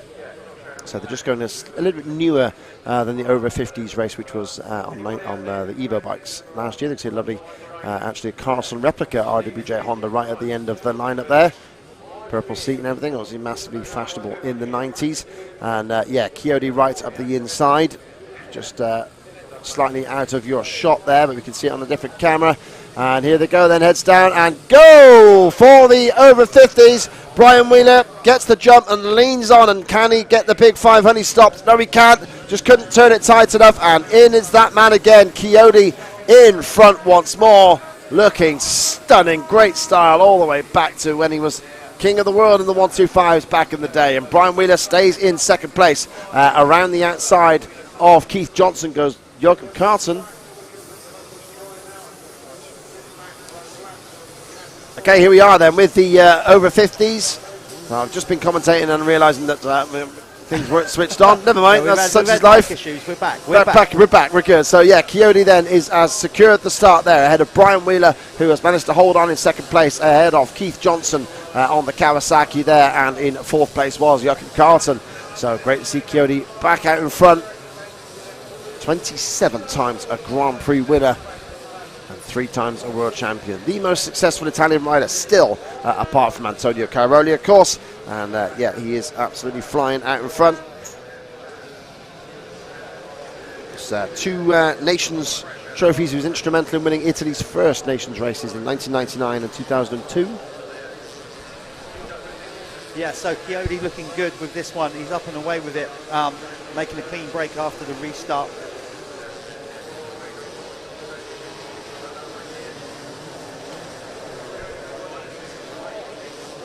Carlson trying to attack Wheeler.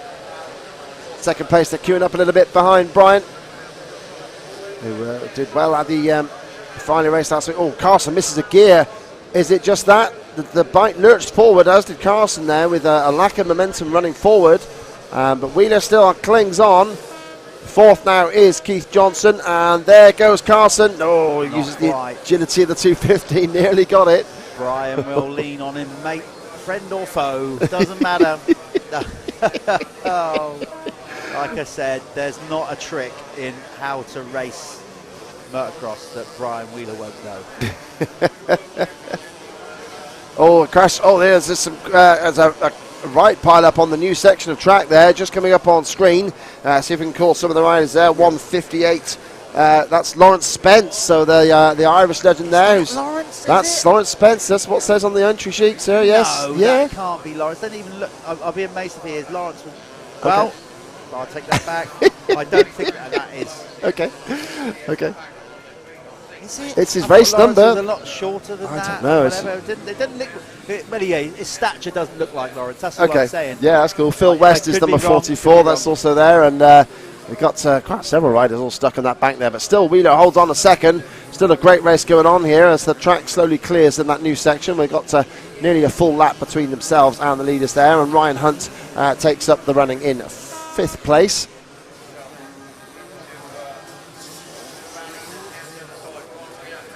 Yeah, track, as we said now, the sun's out, it's drying, it's really coming good. We have just 3 motos to go after this one. Up next, we've got the Super Evo 125, so stick around for that. Then we have the International VMXdN race, Moto 2, and then we'll finish today's racing with the Super Evo Open, 35 years of age and above. Right, this is shaping up nicely. These guys in second. So Carlson still can't get around Wheeler. Right, Brian will run him. See, guaranteed to have pushed him wide in that corner. I'd like to see. I'm guessing Wheeler's going to come back out in front. No! Carlson got it done. Carlson got it there, and Wheeler, despite the grunt of the 500, not able to get back onto terms with the Swedish rider. Still there in 4th is Keith Johnson, and he is fighting back Ryan Hunt, who's come through well since the end of the first lap. Yeah. Hunt has, well, I don't think Hunt registered, so yeah, we'll get the hang of that as we get through. There he is. Doug Dubac is up there as well. Yeah, what a good race here, which you'd expect. Some big names in this plus 50 class. And yet, here comes the rain again, just when it was starting to tack out. Little showers like that won't be too bad, I don't think. It's when we had that massive deluge of... yeah, steroids earlier on. Yeah, it was serious stuff, but this will just tack it up. It's coming nice, as I mentioned, so Yeah. I think we're going to get through the day pretty much unscathed now. We've been through the worst of it, I think. Look at... It was lovely lines from Wheeler through the tight section there, the new track, tucked up the inside of one rut, carved up back at the inside of the next corner's rut. Really nice lines that got him that momentum, and of course, if he can get the 500 power to the ground, then yeah, he will certainly help that one. But it looks to be a bit of a crowd around the corner, though. He certainly could do with maybe adjusting the steering rate there, because it looks like it's just pushing out wide, like understeering towards the outside of the corner. But he's back on the case now and attacking Joachim Carlson. So Carlson there on a 250. Half a bike, as Billy McKenzie said. And yeah, Wheeler on the case there, trying to chase down the number 1 rider, Joachim Carlson. As meanwhile, 121 Alessio Chiodi continues to power away. Kiko, 5'1.5" maybe. Certainly not very long in the leg. But it's certainly big on heart and amazing level of riding talent here as Doug Dubac comes into our screens. And it's nice to see Doug in action. And Gary Hopchoff also battling well. There is Doug Dubac, a glorious number 15. Is it Chesterfield branding on that bike? Yeah, Gorgeous he's got to see. that done. That's really yeah, nice. Chesterfield branding. And there was Rick Johnson behind. Oh, no, it wasn't. It was Gary Hopchoff. So easy to... yeah, Yes. he's really done that look. Our buddy RJ, very yeah. well. Yeah, he's done it fantastic. I'm not going as far as say he looks as handsome as RJ, you know, with the helmet off. Gary Gary won't mind me saying that because, you know, I used to race with Gary and I can say those kind of things. If he wants to come and slap me in the chops, that'd be okay. That'd be entertaining. Yes. I'd buy a ticket to that one. That'd be good fun.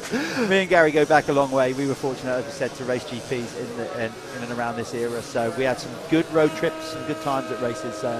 And Gary, just in case you didn't know, if you already haven't mentioned it, Ben, he's in the film industry. He's a stuntman. Yes, of yeah, course. He does a lot of stuff now. Of course, a lot going on in that industry. It looks like the handbrake's been pulled up on it. So if you weren't aware, there's a lot of strike action going on in the world of films and whatever. So maybe Gary's thinking, well, that give me a bit more time to get ready for this. But yeah, he's loving life out there. Still loves his motocross. Rides when he can. And of course, it keeps his skill set good for his stunt work and etc. Who's that down there, Ben? 665. That is. Can't see him on my list. No, he's not. Yes, I can. It's Gennaro Fiorentino. Gennaro Fiorentino. One Italian in the front and one Italian very much at the back at the moment. So, yeah, that's bad news for Gennaro. But there we go. Terry Howes works his way past the stricken Italian there. But, yeah, at the moment, much the same order as it was in the first start of this race, the first attempt there. So it's Kierdy from Carlson from Wheeler, Keith Johnson 4th, Ryan Hunt 5th, then Doug Dubac, Gary Hopchoff, Terry House is 8th place, sorry, and Andrew Watkins. Look. Okay. What are we talking? Gennaro is just like, I'm exhausted. Niente.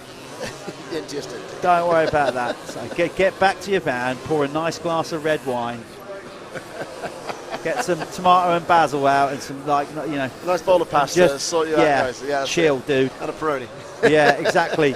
Okay, well, it's cool because it's all good racing in this plus 50 class. We've got a youngster into the booth on this occasion now. We've now been joined by Stuart Edmonds. Stu, not only that, he's actually vlogging us as we talk. I'm trying to vlog. He's trying to multitasking. I wouldn't say I'm a youngster now, Jeffro.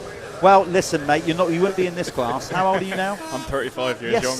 See, that's what I'm talking about. I'm a bit to go from my podcast. You're a whippersnapper. Sorry, guys, I've just seen Gennaro's dropped it again. Has he dropped it again? He's gone around the new section and dropped it on the very next corner. Oh, I'd absolutely. So sorry. I'd be on the Chianti. I'd be absolutely knocking back the Chianti now after a race definitely. like that. Yeah, we've been there. So, Stu, have you been out there today? I have been out there today, yes. You have. Talk us through how it went. Well, let's say I had an emotional day, but look, I'm here. Spencer's put on an amazing gig for us. He's set up a lovely CR 250 89, absolute beauty of a bike. So yeah, I've been getting to grips with that, trying to get things sorted, jetting and stuff, and learning how to go back into the swing and things with jetting since riding a 4-stroke for so long. But I'm a 2-stroke man at heart. Unfortunately, the last race we had a DNF because I had a bit of an engine problem, so that's why I asked the question, because I thought, I couldn't remember from the first race. Yes, okay, it's all coming back to me now. Yeah, so that was only an hour or so ago. It was a ret race, but I was actually really enjoying myself because I was picking quite a few guys off. I got a good start. I had a bad start in the first one. I bogged down, so we had to make some changes for the second race. I managed to get a much better start in the second race, and unfortunately, I didn't get a lap in. I think I got a lap in a bit or whatever, but. That's the way it goes. That's the way racing is, unfortunately. Well, from obviously living on the Emerald Island, you like it. Let's be honest, you don't mind a bit of mud and rain, do you? Yeah, I love a nice mud. I like getting wet and dirty in it. I enjoy the mud races. Yeah. Yeah, because your team had a good one, weren't they? They're 8th and 10th. Yeah, the boys actually flew on. Yeah, they flew. Yeah. I kept an eye on the results there. Yeah, they were going really well. Matt was riding well. Jim was riding phenomenal. Jim hasn't raced in I don't know how long. So yeah, he's been riding really well. Right, and that was the checkered flag there as we were talking to Stuart. So Alessio Chiodi just taking the race win there, and a race time of just over 10 minutes. I think they shortened that by a lap because that's only 4 laps. So I think they shortened it there for the older boys, not making them do the full 5 laps again after they completed 2 laps before the stoppage. Joachim Carlson finishes second, just over 9 seconds back. Then Brian Wheeler third, managed to hold off Keith Johnson, who was 4th. Ryan Hunt 5th, and who are we looking at here? Just looking at Billy McKenzie Graham Irwin, chatting with Graham Irwin. They're getting ready for their upcoming race. Brad Anderson was also out there checking that finish line. I bet that's some good banter going on there. Brad was riding really well in that first one. Yeah. I tell you what, I'm gutted I'm not out there, but the boys are out there hauling ass, that's for sure. Oh yeah, they are hauling. I'm like, oh. How much did how treacherous was it, Stu, when obviously that rain came down? I mean, it literally lap times. We were watching Ryan Voges go around, and then when it really came down, in 1 lap, he dropped 15 seconds in 1 lap. Oh, it was crazy. It was absolutely great. Now, some of the sections you would have thought it was like, this doesn't look too slippy, and your legs off. The bike was coming sideways. I think just the first couple of corners, I'd say about 4 or 5 riders in front of me were definitely legs off. And we were sideways. Even me and Jim nearly clashed coming down one of the hills because he couldn't stop. And I was trying to square the corner off, and he was like, I nearly hit it because I couldn't stop. I was so close. But yeah, it was all about throttle control and really choosing what lines you're using, because if you're on the main line, it was just so slick and slippy. It was like ice. But yeah, you just have to be a bit smarter, I suppose, when the rain comes down. But yeah, in fairness, the track is phenomenal. What they've done this weekend alone is amazing. And this is actually my first time here for the vaccination. It is for the, I was going to say, very first time. event. Yeah, very first time. It's my favourite track, Foxhills. Love it, absolutely love it. So listen, we can't hold that thought. We're going to come back to that. We're going to go to a very quick advert, and then we're going to bring back that topic you're talking about there, because I want to find out more about what you think about the event. So we're going to go to a very quick advert. We'll be back in time for the gate drop of this next moto.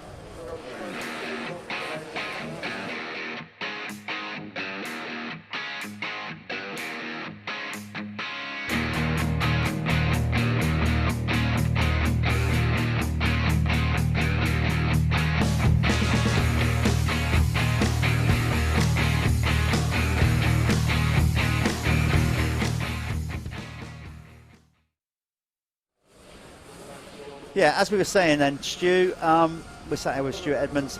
So you've ridden Foxhill many times. It's your favourite track, but this is your first time at the VMXdN. Yeah, I've been wanting to do it for a long, long time. Obviously, you know myself.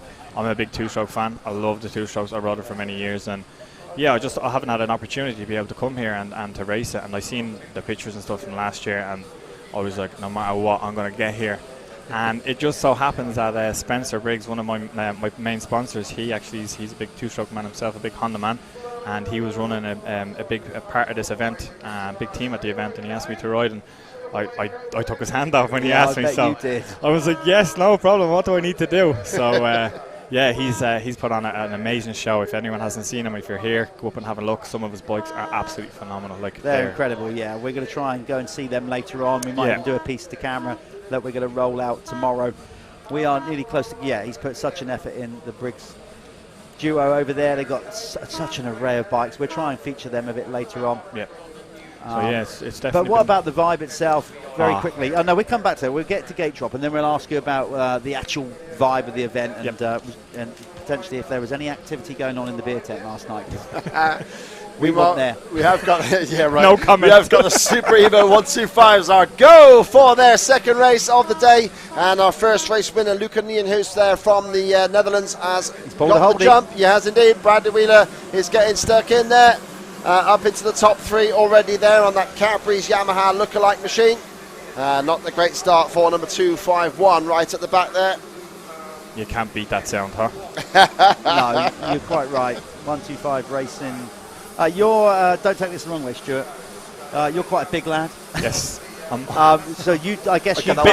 I'm big boned. My mum always tells me I'm big bones. Mum always says I'm big bones. So I guess you kind of didn't spend too much time on a 125 when you came into adults. Kind of got straight on a big bike, I would have thought. Would you? Funnily enough, I actually spent a lot of time on a 125. I did, yes. And then I went to a 252 stroke. But I did actually spend a lot of time on a 125. I think one of my last years was the Red Bull Pro Nationals. So there you go. Yeah, of course, you did that, didn't you? Many moons back. Yeah, because that was when you first came on my radar, coming over across the sea, of course. Yeah, you did. Absolutely, yeah. Jogging my memory again. Well done. Would you have said that riding a 125 was beneficial? Because there's this case argument all the time for the youngsters coming through that a lot of people don't spend enough time on a 125. As a racer, what do you think it adds to your skill set? I think it adds to your skill set massively, because basically you have to be so on edge to be fast on a 125 that you have to have everything perfectly dialed. So if you make a small mistake in a 125, it's actually a big time difference. So you learn your mind, you're set on the bike, the gears, braking, acceleration, aggression, everything all comes into play, so that when you do have a transfer from 125 to 250, you're already on song. You're very, very, how would you put it? You're alert to what's going to happen. So when you make a mistake, it's not as much as it would be normally.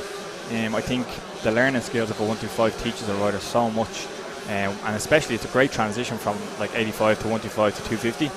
And the way I always see it, if you can do well on a 125 in a fairly expert race, then your transition to a 250F will be much better, and you'll last longer in the skill set as well. Like, look at all the good riders. They're all, majority of them are 125 riders from back in the day as well. Exactly. So, well, you heard it there, folks. Listen to Stuart. Yeah. He knows. I tell all my kids that I coach back home as well, it's the exact same thing. Stick them on the 125 for as long as you can. Yeah, quite right. Well, we're going to get them over the line. I'm sure that. Let's go through this then, Ben, as they cross over the line. Who's where, if our timing gets to work here. Yeah, look here we go. Yeah, there it is. Yeah, look at the in-house there on screen there on that beautiful 1990 model Kawasaki 125. I know it because I had one, and it's a beautiful machine. My first full-size bike, in fact, after moving up from the KX100. But yeah, your first race winner there, Luke in the in-house, as you can see now on the screen there. Bobby Zundorf is back up there in second, ahead of Brad Wheeler. Chuck Davis on that Pro Circuit replica Kawasaki, and Scott Matthew there in a good solid 5th place. So yeah, that's how they are running at the moment. And yes. So which machine were you riding then, 125 wise? I was on a TM 125. Ah, it wasn't TM. I was a TM man for a long time. Fantastic. Yeah, of course, I do remember. Nick and Gavin Craigie and Mike Woodsworth from TM UK, they used to help and support me for a long time. Nick and Gavin still support me.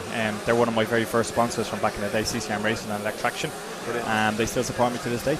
They've been really good to me. So. Super. Yeah, Jeff gave us a rundown of his time at TM earlier. So yeah, amazing time. Yeah, I forgot you were on TM. Actually, about that factory. Yeah, it's amazing. Is it at the back of a lingerie shop or something? It is though. It's still there. It's still there. It's like that. Did I twist that from normal fashion to lingerie? I'm sorry. Well, I wasn't sure. I just knew it's a bizarre setup. Like I said, it's a small little industrial estate. Yeah.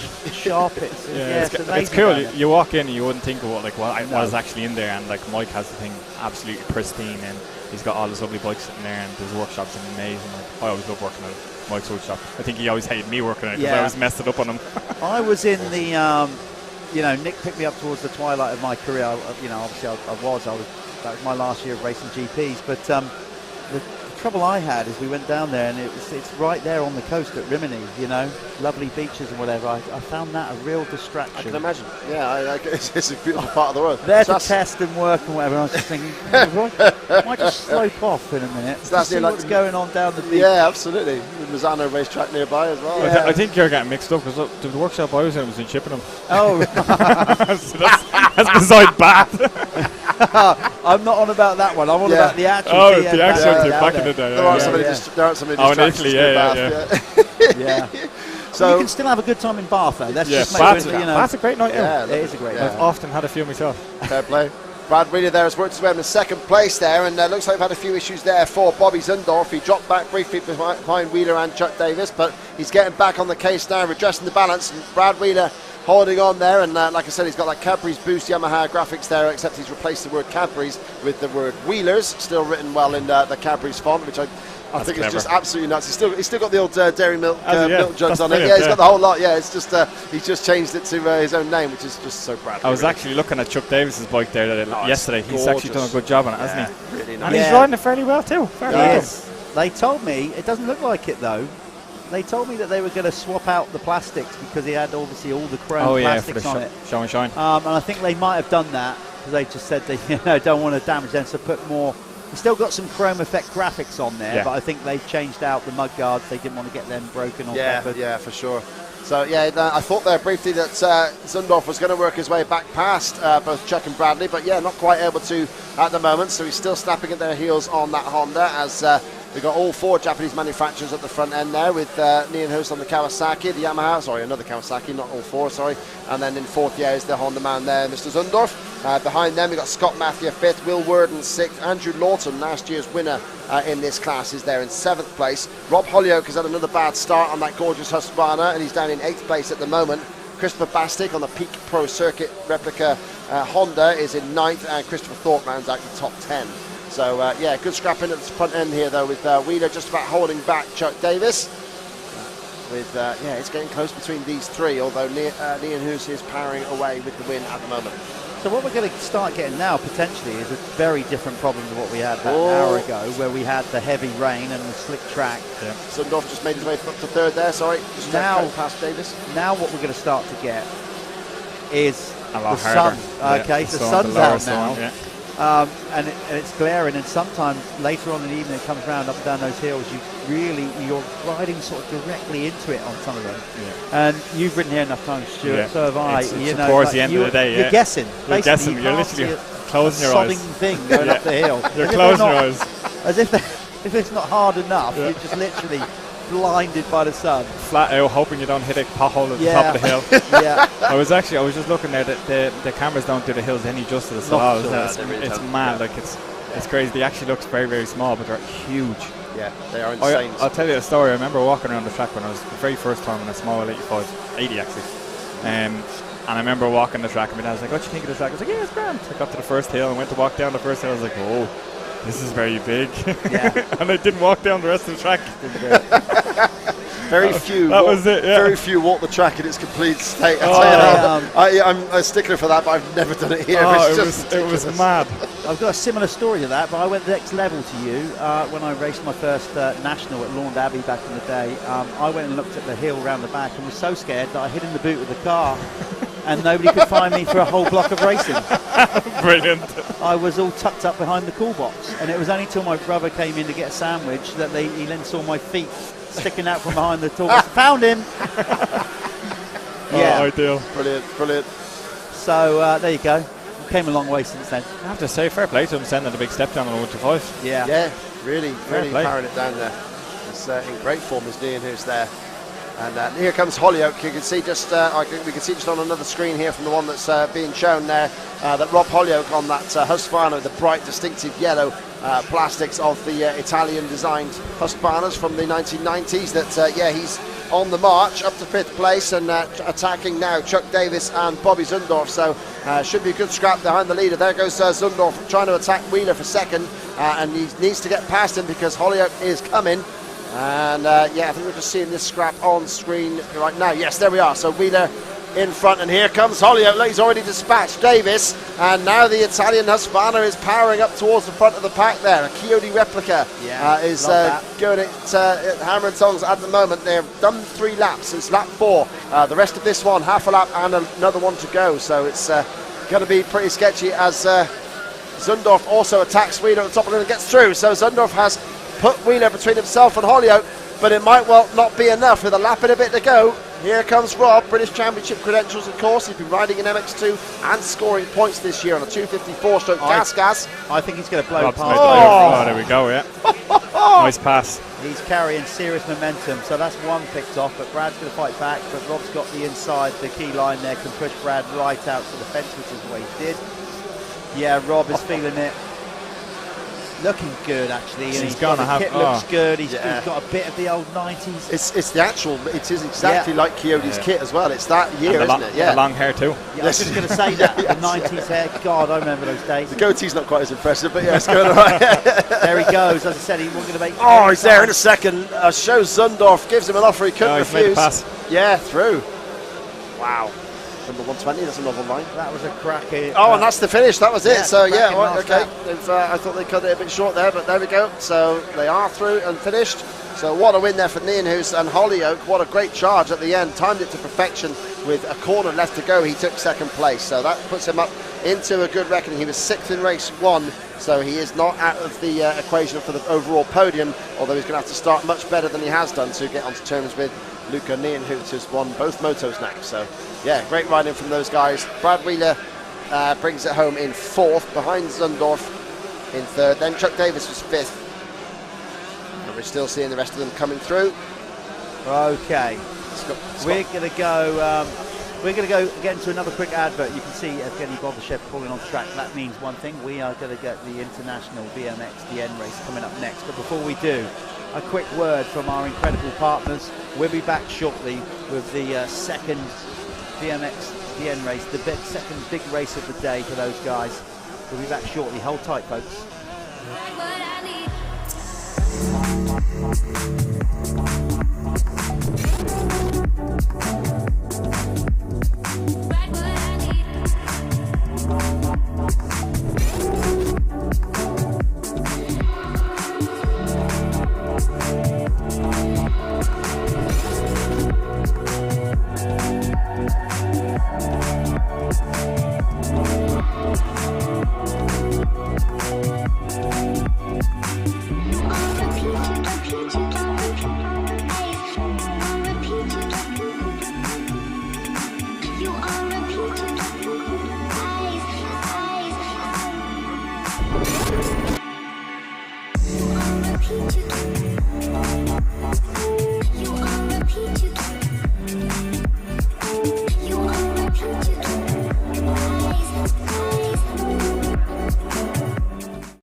We are back, indeed. Short break. Look at that. There it is. That's the where we're famous at. sign. VMXdN, Stuart. I got a lovely photo of that earlier on. It is beautiful. This. Yeah, it sure is. It's the details, isn't it? The details is what makes it work. Yeah, it's all part of the branding and the thing that makes this event work. As we said, the nostalgia, just the vibe that goes on. Yeah. It's a special weekend. Oh, straight with Thursday, just arriving Thursday. The vibe alone arriving Thursday was absolutely unreal. I couldn't believe it. I was just queuing up to go into the track. Queuing up on a Thursday, queuing up to go into the track. Like I could not believe it, and that I got goosebumps straight away. And just coming in, I was like, this is the place to be this weekend. That's for sure. It is indeed. And of course, if you're liking what you are seeing, here from us at DirtWorld-TV, you can follow us on our socials. We've got other social handles as well. We've got the MX Nationals, but you can follow us on VMXdN on Facebook, which hopefully you might be watching on that. You could be watching us on YouTube, of course. Well, thanks for tuning in. We're also on Instagram at VMXdN Foxhill. These are the event, obviously, but then follow us on DirtWorld-TV as well. We are all out there on DirtWorld, on all those channels. We are on Facebook. We are on Instagram. We are on Twitter, or X as it's now called. Just type in DirtWorld, you'll find us. Just realised I'm actually following myself, so I'm going to follow and I'm going to reshare. So sure. anyone that follows me, just have a little look. I'll put a little link on it and a picture of me and Jeffro and Ben. That's why it's important to remind people where to follow us on social media between all the rounds that we cover. So if we all get in quickly. We also cover them. The MX Nationals, there's going to be some news coming shortly. Oh, I'm looking forward to that MX news. Nationals. If you follow that tour and you know what's been going on with that, as we said, there's going to be some news coming soon. But right now, this is the news. Oh, this and there go! VMXdN International, Bobashev at the inside again. He won race 1 ahead of the 3 Brits, so the British team lead handsomely. And it's Bax Brown that takes the lead, number 25, on that glorious 500 Honda. Oh, close there with Bobashev doing the downhill. Anderson's got a better start. He's in third, but that looks like... Is that Mackenzie fourth? It is Mackenzie on the number 18. Much better start for Billy Mack. Billy's some boy. He's some boy getting there, so I have to give him that one. He went down in the first corner of the first race, and he managed to pull through very well for Team Scotland. He ended up 10th in the first race, so he did still lead his team there. To give you a quick view of the scores, Great Britain are currently on 9, which is an amazingly small total there from second, third and fourth in race 1. Second are Northern Ireland on 29. Billy. Whoa, Billy Mack. Making moves. Billy on Bobby. What a move here. He's only got Bax Brown in front of him. But Elliott has been class this year in the British Championship, winning races on the MX2 class on a 250 SC Sport Homes 4-stroke Husqvarna. And now he's firing the big 500 Honda up the hill. Fourth there is Anderson. He's in the mix. Brad Anderson is there in fourth. Did I see the number 6 in fifth with Pocock as well? Yeah, no sign of, couldn't see Tommy Searle in this one so far. You should be able to see that distinctive green number 4. I can't see him. We're going to get you, when they cross the line, of course, we'll be able to tell you exactly where they are as they reset. I think there's Osborne behind Pocock, is it? Like he was in the mix there as well. That's good to see. Yeah, we didn't see much of the Americans in race 1, but they are currently lying third overall on 38 points. The rest of the world team, being led by Bobashev there, is currently fourth on 39, and in fifth overall right now is actually Fairhurst Wessex. That's the team of Jake Nichols, Jamie Scoos and Keith Johnson. And Tommy's just in seventh there. He's going to make a move on Osborne there. Coming around as we come around towards the finish. This is some race. Oh, this is really getting cranked up. Look at this. Look at the valley as well. This is like GP days. Absolutely awesome stuff. Here comes Searle. Behind him, we've got, looks like the number 8 rider there, Graham Irwin, one of the Northern Irish team. Oh! Wow, that was close. That was real close. If he got hooked up, if his rear wheel would have gone up a bit more on that pipe, it would have absolutely spun him round 360 like a spinning top, wouldn't it? He could have set off the sprinkler and watered the track himself at that point. But yeah, there is Bax Brown, who was fifth in race 1. So he's got some fighting to do now to hold off Billy McKenzie. And look at the two 500 Hondas sailing down there. Billy's going to want this. He's going to want it. He really He's put is. himself in a position to win. Oh, and Pocock is closing in as well. I'm just trying to get the timing up, Ben. Are you having issues with that as well? Yeah, I'm just getting through there now, I think. Okay, so yeah, so we we're shall going to have to do be able this. to tell you properly soon, yeah. I was just watching Bobashev in the first race there, coming over that big step down, and he nearly jumped off the track. It was so close, but he's making it look so easy in fairness to him. Yeah, the timing issues beset us again on the VMXdN. Probably everybody getting their live videos out and everything on trackside. So, yeah, very tricky there, but we'll catch up with it as soon as we can here. But, yeah, you can see still the 500s battle it out with Banks Brown holding on over Billy McKenzie. And, yeah, if you take their British Championship form into account, then, yeah, you would say that Banks Brown should outlast Billy Mack, who has fallen back through most of the races this year. But yeah, that doesn't take into account the action that Billy has brought to it. But here comes Anderson now. He's attacking Mel Pocock up the hill, or has Pocock just got past him? And there's a number 1 in view. We have an American on screen, ladies and gentlemen. Here is Zach Osborne. He's ditched last year's Husqvarna. He now rides cross-country events, I think, for Yamaha in the States. So he's now up in picture and hassling the Brits with Tommy Searle right behind him. Whoa, it's getting very, very tasty here.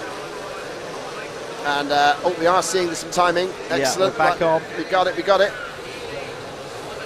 Okay, we're trying to refresh it, but Billy Mack's down. Oh no. And yeah, that is Dev Bradshaw's actually got past him there on the 500 after racing the 125 earlier. And I think, is that Johnson between them, number 27? It's Josh Spinks. Josh Spinks, there we are. Josh is riding that Kawasaki fairly well. Good call, yeah, he is right on it there. Yeah, some big names, some top quality riders in this one of yesteryear, and some still riding. There were the two Irish boys coming through. Yep. I saw Gordon Crockard. Gordy and Graham. Oh, number 17 is down. Gavin Robinson from Team Scotland. So both two Scottish riders down on this lap. There's another yellow flag out there as well, although that might have been just for that crash. So Banks Brown is through. We're getting some time in. 2 seconds down now is Bob Brasheff in second. Zach Osborne's come up to third past Pocock. So there, the scrapping's going on. The Brits are still together. At the moment, though, they are 4th, 5th and 6th as Pocock looks to rail around the outside of Zach Osborne and takes him back. And these two go way back, because didn't Zach used to stay with Pocock at place back in the day? So yeah, they are properly scrapping out. Ando carves up inside of Zach as well. And Ando's there as well, and Tommy's there as well. They're all mixing it up, yeah. This is what two-stroke's all about, isn't it? You on the spot, Stu. Out of those four, who's gonna come out? I'm not saying win the race. Out of these four, look how close they are. Who's gonna win this four-way battle? I'm gonna say Ando's gonna be the stronger rider here. Okay, Tommy looked like he was going to carve up the inside in there. It looked like Tommy was almost getting held up at one point. So we'll see how they come here. They've got Zach in a British sandwich here. I'll tell you what, as you two have chosen your riders, that leaves me with only two to choose. It's either Tommy's made a move.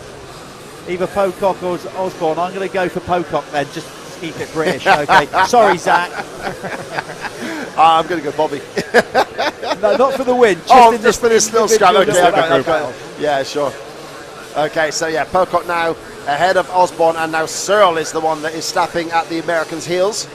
The meantime, the rest of the American team, just to give you an update there, Mike Brown is 12th and Bowers is 13th. So they are moving up the order, but they really are not catching, because the three Brits are together all on single-digit scores. Tommy lands short at the top of that one, though, and Anderson gets interested in taking his place back. Tommy definitely struggles on the hills, that's for sure, compared to some of the other bikes. But he's quick in all the corners, and he's making it all back up and going down the hills. But going up the hills, he seems to struggle compared to the likes of Pocock's or Ando's bike.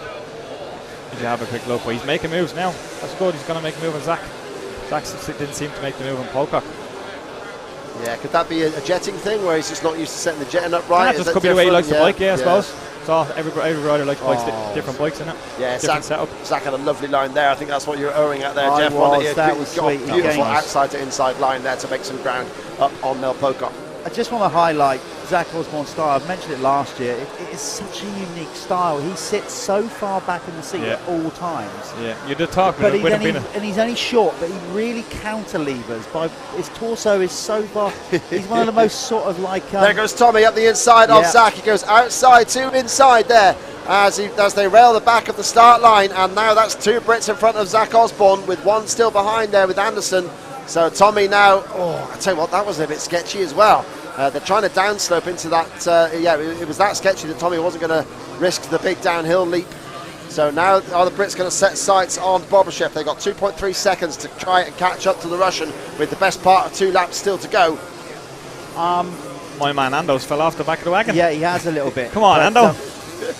He's still there. He's still he's pushing there. it. He'll never stop pushing. It's dangerous for me to say this. Commentators cursed and all, and being, obviously we're going to be biased to the Brits here. Oh, I am. It's looking good so far. Obviously 2 more days tomorrow, but we've got a strong, formidable team. Oh, wouldn't it be good to get it back to the days if it was like this at the real VMXdN nations?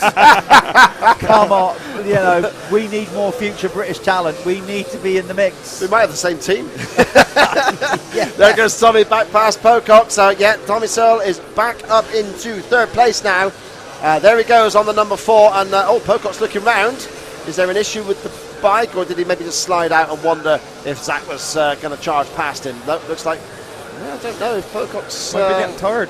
Yeah, a bit of arm pump perhaps. I'll tell you what, right now, there's post-race, there's going to be some banter after this one. These 3 alone, have been at it, ribbing each other the whole lead into the event. Yeah, they've took it very, very serious. They want to win, don't they? Yeah. Just saw a quick shot on the 13 Suzuki of Kevin Woods there, moving past there for Team Belgian. He's currently in 10th place. Billy Mack has recovered to run in 8th place at the moment, just ahead of Neville Bradshaw. And Josh Spinks is also backing up his fellow Team Mercia rider, Elliot Banks-Brown. So those 2 guys doing well. They were 5th and 6th in race 1, but sadly Luke Burton appears to be absent, so the team is not going to be in the reckoning when they just don't have enough scores, sadly. There's Team Munster. 3 guys from back home. Yeah, we've got James Sinnott, Hilton Hicks and Gary Sullivan riding for you. Yep, fair play boys, keep it on. Getting stuck in. The Northern Irish team are doing okay. Neville Bradshaw is 9th, Irwin 13th and Gordon Crockard in 16th spot. Bowers has dropped back to 18th place now, so that's not great for the Americans either. Yeah, I'm gonna dib Gordon out here. He was doing his gate earlier on and he pulled his groin, he did, he's telling me. He pulled his groin doing the gate? Doing his gate, he pulled his groin, so he might be riding a bit injured at the minute. Come on, Gordy. We'll have to get some muster up into you later on. Oh, that's bad news.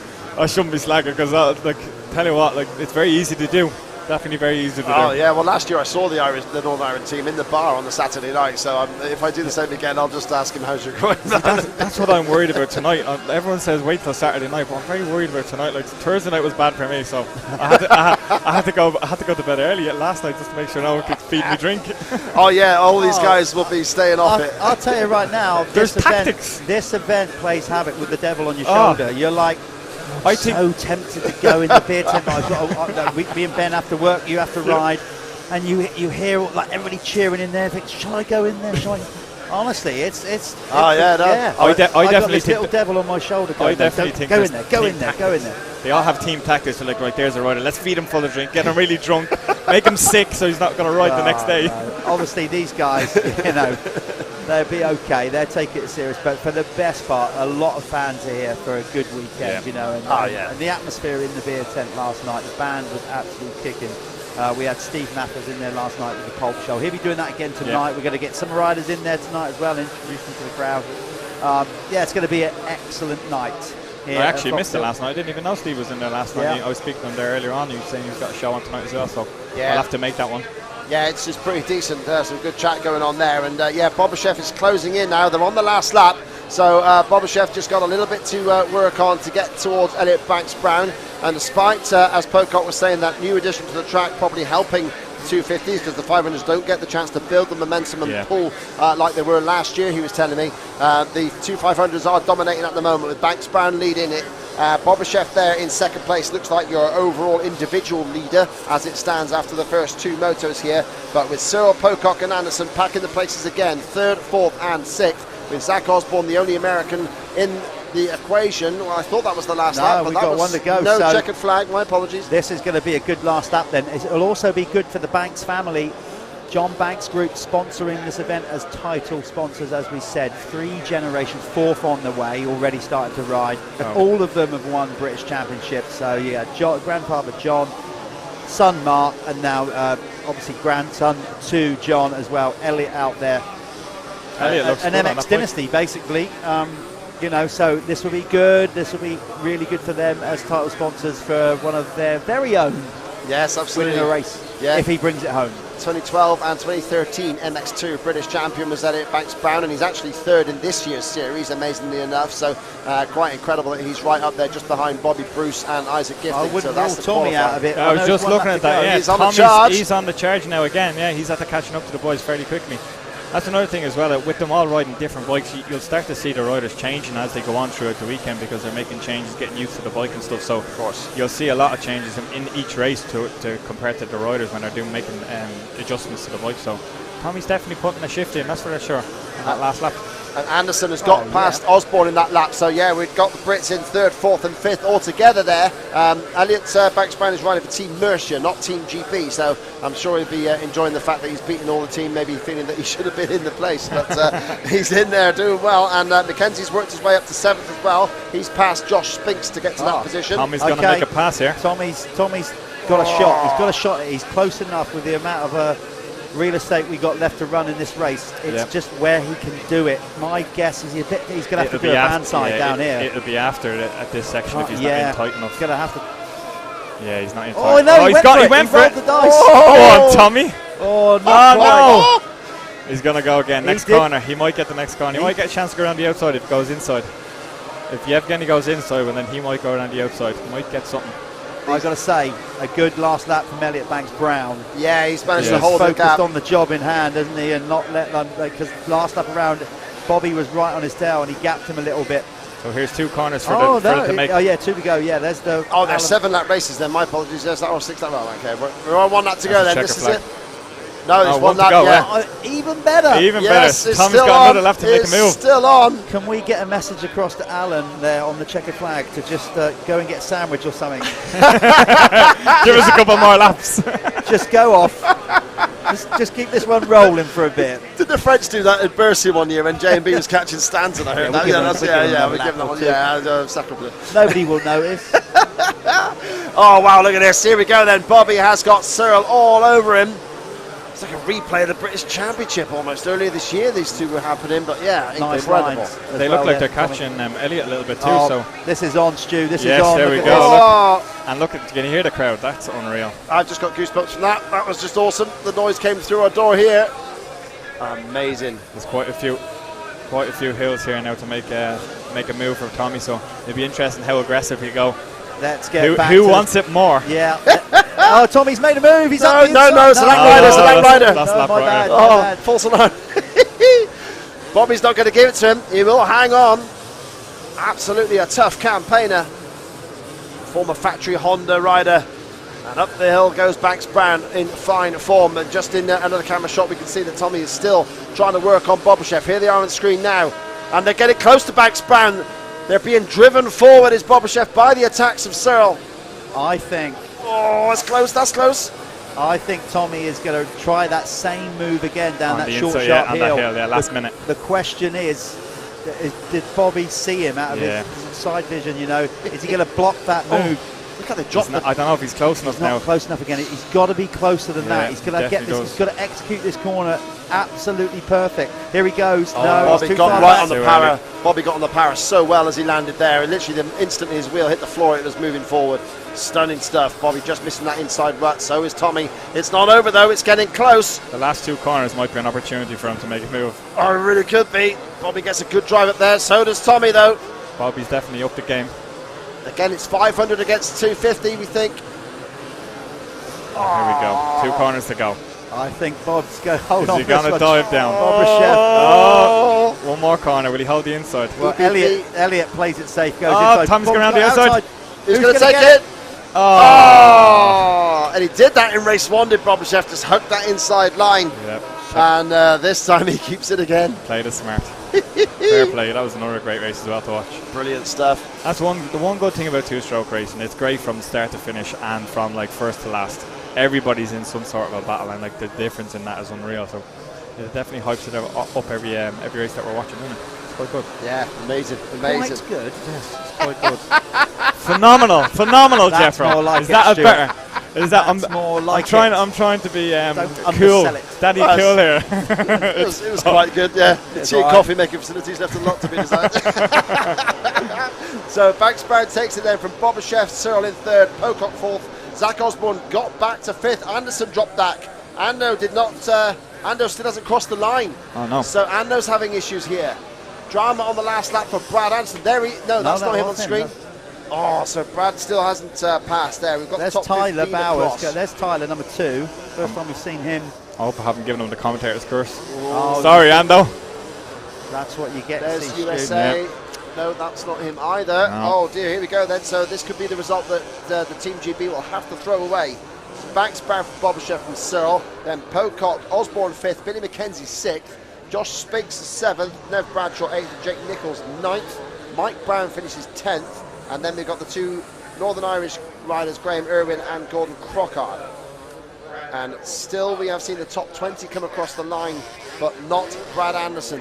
No, well, standing down the bottom there. Yes, that looks like him there. Bike there issues. she So is. Camera 4, if we go switch over to that quickly before we get to this next race. We're just shut. There's a very dejected Brad Anderson sat at the bottom of the valley.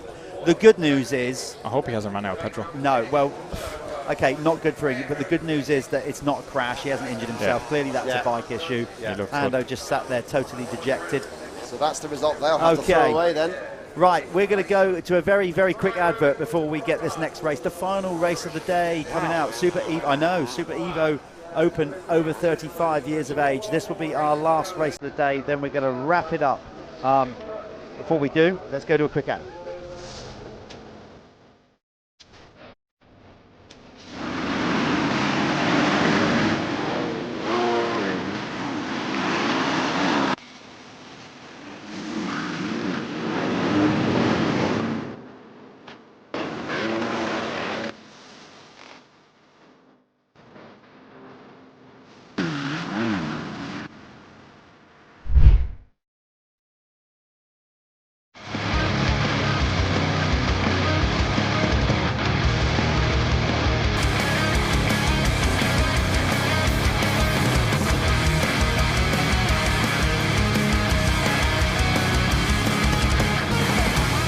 Tickets for the biggest vintage motocross event of the year at eventbrite.com. We're back. This is the final Moto. Thanks to everybody today. We're going to sign off obviously properly in a minute, but before we get to that, I just want to thank you everybody that has come on today and watched either on our YouTube channel, on Facebook. Remember to keep liking and subscribing, follow us on social media. We really appreciate your support. Hope you've enjoyed it, and as we said, the more people that view, the more people that subscribe and share, the more chance we have got potential partners, sponsors to come in to invest into this, and we can just keep improving the production and get it to a level for British motocross that we can all be proud of. Make motocross great again. Exactly that. Well, this is going a long way of doing that, Stuart. Yes, it's definitely living up to its greatness right now at this event. And as I said, on Thursday I put a little post up. I said it's fact, if you are not here, you don't like motocross. That's the way it is. Is that how it is? So they are go for the Super Even Open over 35s, and the battle here in this one between Ryan Vose in race 1 and the number 659 rider there, which was Daniele Bricca, the Italian. And Bricca has taken control at the moment. He's out in front there ahead of Vose, number 4. I think it was Ben Millward on that he's on that old YZF. Yeah, 113 there. Yeah, he was so hard on the front brake going into the first corner. He did like an Axel Hodges, like endo, all halfway up the start straight. It seemed like maybe he literally had to hit the brake so early to stop. He almost hit them halfway up. Number 21 in third place there, Paul Byrne on the big Yamaha. I think it's one of those 500 specials. As number 90 drops it at the track here. Joe Reeves just on one of our other camera shots. But yeah, it looks like Paul Byrne actually starting to get interested there in attacking Ryan Vose for second place. Daniele Bricca, in case you didn't catch it earlier, the first ever winner of an MX3 Grand Prix back when it replaced the old 500cc class. Wow. I think it was on a 500 Honda back in 2004. the Italian racer Asti, his home Grand Prix, obviously. I have to say, there's some amount of old school riders that are here. Like they've won Yeah, serious races yeah. as well, isn't it? It's amazing, like absolutely amazing. Doing the prep and the stats was incredible just to see, like, what everyone had done, and just amazing. Stuff like Carlson, you thought had won multiple Grand Prix, but never actually won an overall. Yeah. He only won 4 motos. Pretty Mad, crazy. isn't it? Yeah, pretty crazy. But there's Bricka with Ryan Bowes behind him. These two were close in race 1, so it could well be an interesting scrap between the two of them. Bricka now having the start on Bowes, which he didn't enjoy in race 1. On the 500, of course, against the 250 of Ryan Bowes. And beautiful 1996 graphics there on the 500. It's a Super Evo class, of course, so it's 1990 to 1996 bikes in this class. Look, again, I just want to highlight, we're at the end of the day. A lot of people could have gone home, just stayed for a couple of hours, whatever. This track is still rammed with people lining all the way around. And I don't think they'll rush off those that have turned out for the day. They'll probably want to walk around the pits a bit more, soak up some of the atmosphere. And as we said before, there is a degree of seriousness with any racer, of course, but this event is very different. There's a lot more time. There's more time for the riders to talk to fans, mechanics, everybody involved. Everybody's just a bit more relaxed. Yeah, a lot more sociable as well. You're able to be more sociable too. Yeah, that's number 21. That's Paul Byrne, and that's actually a Husqvarna he's riding there. So that's good to see one of those machines before the actually all white graphics there. So that's really as they were mid-90s before they went all Technicolor. Well, quite fluorescent. When they were effectively Husqvarna, they were still Husqvarna. They hadn't been, collaborated with the KTM group and all that. Well, that's when they've been bought by Cagiva, weren't they? They were around that era. First coloured as Cagiva, then changed back to the Husky brand at the start of the 90s. But yeah, incredible. I had one of those Cagivas when the first one sometimes over the road, and I was only like 14, and I was like washing on a line with that. So, beautiful machine. You don't see too many Cagivas out there, do you? I mean, I suppose, because we've moved on a little bit into the Evo. They were sort of 80s, the early 80s, weren't they, really? Yeah, they changed brand at the start of 1990, back to being Husqvarnas again. They bought the brand there from the original Swedish ones, of course, like my dad rode back in the late 70s. Van Hill goes Daniele Bricka. Nice to see a good Italian presence, good international flavour going on here. Of course, we've got Katie Rinaldi, an amazing guest there, first ever world champion back from 1984, and of course, more famously, boss of the Chesterfield Yamaha team, and later on the Radson or whatever other sponsors they picked up in the Stefan Evans year. Super won plenty of world titles as a team manager, and still now we have this race going on with Vos trying to attack Daniele Bricka going down the hill. Yeah, Ryan will apply pressure here. I'm pretty confident that in the next 2 laps you will see him run it down the inside or power around the outside. He's building up to it. He's got some really flowing lines. He's keeping the momentum going in the corners, and he makes it look pretty easy compared to Daniel. Again, nice line there, Stuart. One just undercutting and missing out all those sharp edge bumps that have formed going up that little that hill. It's quite steep, but it's also on the off camber, and you kind of. The bike wants to sort of pull you over to that bank. Yeah, automatically throws you towards the bank. It's always a tough one to come up at each lap. And I've called our third place rider. It's not Paul Byrne, it's Andrew Gillett with 21X. There is a little X on his number plate, so that's the clue there. But yeah, it's up on our screens, timing screens now. In third place is Andrew Gillett, Scott Probert's fourth, Ben Millward fifth, and Brad Tomlin in sixth place. There's another name back in the mix. Scott, good to see Scott Probert back. Yeah, really good. Scott was always quick in his day, then turned his attention after a couple of bad injuries, walked away from the sport and went into road cycling. Serious cyclist really too, yeah. Good, super fit cyclist, and it's good to see him back. I just was looking at the track and how it cuts up compared to our usual British Championship cutting up track. It's amazing. It's rough, but it's not that bad. It's a different type of roughness, but just the way the two-stroke power, it's mad, isn't it? It's how it develops the power onto the ground and churns things up. Yeah. Options of lines as well. A lot more options of lines. It does highlight that. You're absolutely right. It shows the difference in how a two-stroke riding a track will cut it up. The ruts get choppier. They get more 50 pence. Yep.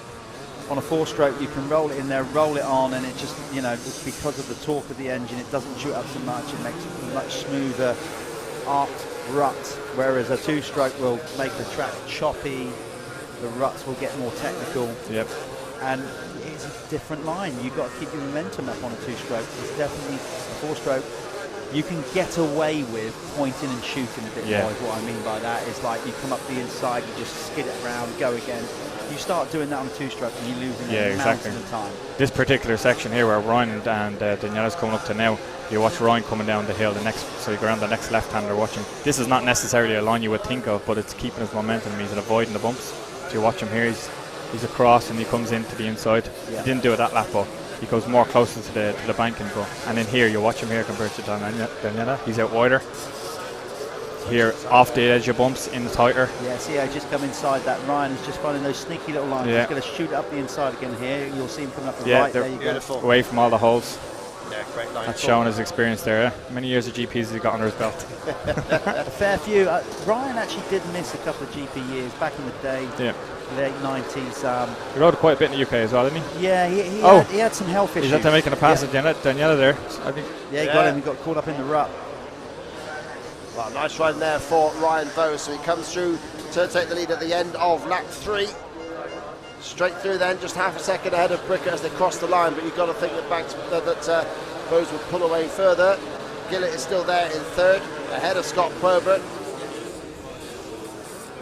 Scott Probert, we're not seeing it on screen, but he's got that lovely 500 two-stroke again on there with the big number 2 on it, a proper sort of Stanton style almost. But yeah, it looks really nice. Yeah, I was actually chatting to him last night, and he was telling me about riding the 500 around here. I had an option to ride the 250 or 500, and I didn't think the 500 would be suited as much as the 250 would, but he seems to differ the way the flow of the track is and stuff. So it'd be interesting to hear what he says now. I have to ride in the track with the changes and stuff, but. He thinks the ride's really, really nice around there. It's nice to see some 500s around. Oh, absolutely.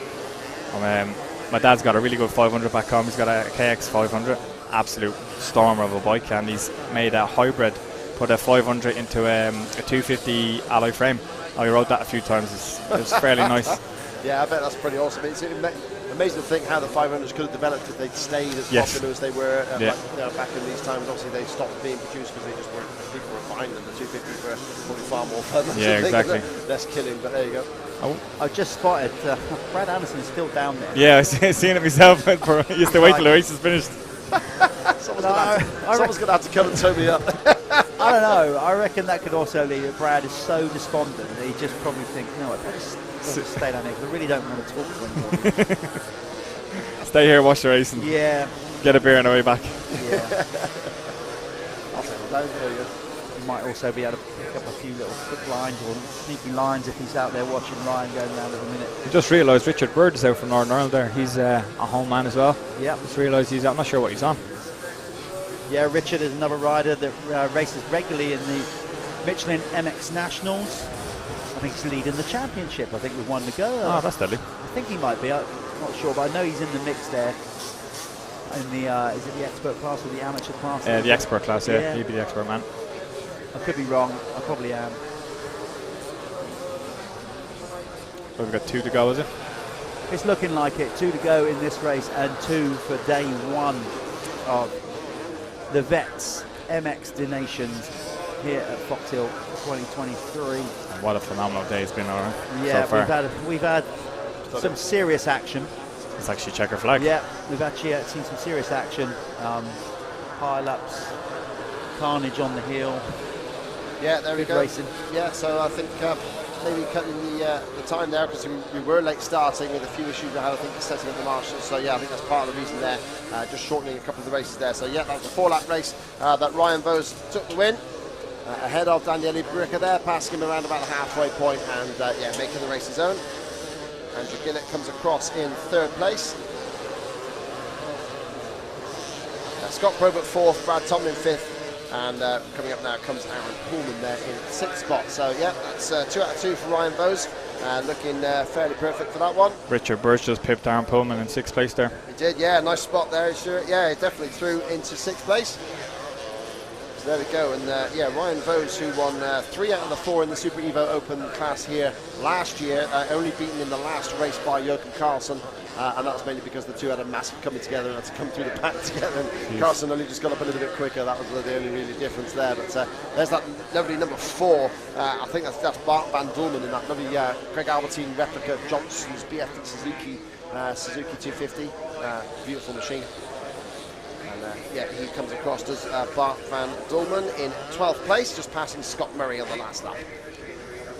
And that's most of the guys in, obviously more to follow, but they're all rolling in nicely and now all going to get set, clean the bike off, have a shower, contemplate going down the beer tent. I can't stress enough how we use the term beer tent a lot in UK motocross. Obviously, from wherever you are in the world, you'll know that the pub is a British institution. So we brought one to the race. It's a good place to chat and talk. There'll be live music in there later on tonight. Steve Mathers will be doing another pulp show. So we look forward to that. That concludes the racing here today. Stuart Edmonds, thanks for coming in and thanks joining for having us. me, guys. It's been great. I really enjoyed it, so thank you very much. We hope to see you back out there tomorrow. Yes, the boys are actually hard at it, working. They're swapping barrels over, pistons and stuff. So when I left them, they were hard at it. So my dad and Adam and Darren and Spencer and the crew are going to get me on a bike for tomorrow. And like a true rock star, you just walk off and I know, come over here. I get collected and chauffeured with my cup of tea. We like so to that's the way it goes, isn't stars. it? Yeah, that's it. But yeah, look, I'll hopefully see more people here tomorrow. Get the tickets. I think tickets are still available, aren't they? Absolutely, you can turn up on the gate and get a ticket. But obviously this place does have a capacity, and if we reach it, which we're very close to, we're almost at bursting point. I'd say so. But I think we'll just squeeze people in anyway. If you're thinking of coming down, just do Please it, because the weather's supposed to be better tomorrow as well, and yeah, it's great action. And if you were uncertain about the viewing areas as well here at Foxhill, the part there just by the VMXdN sign, you can see people walking behind it. You didn't have that last year. They can get over that far end this time, and they can even get on the top end of the big hills. So yeah, you really can get down there very well. Yeah, that's all good stuff. So we said keep following us on social media. Remember to like and subscribe DirtWorld-TV. As you can see along the bottom, that's our socials. That's our socials there on the bottom of the screen. So it's been a great day's racing. We're going to sign it off there. We're going to be back again tomorrow. We're looking to start the stream around 10 again tomorrow. So remember, get up, have your breakfast, get settled in your comfy seat wherever you are, because we're going live again tomorrow at 10. We're going to get more guests in here tomorrow. We're going to get more behind the scenes footage. We're going to walk around the paddock a bit more tomorrow and hopefully get some of the bigger names in. It's great to have Ryan Villapoto with us today, Ben. Yeah, brilliant job there. And also, yeah, Stuart Edmonds as well. Goggle Bob as well joining us, which was great. So, yeah, sadness for Villapoto, which, we had Ricky Johnson last year, so it's nearly there. But, yeah, awesome dude. And, he's still coming down from last year, if truth be told. Ben is. I was so looking forward to that. Brilliant. And like I say, make your way down here, because it really has to be seen to be believed. The old school Grand Prix vibe is here, and the improvements they've made to the viewing areas are really noticeable. So it's good to see, and let's have a fantastic Sunday. So we're going to sign it off there. Me and Ben are going to try to avoid the beer tent. There's no guarantees with that. Nope. We're going to set to have a great night. Hope everybody else does, wherever you are on planet Earth. We'll be back tomorrow at 10. We're going to sign off now. We'll see you then. Have a great evening, folks. Cheerio.